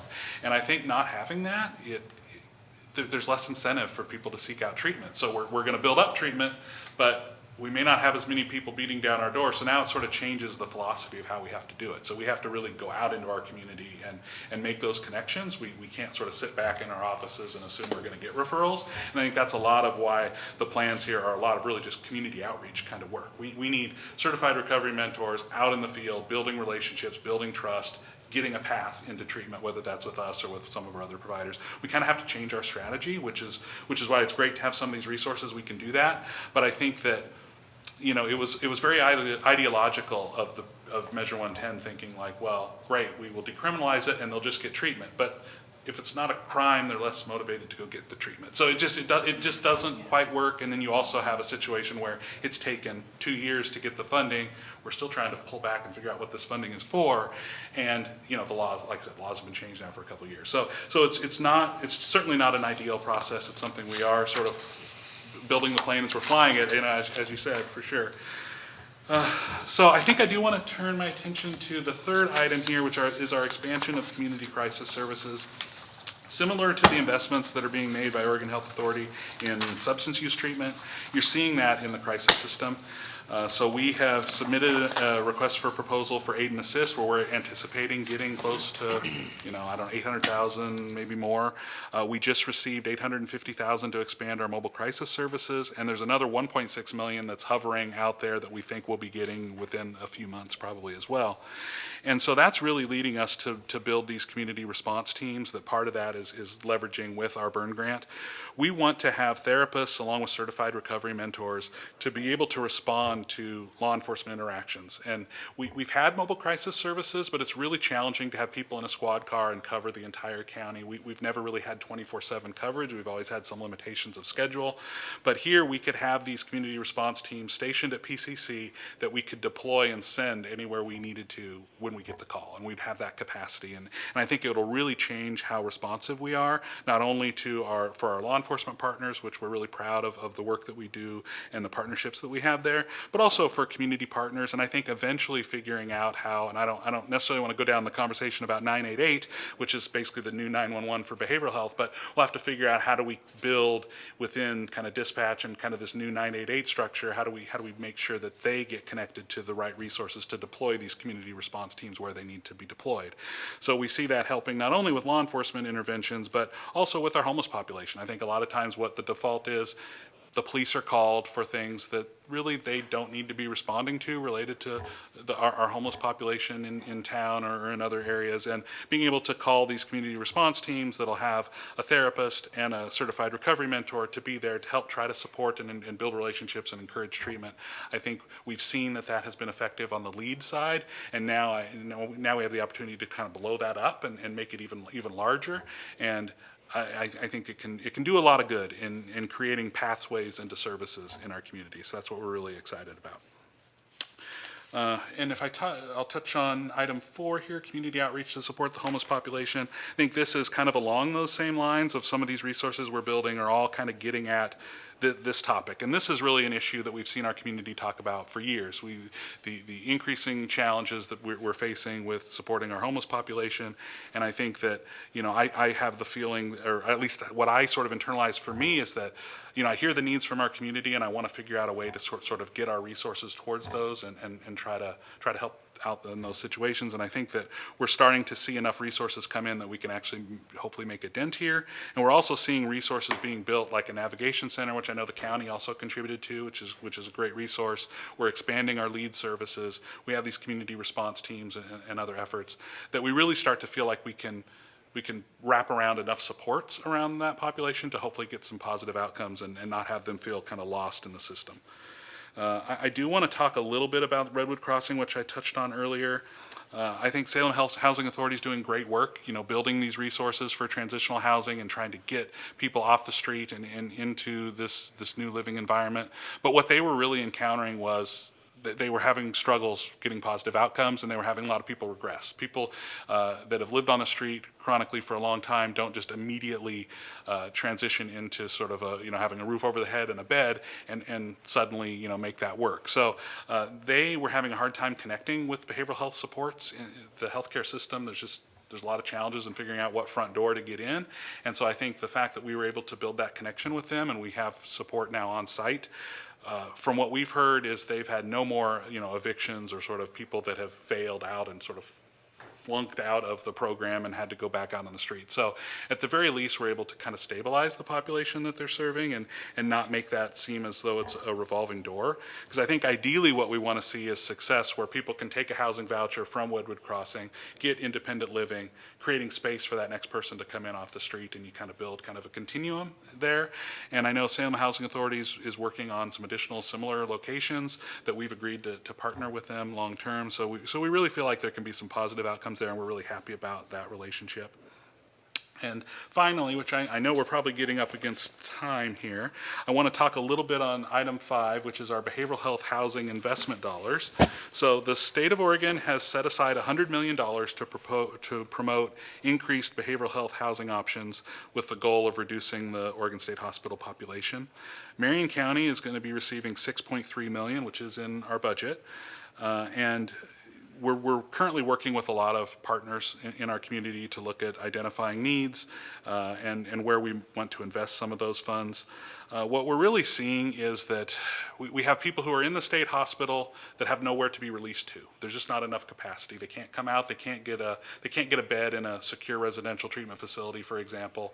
And we along the continuum, we just don't have a path where people can move into lower levels of care because there's just not beds available. We're kind of stuck at every level. And so the hope is between the money that we have and really the money that's pushed out statewide is we can build some capacity so it can be fluid. We need to get people out of the state hospital that don't need to be served at that level, because there are people that need to get in, and we need to be able to sort of create that flow.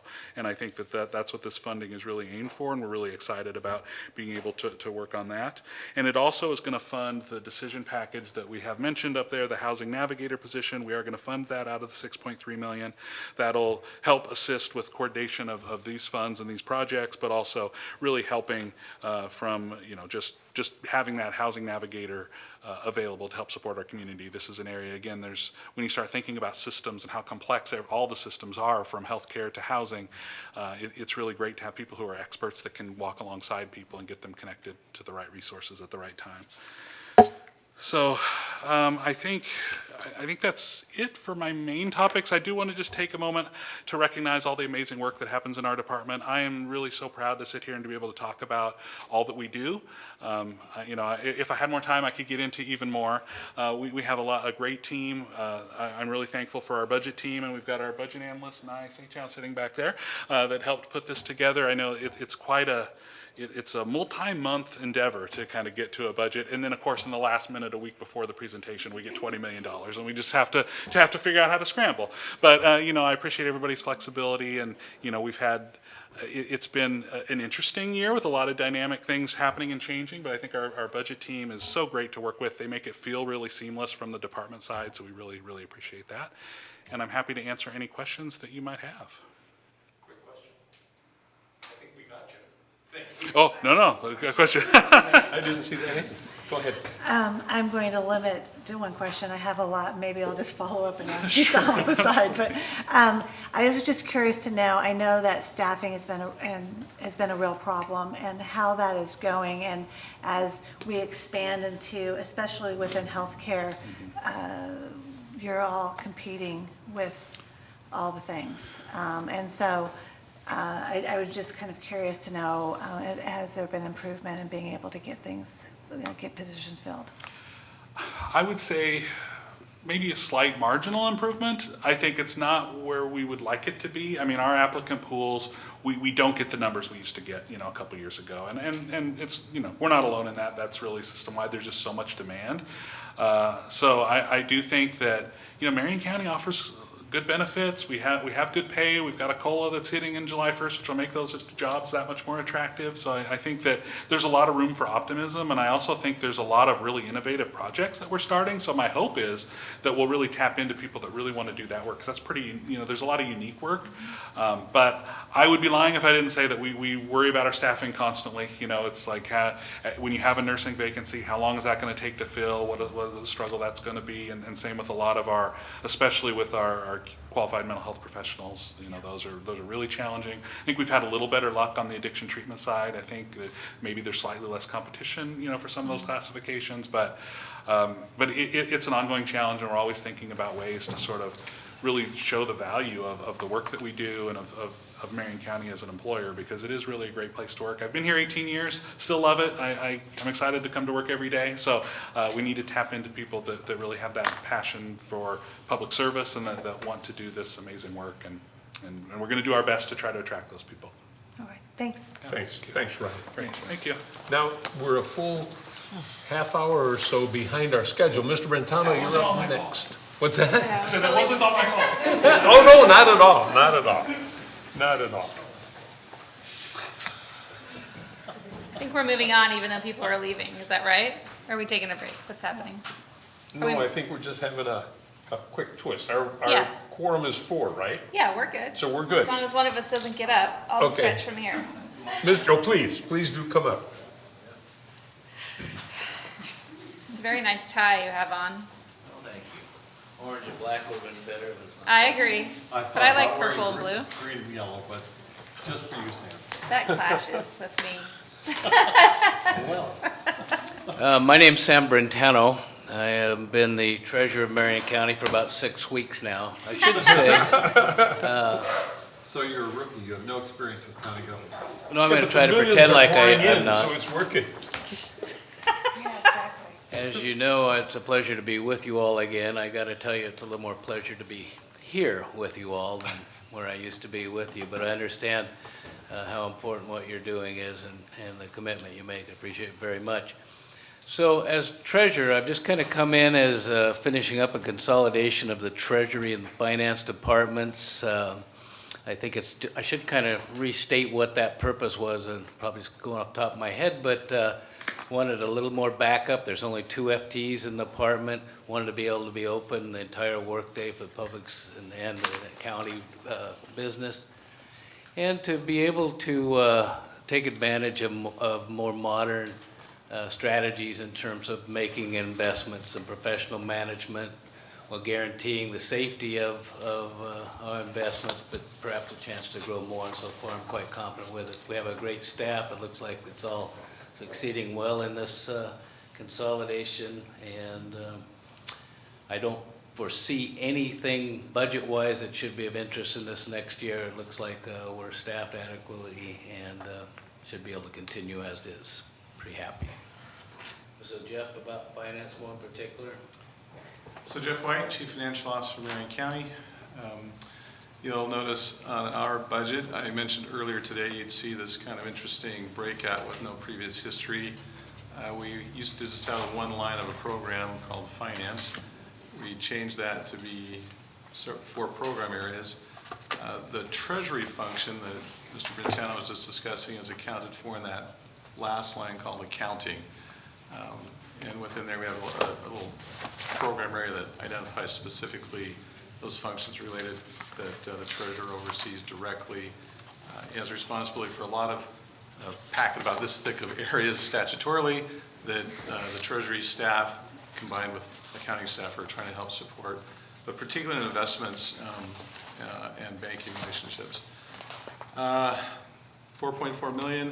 The 26.6 FTE, that's obviously an increase. It reflects the consolidation of the 2 departments and a decision package that the budget officer did approve for a management analyst to assist us in trying to account for all this federal money you've been hearing about between the grants and the making sure that we're in compliance with all those grants.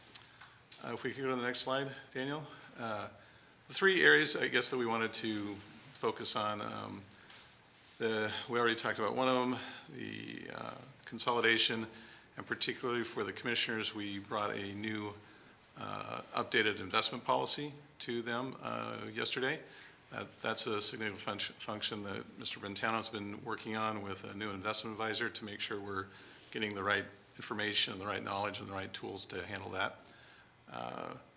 New budget system application. We affectionately call our budget system BUD. It was in-house developed a long time ago. It's gotten beyond its useful life. Realistically, this year, Daniel, if you'll notice, he's got less hair than before.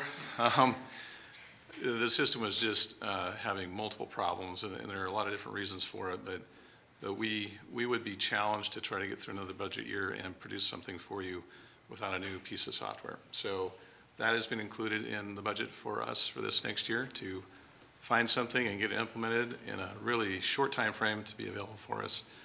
But we're confident it's going to be a lot better than what we have right now in terms of some of the risk we had this year with it. And then I already talked about being able to manage and report on all the federal and state ARPA projects. We need some assistance with that with an additional staff. Those are really the key things we're going to be looking at as a department this next year.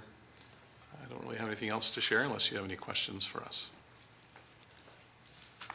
Seamless. I just have one question.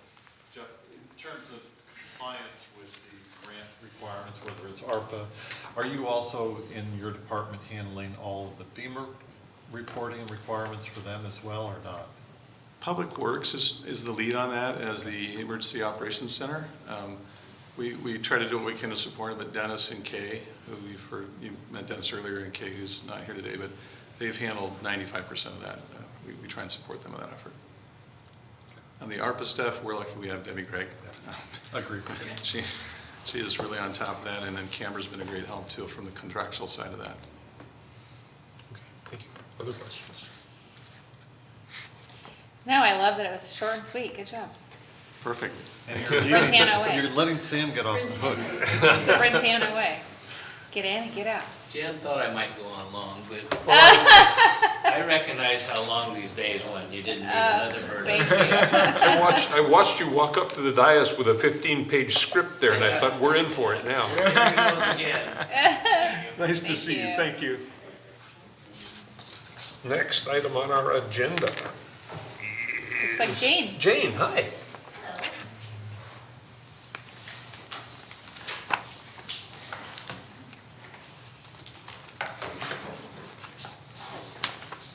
Good afternoon, Mr. Chair and members of the Budget Committee. Thank you for coming. For the record, I'm Jane Vettel, County Counsel, and I will be presenting the Office of Legal Counsel's proposed 2022-2023 budget. Legal Counsel's budget starts on page 347. The department's total proposed budget is $3,151,837 for 11.8 FTEs.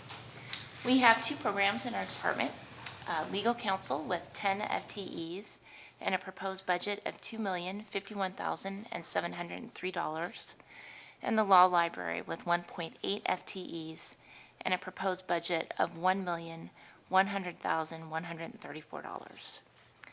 The Legal Counsel program includes attorneys and staff who provide civil litigation services and legal advice to county departments and officials as in-house counsel.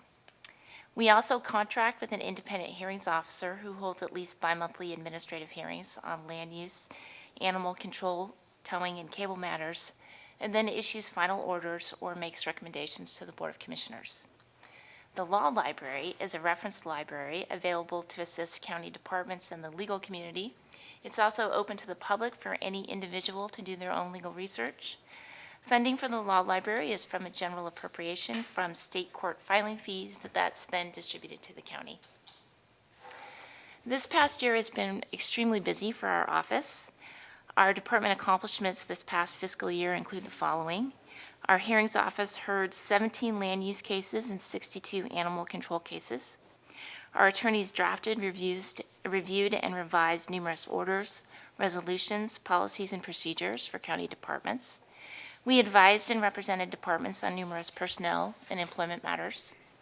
We represented the county in litigation in State Circuit Court, U.S. District Court, Oregon Court of Appeals, the Oregon Tax Court, Bankruptcy Court, and the Land Use Board of Appeals. This past year, we've achieved dismissal of several lawsuits filed against the county and federal court through pretrial motion practice.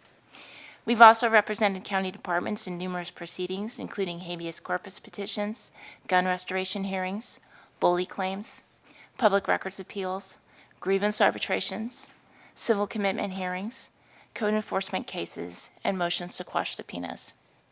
We've also bargained 4 union contracts this past year. Negotiations for 2 collective bargaining agreements have already concluded, and I anticipate the other 2 will be finished by the end of June this year. I'd also like to briefly highlight our processing of tort claims. Since last year, tort claim notices in Marion County have increased significantly. Specifically in fiscal year 2021, we received 13 tort claim notices.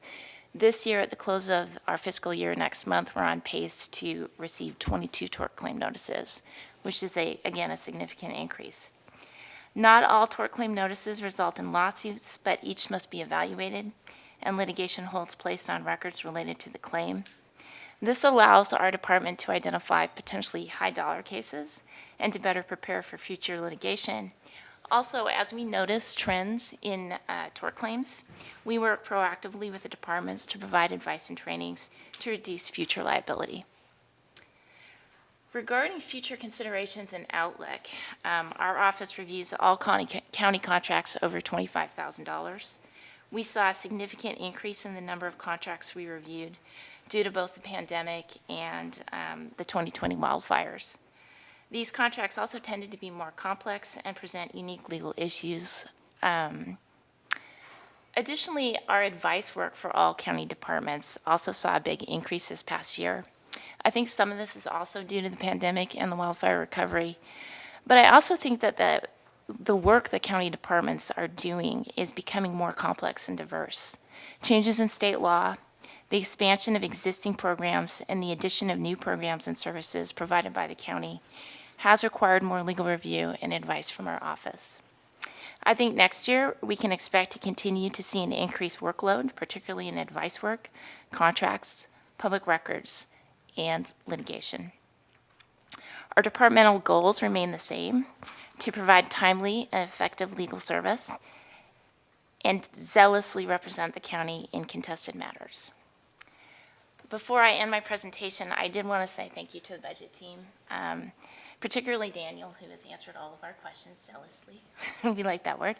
I also want to say thank you to Jan Fritz. I know I speak for everyone in legal counsel's office when I say how much we have appreciated her support and guidance this past year, so thank you. Does the committee have any questions for me? I don't have any questions. I just want to say thank you and your team for all that you do for the county. It's a huge lift over the last couple of years. I know there's been a lot of things added to your plate, and although I'm super new here, I just really love that you're very responsive to me as a commissioner, and you do a great job of helping me understand the complexity of the different types of law that you practice in your office, and I think you're great. So thank you. I can say for my whole office, we love working for the county. We love being here, and it's a privilege to represent Marion County. Thank you. Thank you, Jane. Board of Commissioners Office.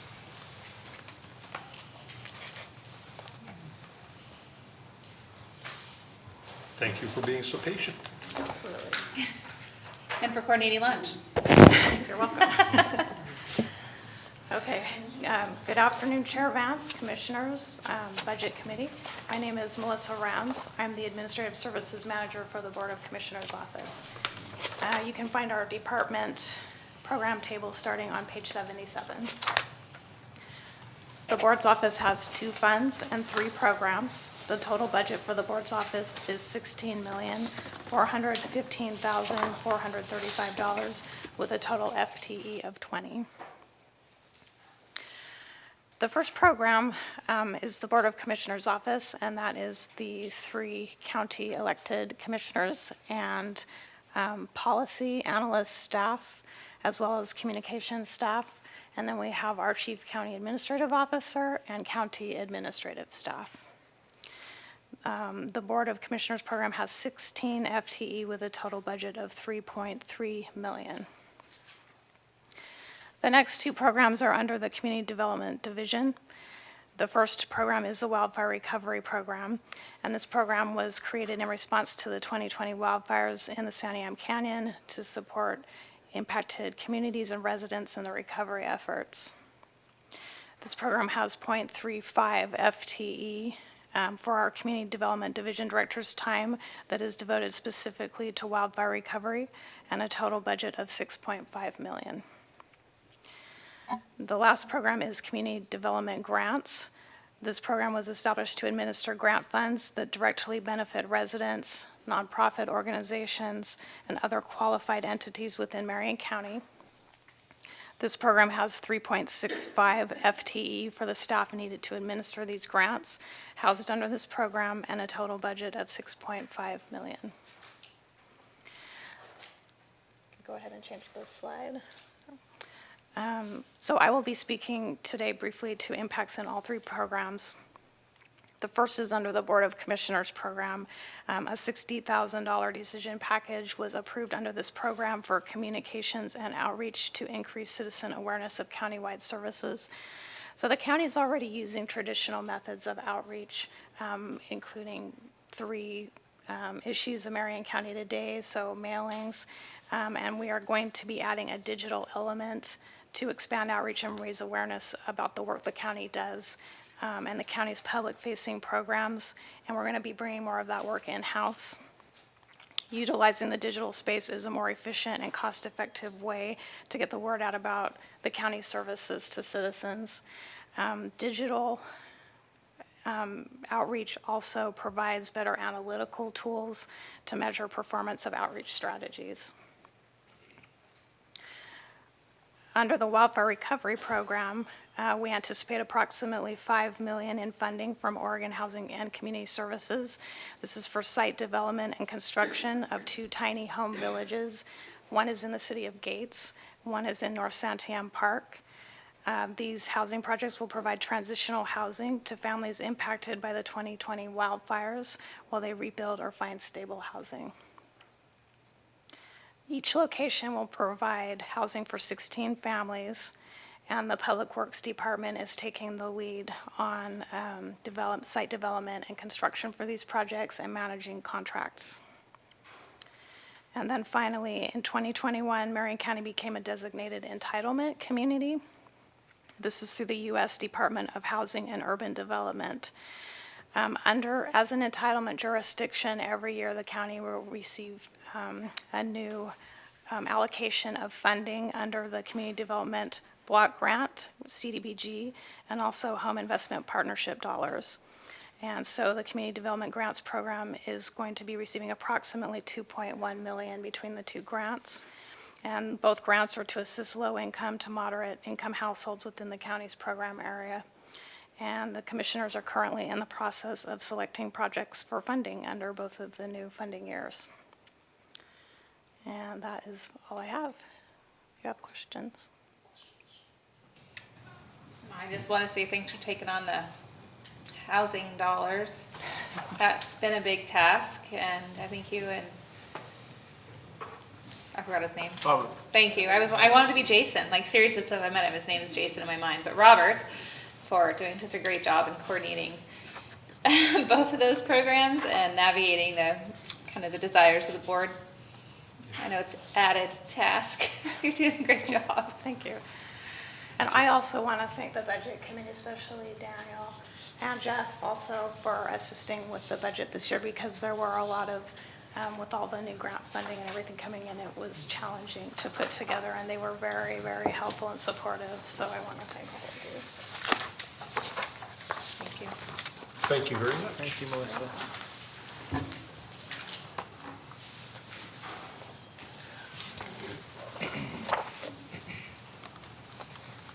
And Colleen sitting back there so patiently as well. Thank you. Well, we Good try to afternoon. catch I was up on here our to schedule. support my teams.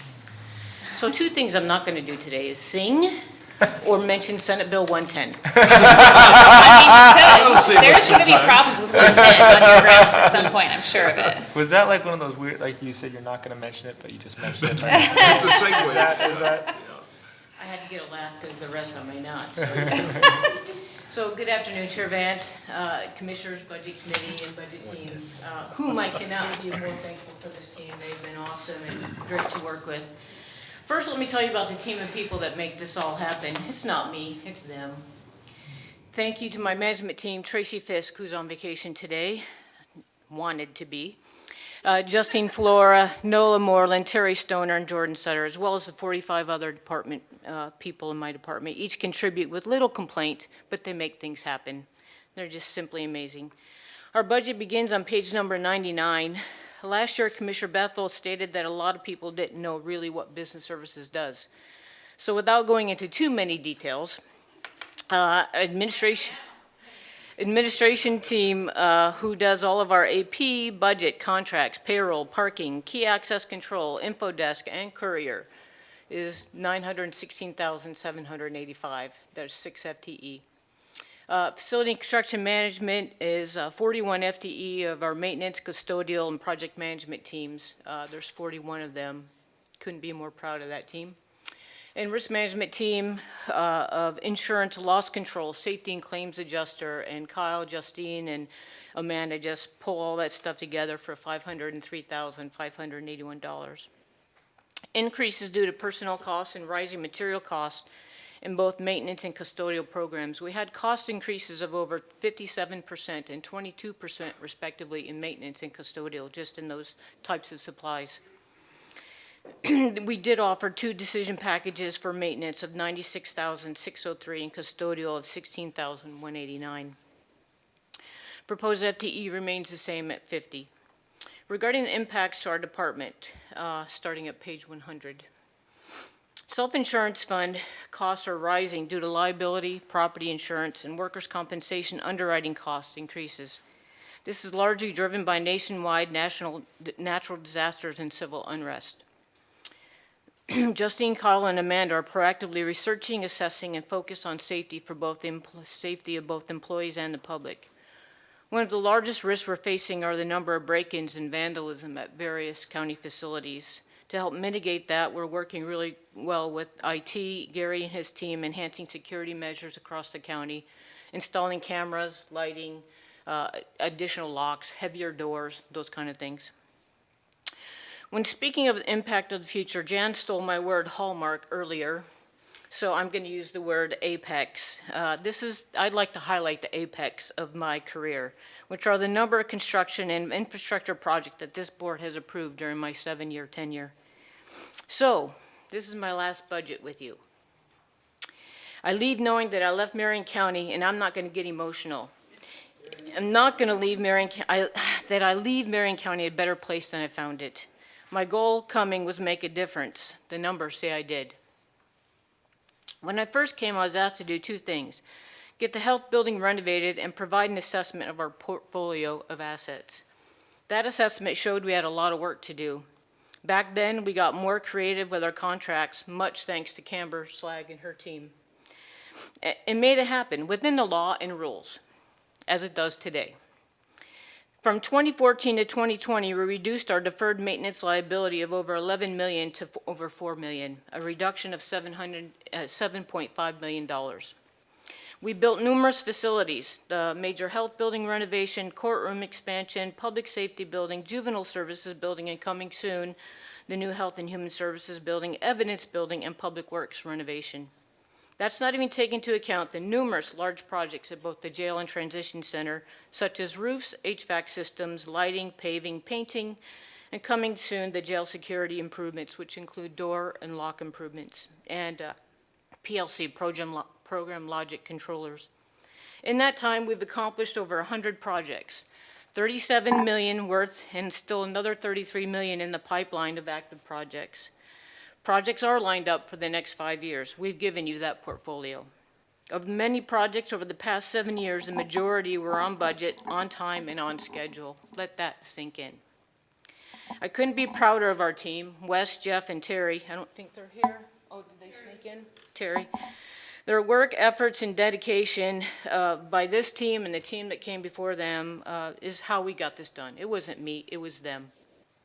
We have done this by borrowing a little debt, but not increasing taxes for our taxpayers. Who can say that? If we keep maintaining our buildings the way we should, know that deferred maintenance won't slow down. That's a big hint for you all.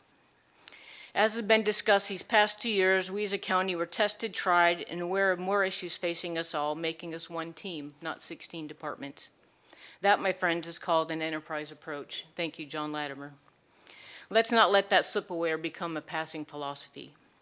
My past 7 years, we were allowed and invited to the table, no longer a backseat and an afterthought, so thank you for that. Thank you for your level of confidence and trust you place with us. We won't fail you. Please keep us at the table. Bittersweet, yes. Scary as heck, yes. I leave you in capable hands of Justine, Terry, and staff who know about projects, budgets, and inherent risks that we're facing. I've learned much and grown as a professional and as a person. If you can keep up with us, Sandy and I will be traveling, visiting our great country, and making more memories than we could possibly count.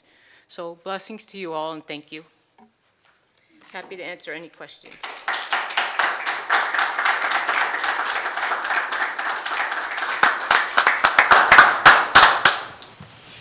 Good job, Colleen.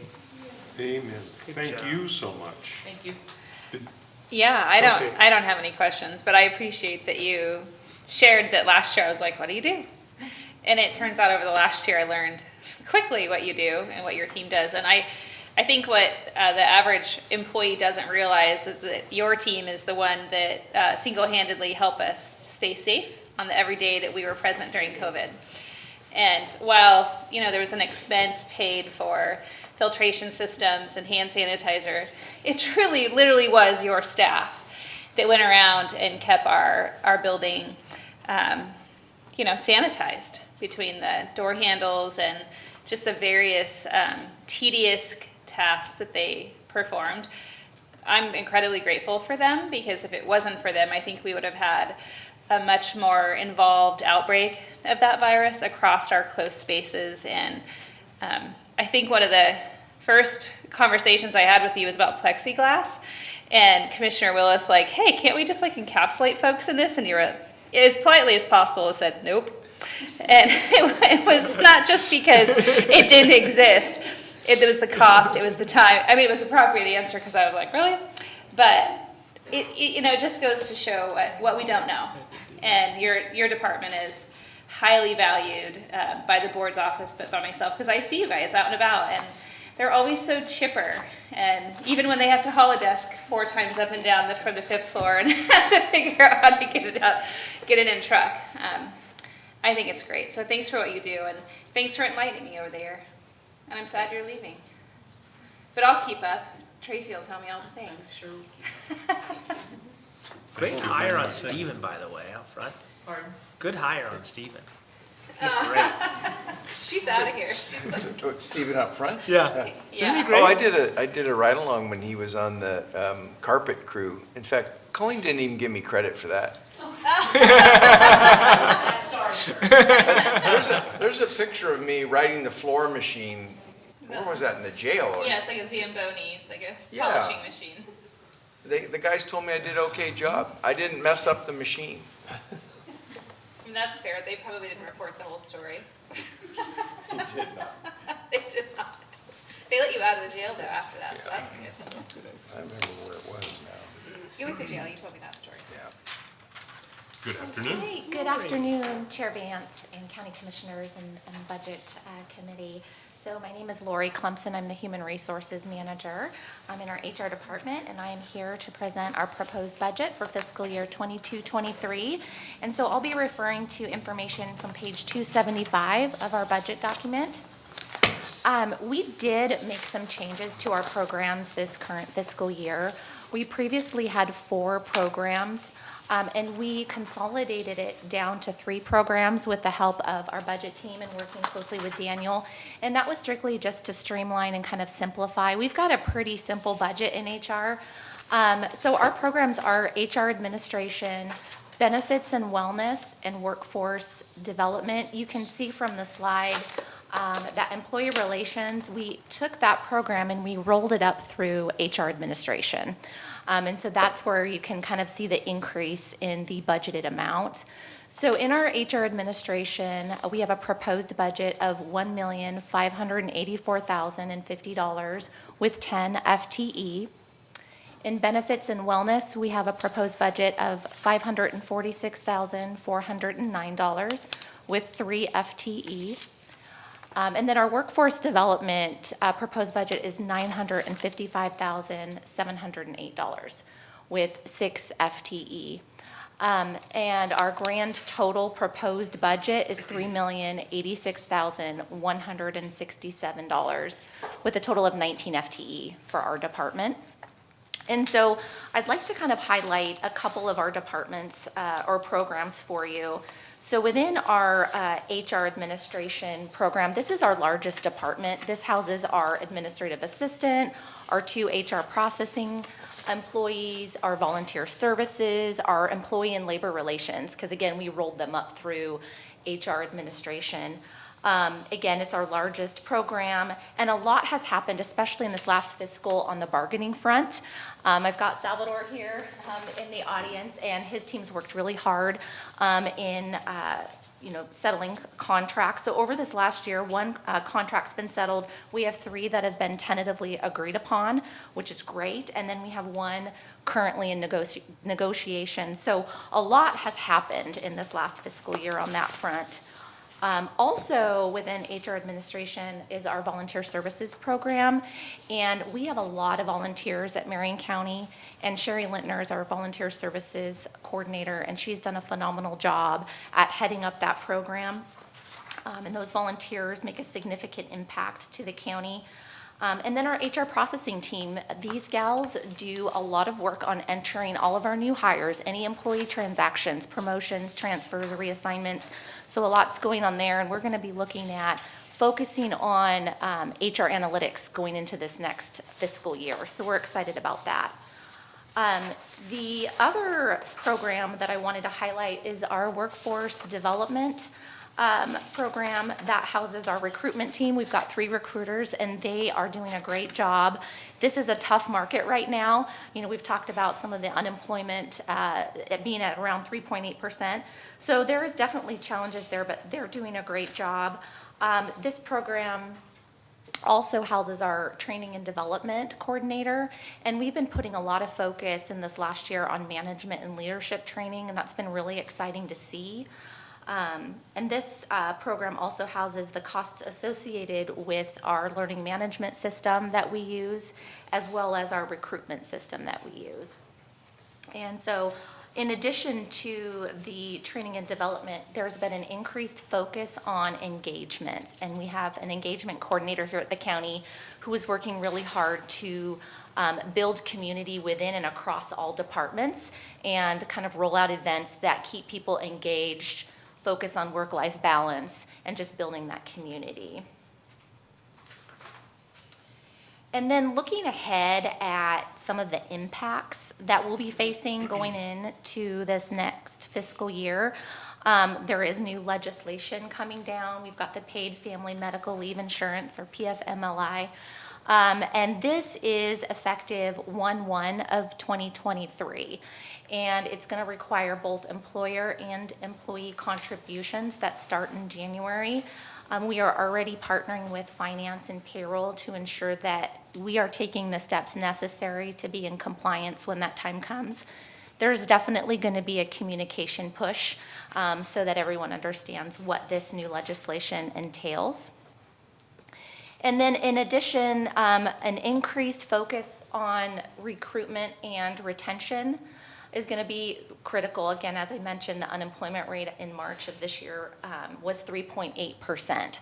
So the pools out there, we are not seeing the numbers that we used to see.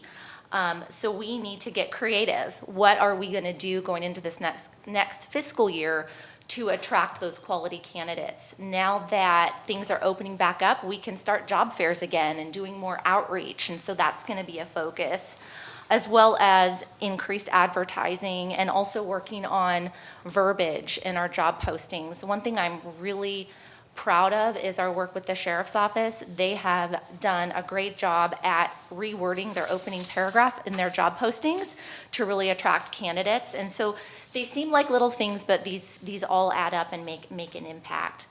And then once we get them recruited, we get them out the county, we need to keep them, right? So what are we going to be doing to keep that engagement going? So again, focusing on leadership management training series, training for all employees, continuing our focus on our engagement activities is going to be increasingly important, as well as rolling out and communicating regarding our onboarding program. So we've done a lot of work putting together checklists for managers and new employees, because that first 30, 60, 90 days on the job is a very critical time frame, and we want our new hires at the county to feel welcome and excited about the place that they've joined. So, any questions?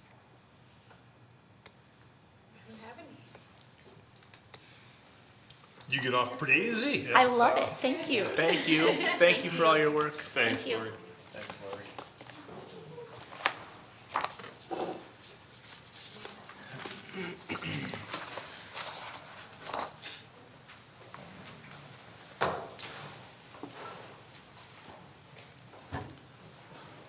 Good afternoon, Chair Vance and Budget Committee members.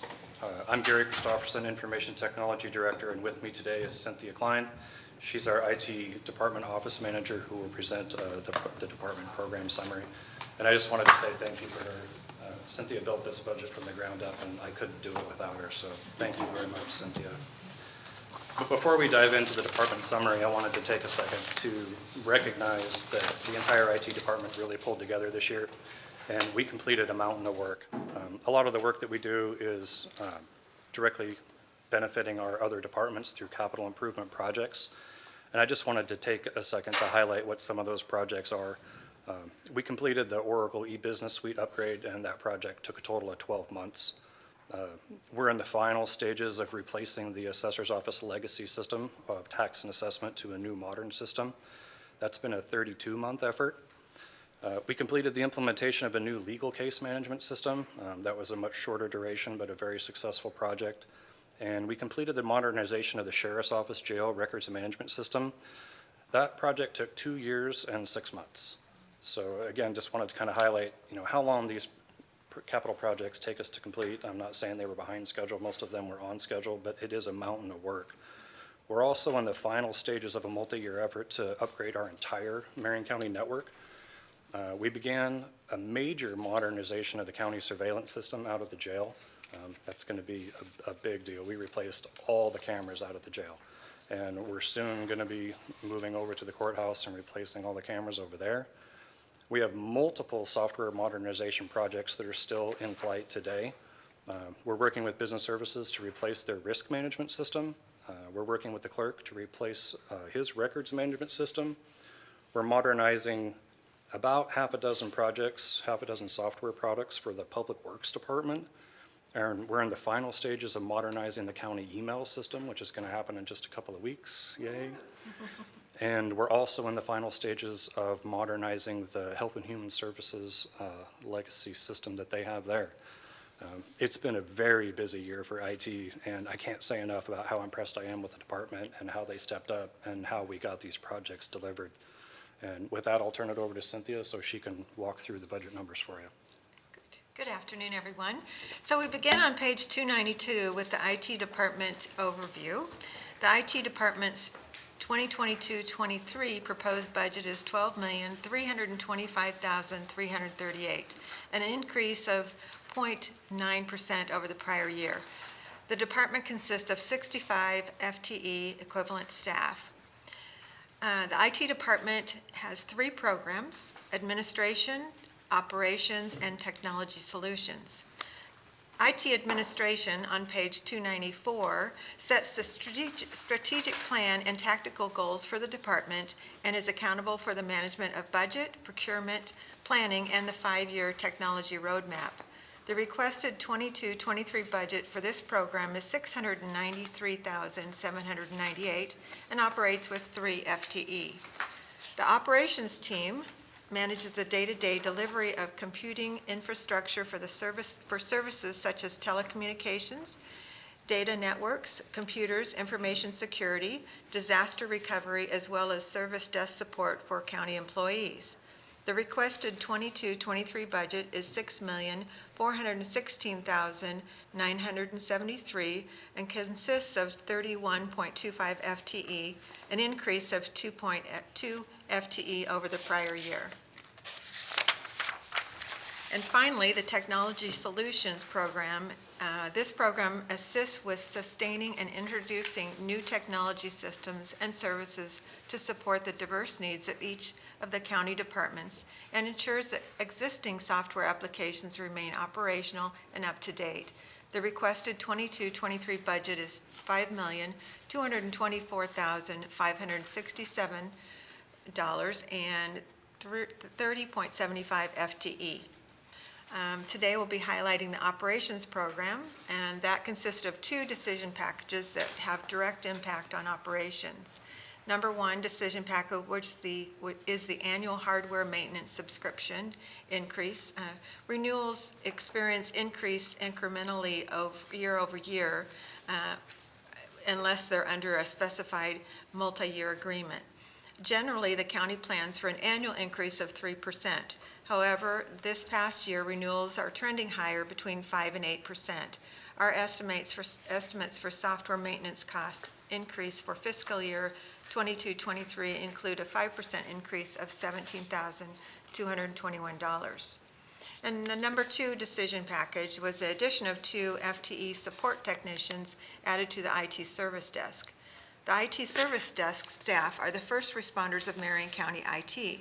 Their primary function is to triage and provide first attempts at issue resolution for all incoming tickets via phone, email, and in-person requests.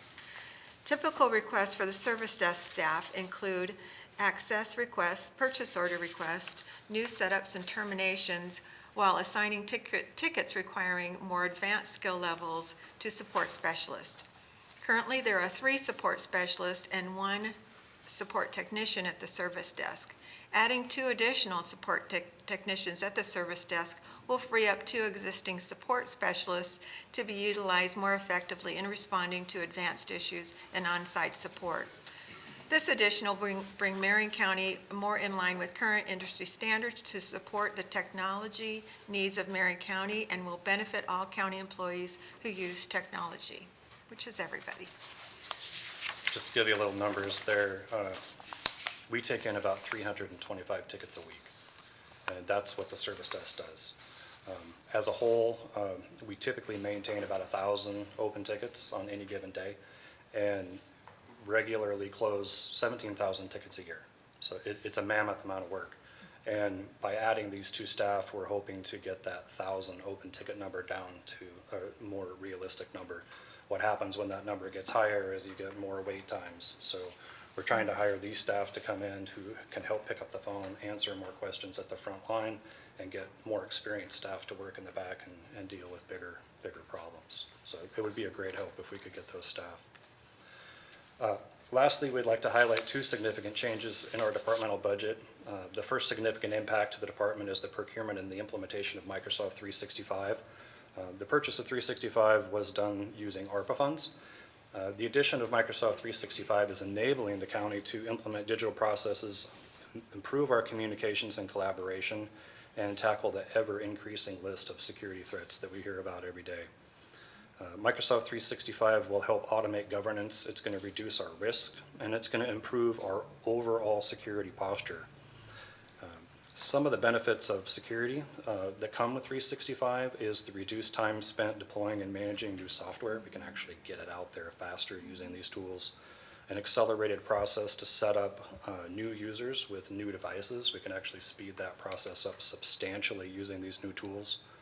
It's going to increase the efficiency of our security team because we're now using one consolidated piece of software instead of dozens of smaller pieces of software. It's all done in one suite.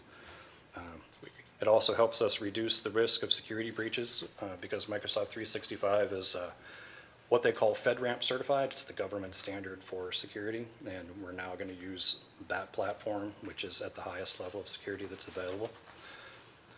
Business benefits, there's a lot of business benefits. I just want to highlight a couple of them. We just got done standardizing office products throughout the county, so that's Excel and Word and PowerPoint. We're using new tools like Teams, and that helps us reduce travel expenses because we can now have virtual team meetings right at your desk, and you don't have to get up and go somewhere. You can actually have remote meetings sitting at your desk. There's a lot of productivity tools that are now available that people didn't have before, and we're getting a lot of feedback about how great these tools are, and people are starting to use them a lot. And what we haven't done yet, but what we want to do next year is start building some automation into business processes using these tools so we can actually help departments with workflow and help them streamline their business process. So the investment of 365 is awesome. It allows IT to simplify our application portfolio. We're going to be reducing a lot of redundant software. We're going to retire a lot of on-premise applications, which frees up resources for us to do other things. Lastly, the biggest impact to IT is the approval of a life cycle equipment replacement program. So we took a break from this life cycle equipment program last year due to COVID. So when COVID hit, we mobilized a lot of the county with laptops that were funded through COVID funds. And so we didn't need to have the equipment replacement program for about a year and a half. But now that it's where it is, we need to get that program up and running again so that we keep everybody's devices up to date. So this last decision package is for an increase of $286,716. What that does is it allows us to replace 20% of the computer fleet every year. And as you'll know, and if you're looking at the numbers, it is an increase over previous years because in previous years we were mostly using desktops across the county. And so when we mobilize the fleet with laptops, they are substantially more cost. So that's why we had to add that money into our budget. With that, I'd like to thank all the departments who work with IT and to be patient with us while we roll out Microsoft 365. It hasn't been super easy for everybody, but we're doing our best. And on behalf of IT, I'd like to thank the Budget Committee for your investment in us and keeping our technology current. Thank you very much. Perfect. Question? Yes, sir. I just want to say thank you here. I know everybody's itching to go on a break here, but I know that you haven't necessarily gotten many more tools to do your job, but I can tell that just since you've taken over, customer service has increased in your department. People are generally happier, your staff seem happy, your customers seem happy, and I think that really reflects your leadership. So Thank you. I want to thank you for that. Ditto. All right. Thank you.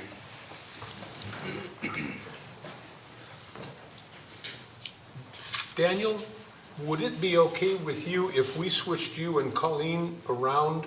She could do her presentation, and then you would do that, and then she can get out of here? Would you mind? He's actually going to be here for the capital presentation, so that's why you're hanging here, right? Yes. Oh, you are? Okay. Yeah, so we're going to break and then switch over to capital, and then if there's really specific questions or if we want to bring her in, then that's why she's staying on. Same with Gary, so they're going to hang around while we break. What's that? She'll be here for both of those. Yeah. Okay, I'm sorry. Okay. Was worth a try, Colleen, worth a try. If, with your permission, then, can we take about a 10.5-minute break right now and then do the whole business when we're done? So we'll recess until 20 after. Does that meet committee's approval? Yeah. Just 9.5 minutes, but hey. 9.5? What's a? But then who's counting? What's a half? What am I checking? Okay, thank you, ladies and gentlemen. We'll Your come back text? to order. Next item in our agenda is capital improvement projects.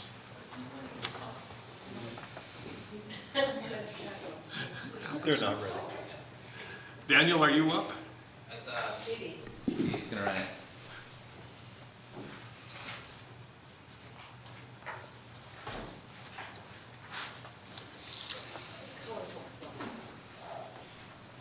Nothing?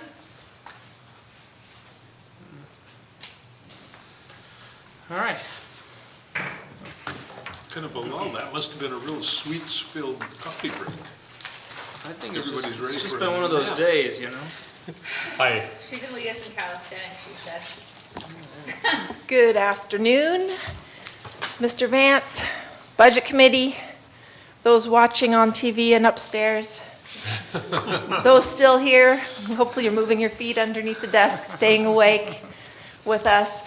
I apologize for being a little disconnected. I thought we were doing the compensation issue first, but apparently we're moving into capital projects. So with that in mind, I am a new face to several of you here. The reason that I am up here for capital projects is simply because I have a passion for capital projects. The real brains behind this operation is Daniel, so do not think that I will be able to answer all of your questions, but I'm sure you've heard throughout the day that Daniel has been the pin that has held this budget team together. So he does an amazing amount of work on capital projects. There's this other side of things in capital, which is the 5-year plan and looking forward and projections and things like that. And that's where I have worked in the past. So that's what I'm doing here in looking at these capital projects in somewhat of a different way than maybe they've been presented before, in an attempt to start bringing the Budget Committee into a little more detail on the capital projects, and as we move forward, hopefully to bring you a more expanded view of that. We don't have a more expanded view today for you, but we do hope to get there in the future years as we move forward. So as we start, you know that we have already talked extensively with Public Works, and that's where a lot of our capital projects are. So we're not going to reiterate those now. You've already heard about many of those, and Commissioner Willis has pointed out that there are still some things in motion that we'll discuss at future meetings. But now we're going to focus in on the capital, what we sometimes call the capital department. That's purely an accounting nomenclature because of the number that's in the system. So this capital program of sorts is in our capital funds. And then we also have some other funds that have capital within them as well. So let's start with the 34.5 million that's in our capital funds.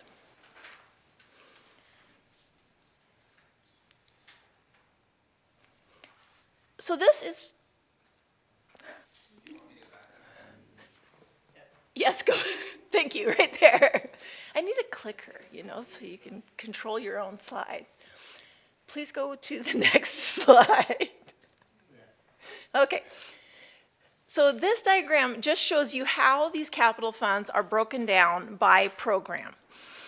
So we have our building and building improvements. This is a broad category, but it's more of the smaller improvements that are done to buildings. Then we have equipment, which is separated from IT equipment, and I'll explain when we get to that slide a little bit of the difference between them. Land and land improvements, and then you'll see that we have these much larger. We have the health campus construction, sheriff's office campus, juvenile campus, and this has to do with these really, really big projects that are going on, and they are large enough to just be their own program because they're going to span multiple years and they're large enough for us to keep an eye on them by themselves. Next slide. So here we can see the proposed budget here. We have a total of 44 million, and my first thought in looking at this was, wait a minute, we just said there was 34 million on the last slide, and now this slide says 44. Why don't they match? So if you'll go to the next slide, I wanted to break this down so that we could see why the totals didn't match. So I went down into the capital outlay, which has the 34.5 million, and felt much better because the amount matched now. And I wanted to see what those other amounts were that added up to the 44 million. So we have a contingency of 1.15 million, and then we have the net working capital of 8.4. And this net working capital is what do we have set aside for work that's going to need to be done in years down the road, but we still have to be accumulating some of this because we typically, on non-ARPA years, don't have enough money coming in to fund these large capital projects. Now, I know that we often look at the budget as total requirements, and part of that total requirements is that ending fund balance. Personally, I do it a little bit differently than what you may have seen before. I really like to split those out because I feel like one is what's cash out the door, the other is what are we approving to keep in the bank. So here, 34.5 is what we're requesting to spend. We're requesting an additional 1.15 for contingency, and then we're requesting to keep a balance of 8.4 for projects that will be down the road. Next slide, please. We've broken these down now, and these can be found in the capital section in your book, and of course I don't have it all prepared in front of me. It starts on page 553. We have continuing projects of 9 million and new projects of about 600,000. Now you'll notice in here that we have public safety, which we've talked about some today, and is one of those high priority elements for the county. We've talked about this, and you can see that in these projects where the most important or the largest project here is jail and juvenile lock replacement for $6 million. I want to point out that part of the delay in getting the G-Pod opened up is that project. And so I want to point that out since there was mention of it previously in the sheriff's discussion about the fact that it would take some time to open up G-Pod. I just want to mention that this project has to be completed so that we make sure that all of the inmates are secure prior to being able to open G-Pod. So it's just a sequence of events that has to happen. So I just want to point out that the largest of those programs is that lock replacement. Next slide, please. Now on the equipment, there are two programs, capital equipment and capital IT equipment. One of the first things you'll notice is that you have ERP, financials modernization, in both sides. So the question is, why would the same project be in two different programs? And the reason is the funding. The IT equipment is funded through the overhead allocation. This is a cost that we allocate to all the departments, and it's allocated every month, and we recover the cost throughout the county. The capital equipment, comes from remaining fund balance from previous years. That amount that we are saying we're setting aside for future years, that's what was in there from future years that we're now using for these other projects. So I want to point out that our biggest projects are not equipment in your traditional tractor or bulldozer or something like that. They have to do with technology. And part of this has to do with, we have an aging system here that just is not holding itself together. And the budget, you've heard this before today, but it is amazing that this budget book is even here because of the issues that we had with the system, and the fact that it's been really pieced together. And so we're asking for several different projects on here. You'll see that we have the ERP replacement. This is the whole Oracle. And this goes back to what Colleen was saying about an enterprise system. In the same token that we have all of these departments that are now working together and we're all talking and sharing information, we need computer systems that enable us to do the same thing. And right now we have one system does court, and then we have one system that does our financial system. We have a different system out in fleet. We have a different system that does assets, and they don't talk well to each other. So in between we have humans who are typing data. And anytime you have humans typing data, you have errors. It's just part of what happens. And so we're spending a lot of time, a lot of money checking for errors and doing things that just are not efficient and they're not lean. And so although this is a large upfront cost, it is going to significantly improve the efficiency of the county. And in dealing with all of these federal dollars, we're really at a point where we have to push forward and make some changes in our infrastructure for accounting and for all of the other subsidiary systems. Next slide, please. Then we have our larger projects that we've already mentioned. We have our health building, our $13 million on that, and then the evidence building for the sheriff's office at $5 million. And then a fence at juvenile, but $20,000 seems so small compared to the $13 million that we have out at health. Those are all we have in our capital funds. Now, other funds, so non-general funds that have capital projects, can budget them within their operating budgets.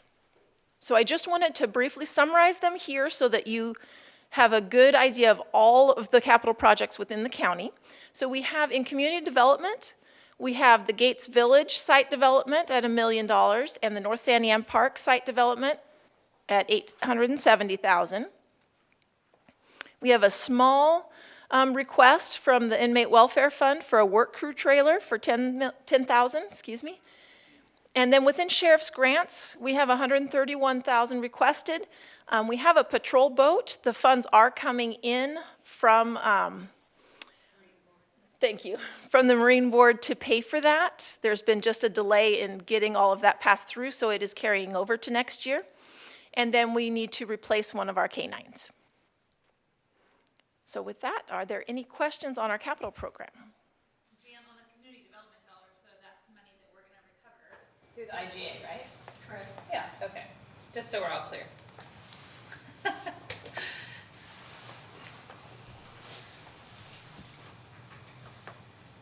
What's the fountain?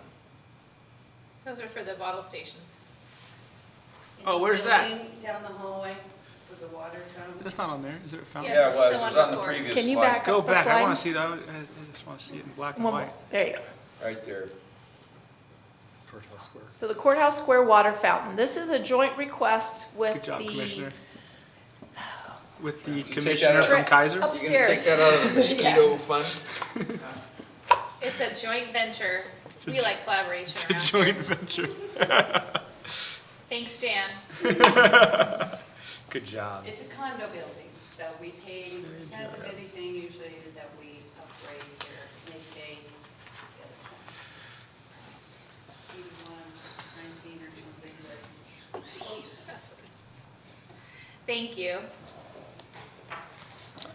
Mr. Chair, if I may, I just want to make a comment to really, I don't know, say thank you to Jan, because when I first became a commissioner, this was like a bit of a point of contention, because there's lots of needs, and trying to get your project on the capital list and where you were and all that. I remember that being, there was meetings with all the different departments, and they weren't always, people didn't always leave those meetings happy. And what I've seen is a team that's really kept their promises to people, that have said, you know, if you didn't get your project this year, you'll get it next year, and you've just slowly been chipping away and moving through it and getting people what they need. And it just feels like people have a lot of trust in this system. So I want to congratulate you for putting together something that people can trust, and because there's lots of needs and there's not always enough money to go around. So good job, Jen. I'm gonna make sure that that gets done, even if Troy has to fund it from his own pocket. Whoa. He's gonna help me paint that building. I know he's motivated to do it, and I'm sure he's watching. He could actually just go to environmental services and they'd give him the paint for free.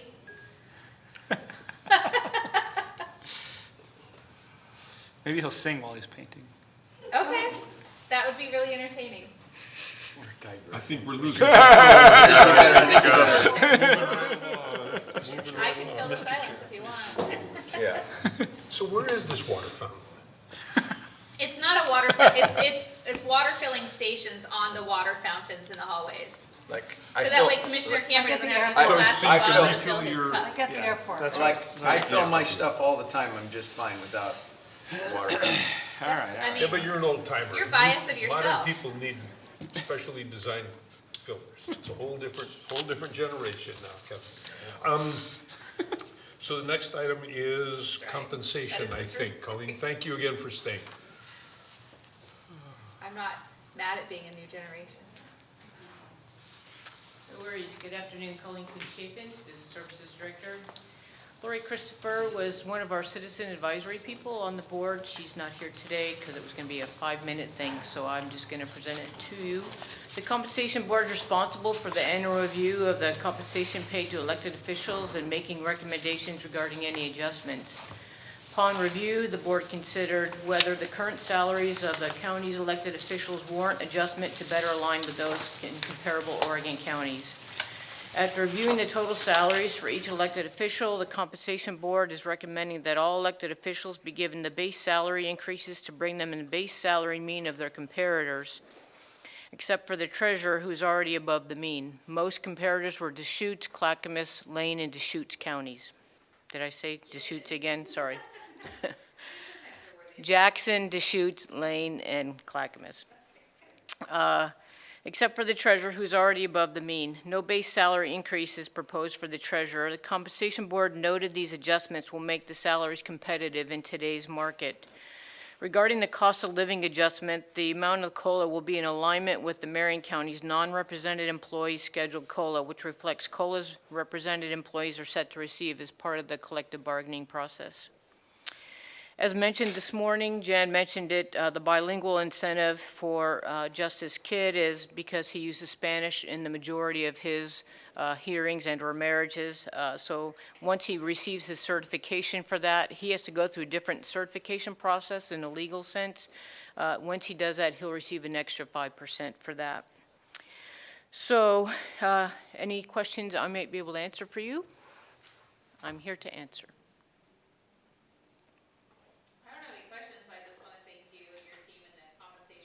Kind of going backwards, you know, kind of reviewing what the system was before and then trying to bring it to a current model that was more understandable, even though it's complicated, because we're, obviously our counties are a little different. I know they worked really hard on that.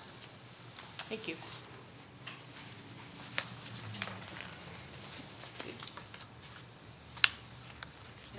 Okay. Other discussion, questions for Colleen? Okay. David, could I ask you to introduce that motion, please? You could. Are you? Could I? Well, in that case, I will. And would you?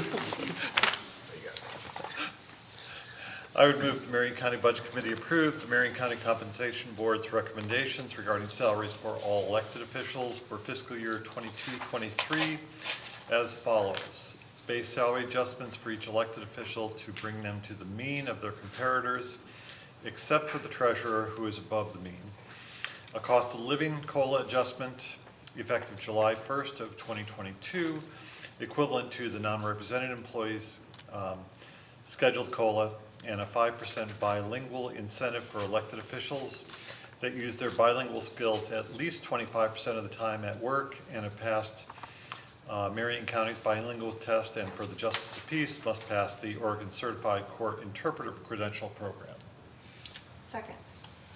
Moved and seconded. Is there any discussion? Hearing none, we'll call a question. All those in favor say aye. Aye. Aye. Anyone opposed? Hearing none, the motion carries. Thank you very much. I would be remiss in not mentioning that Leslie Martin, who's sitting behind me, and Lori O'Mara and Angelique Bolton were key components of getting this data gathered all together, getting it to the compensation board, assimilating it, evaluating it, analyzing it, and turning it over backwards to make sure we did things right. So, Thank Good. you. Thank you. Thank you. Thank you very much.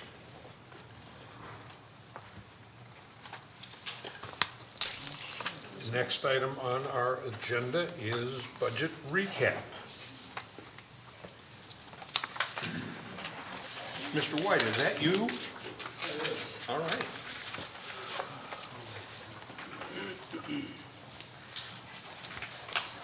We're actually 15 minutes ahead of schedule. Yeah, I noticed that. You're pretty magical. Oh, no.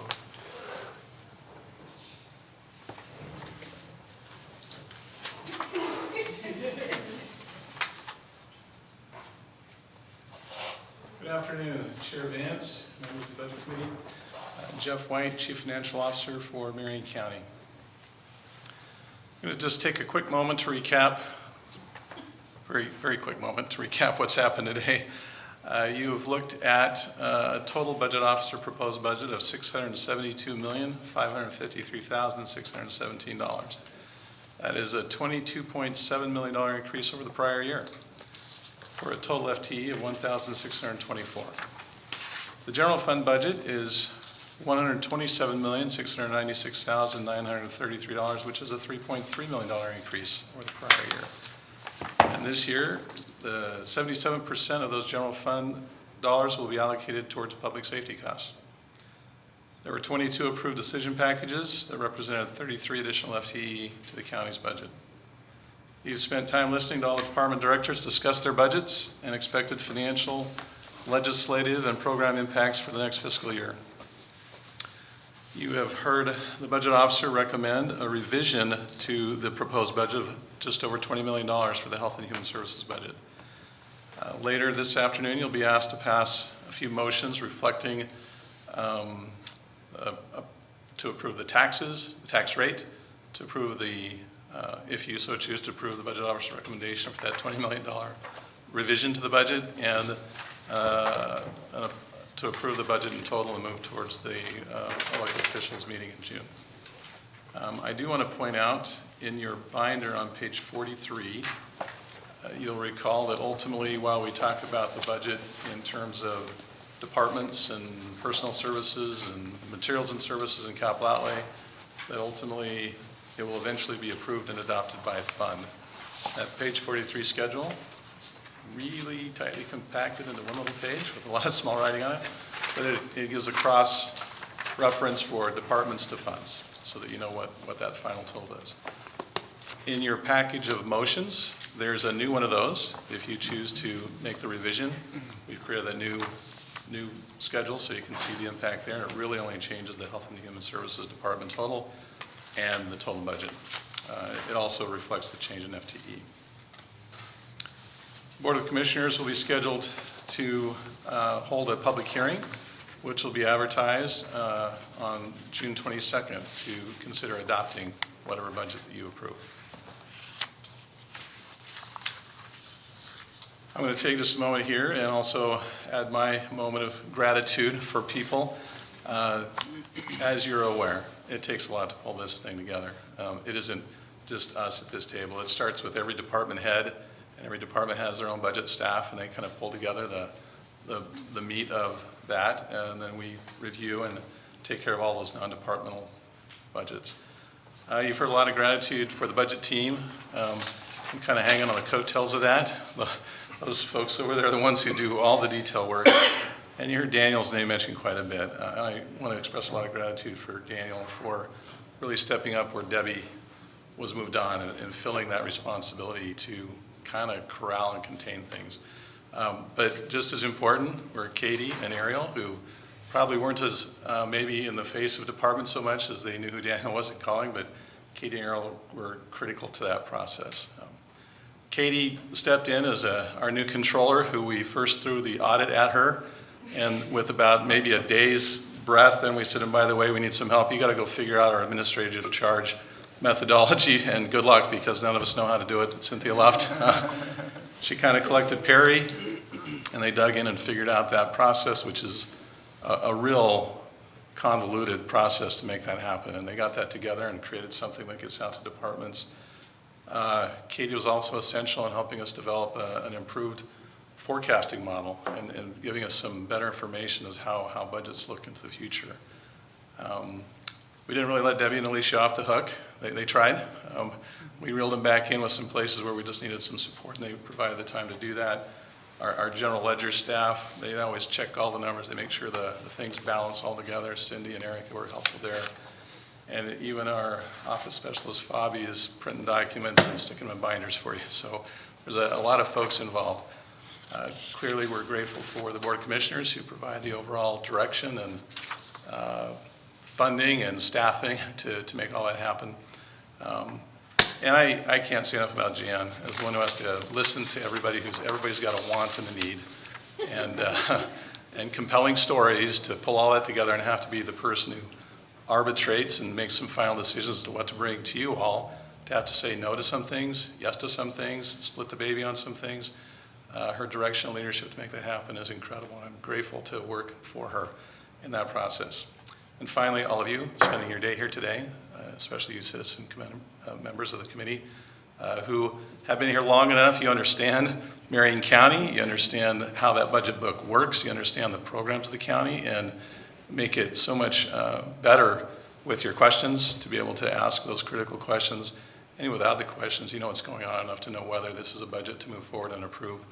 On behalf of the citizens of Marion County, I think we end up with a pretty decent product that allocates the resources in the best way we can. So thank you for all that. If you have any questions about the overall budget, I'll probably turn to somebody to answer them for you. I just have a question related, and it's really directed probably at Katie, which is the long-term capital. There's a lot of the projects that are multi-year projects that don't show up in the budget numbers that you presented today to the budget committee. Will you be projecting out a 5-year projection or something that shows that will be shared with both the board and with the budget committee at some point? At some point, yes, and next year, definitely. It's just not at a point to be there yet this year. Right, that was evident. But next year, definitely. In my past positions, I have always presented that, and my goal will be to present that in the future, yes. I would, those super large projects, particularly Public Works, they have that model developed. They know where their funding stream's coming from. And to some of our biggest ones, the evidence building, we know we're going to fund that with some debt, and the Health and Human Services building. But when you get beyond that, that hasn't been an area that we've kind of looked at, but we haven't had a real great model to bring to you. Katie will make that happen.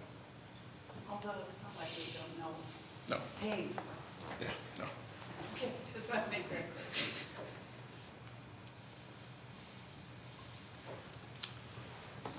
That's it. All right. So now we are an hour ahead of our schedule.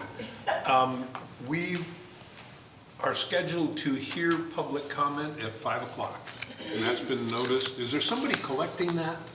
From somebody calling in, or? Yes. Okay. when it was announced by the commissioner.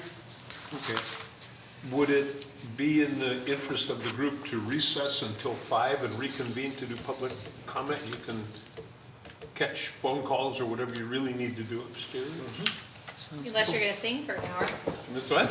Unless you're gonna sing for an hour. No, let's Bring- call. That would drive you upstairs. Bring If Troy we have a back. minute, Mr. Chair, Yes, I yes.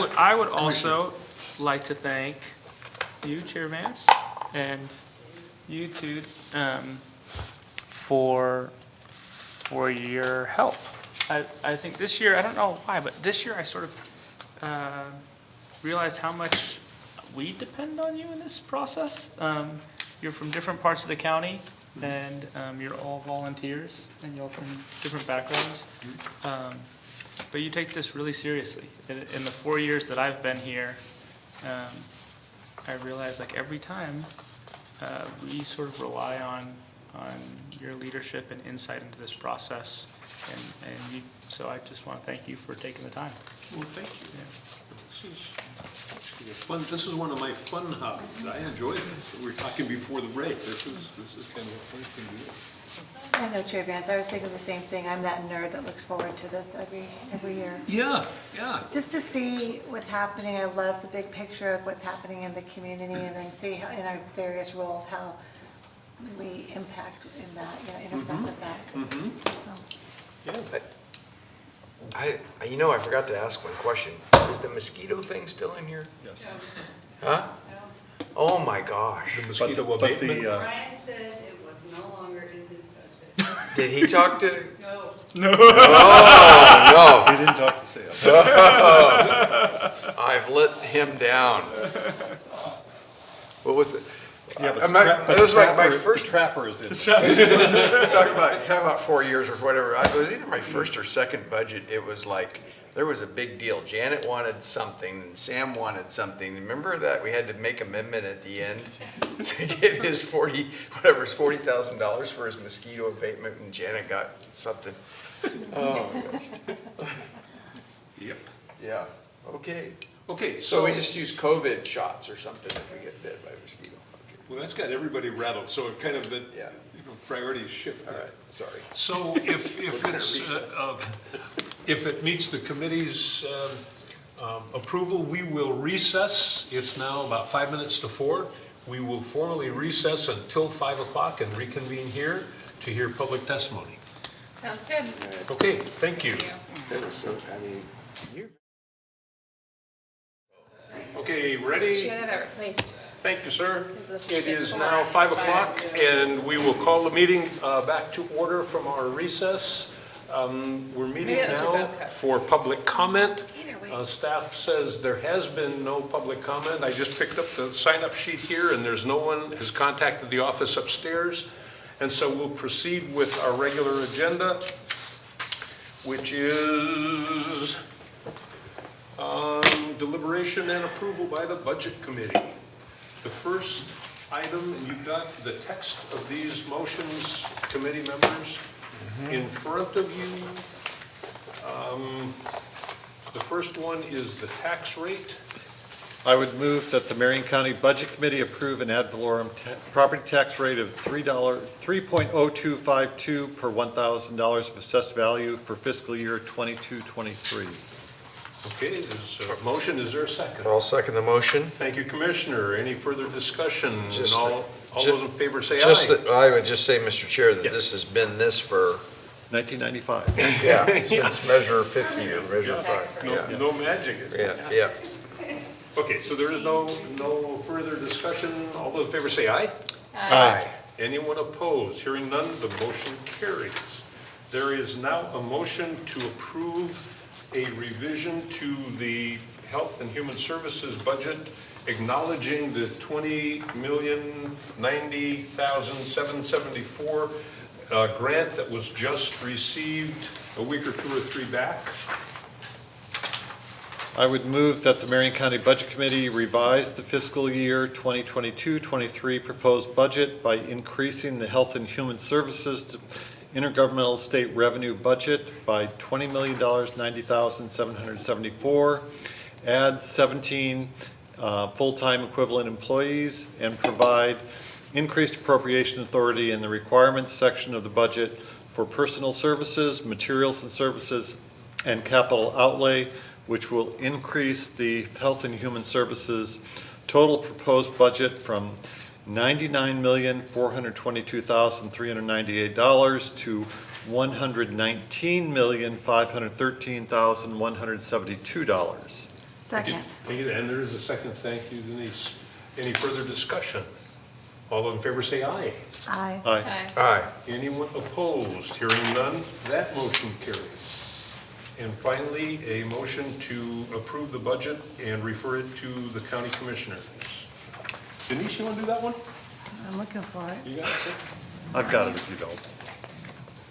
I move that the Marion County Budget Committee approve the fiscal year 2022 to 2023 revised budget in the amount of $692,644,391 by fund as recommended by the budget officer, and forward the fiscal year 2022-23 approved budget to the Marion County Board of Commissioners for final adoption. Second. Is there a second? Thank you. Any further discussion? Hearing none. All those in favor say aye. Aye. Aye. Anyone opposed? Hearing none, the motion carries. Is there any other business to come before the Budget Committee? I just have a question about the YouTube feed. Jan, are you working on that? Yes. Okay, I'm getting, the staff is saying that the output is just commercials. Like that wasn't aired, all that whole business wasn't aired just now. Oh, this thing we're doing now? Yes. So is it being, or we just recorded and aired, or do we need to do that all over again? No, it's recorded, it wasn't being aired. Okay, thank you. Okay. So if there is no further business to come before the committee, we'll acknowledge that there was no public comment and we've not heard any input from upstairs. So we will close the public comment portion of the meeting and we'll accept a motion to adjourn the Budget Committee subject. Yes, sir. In terms of formality, the hearing was published to be open from 5:30. Till 5:30? Okay. You want us to, we can go till 5:30, sure. Is that all right with everybody? I think we legally have to do it. Yeah, that's the way the notice was. Okay. Yeah. So we'll. Okay. At least four of us need to stay here. I'll rescind that. Well, we have a quorum. If somebody needs to leave, we have a quorum. Are you leaving? I kind of, Go. Okay, well, do you want to just recess and then she can leave? No. Oh, No, just leave it open. Hey, we still have a quorum, Denise. Yeah. No, not. I'll text you if somebody walks in. okay, I'll be close by. I have a work thing. Perfect. Okay. Well, then we'll strike all of that and we'll remain in order for another 20 minutes or so. I don't think all the staff needs. Yeah, we're Yeah, recessing till 5:30 and then we'll come, let's recess until 5:30. Unless somebody walks Good in. point. Okay. Between now That's and a good idea. 5:30. In that case, thank you, good idea. We will stand in recess until we will stand in recess ready to reconvene should somebody show up for public comment. And we'll reconvene at that time. If not, we'll adjourn the meeting at 5:30. But until then, okay, we are in recess. And the technician in the back can put the marker back up again.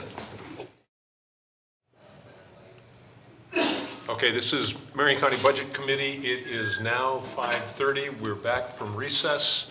For the record, there have been no contacts by persons wishing to testify before the committee, either here in the hearing room or upstairs.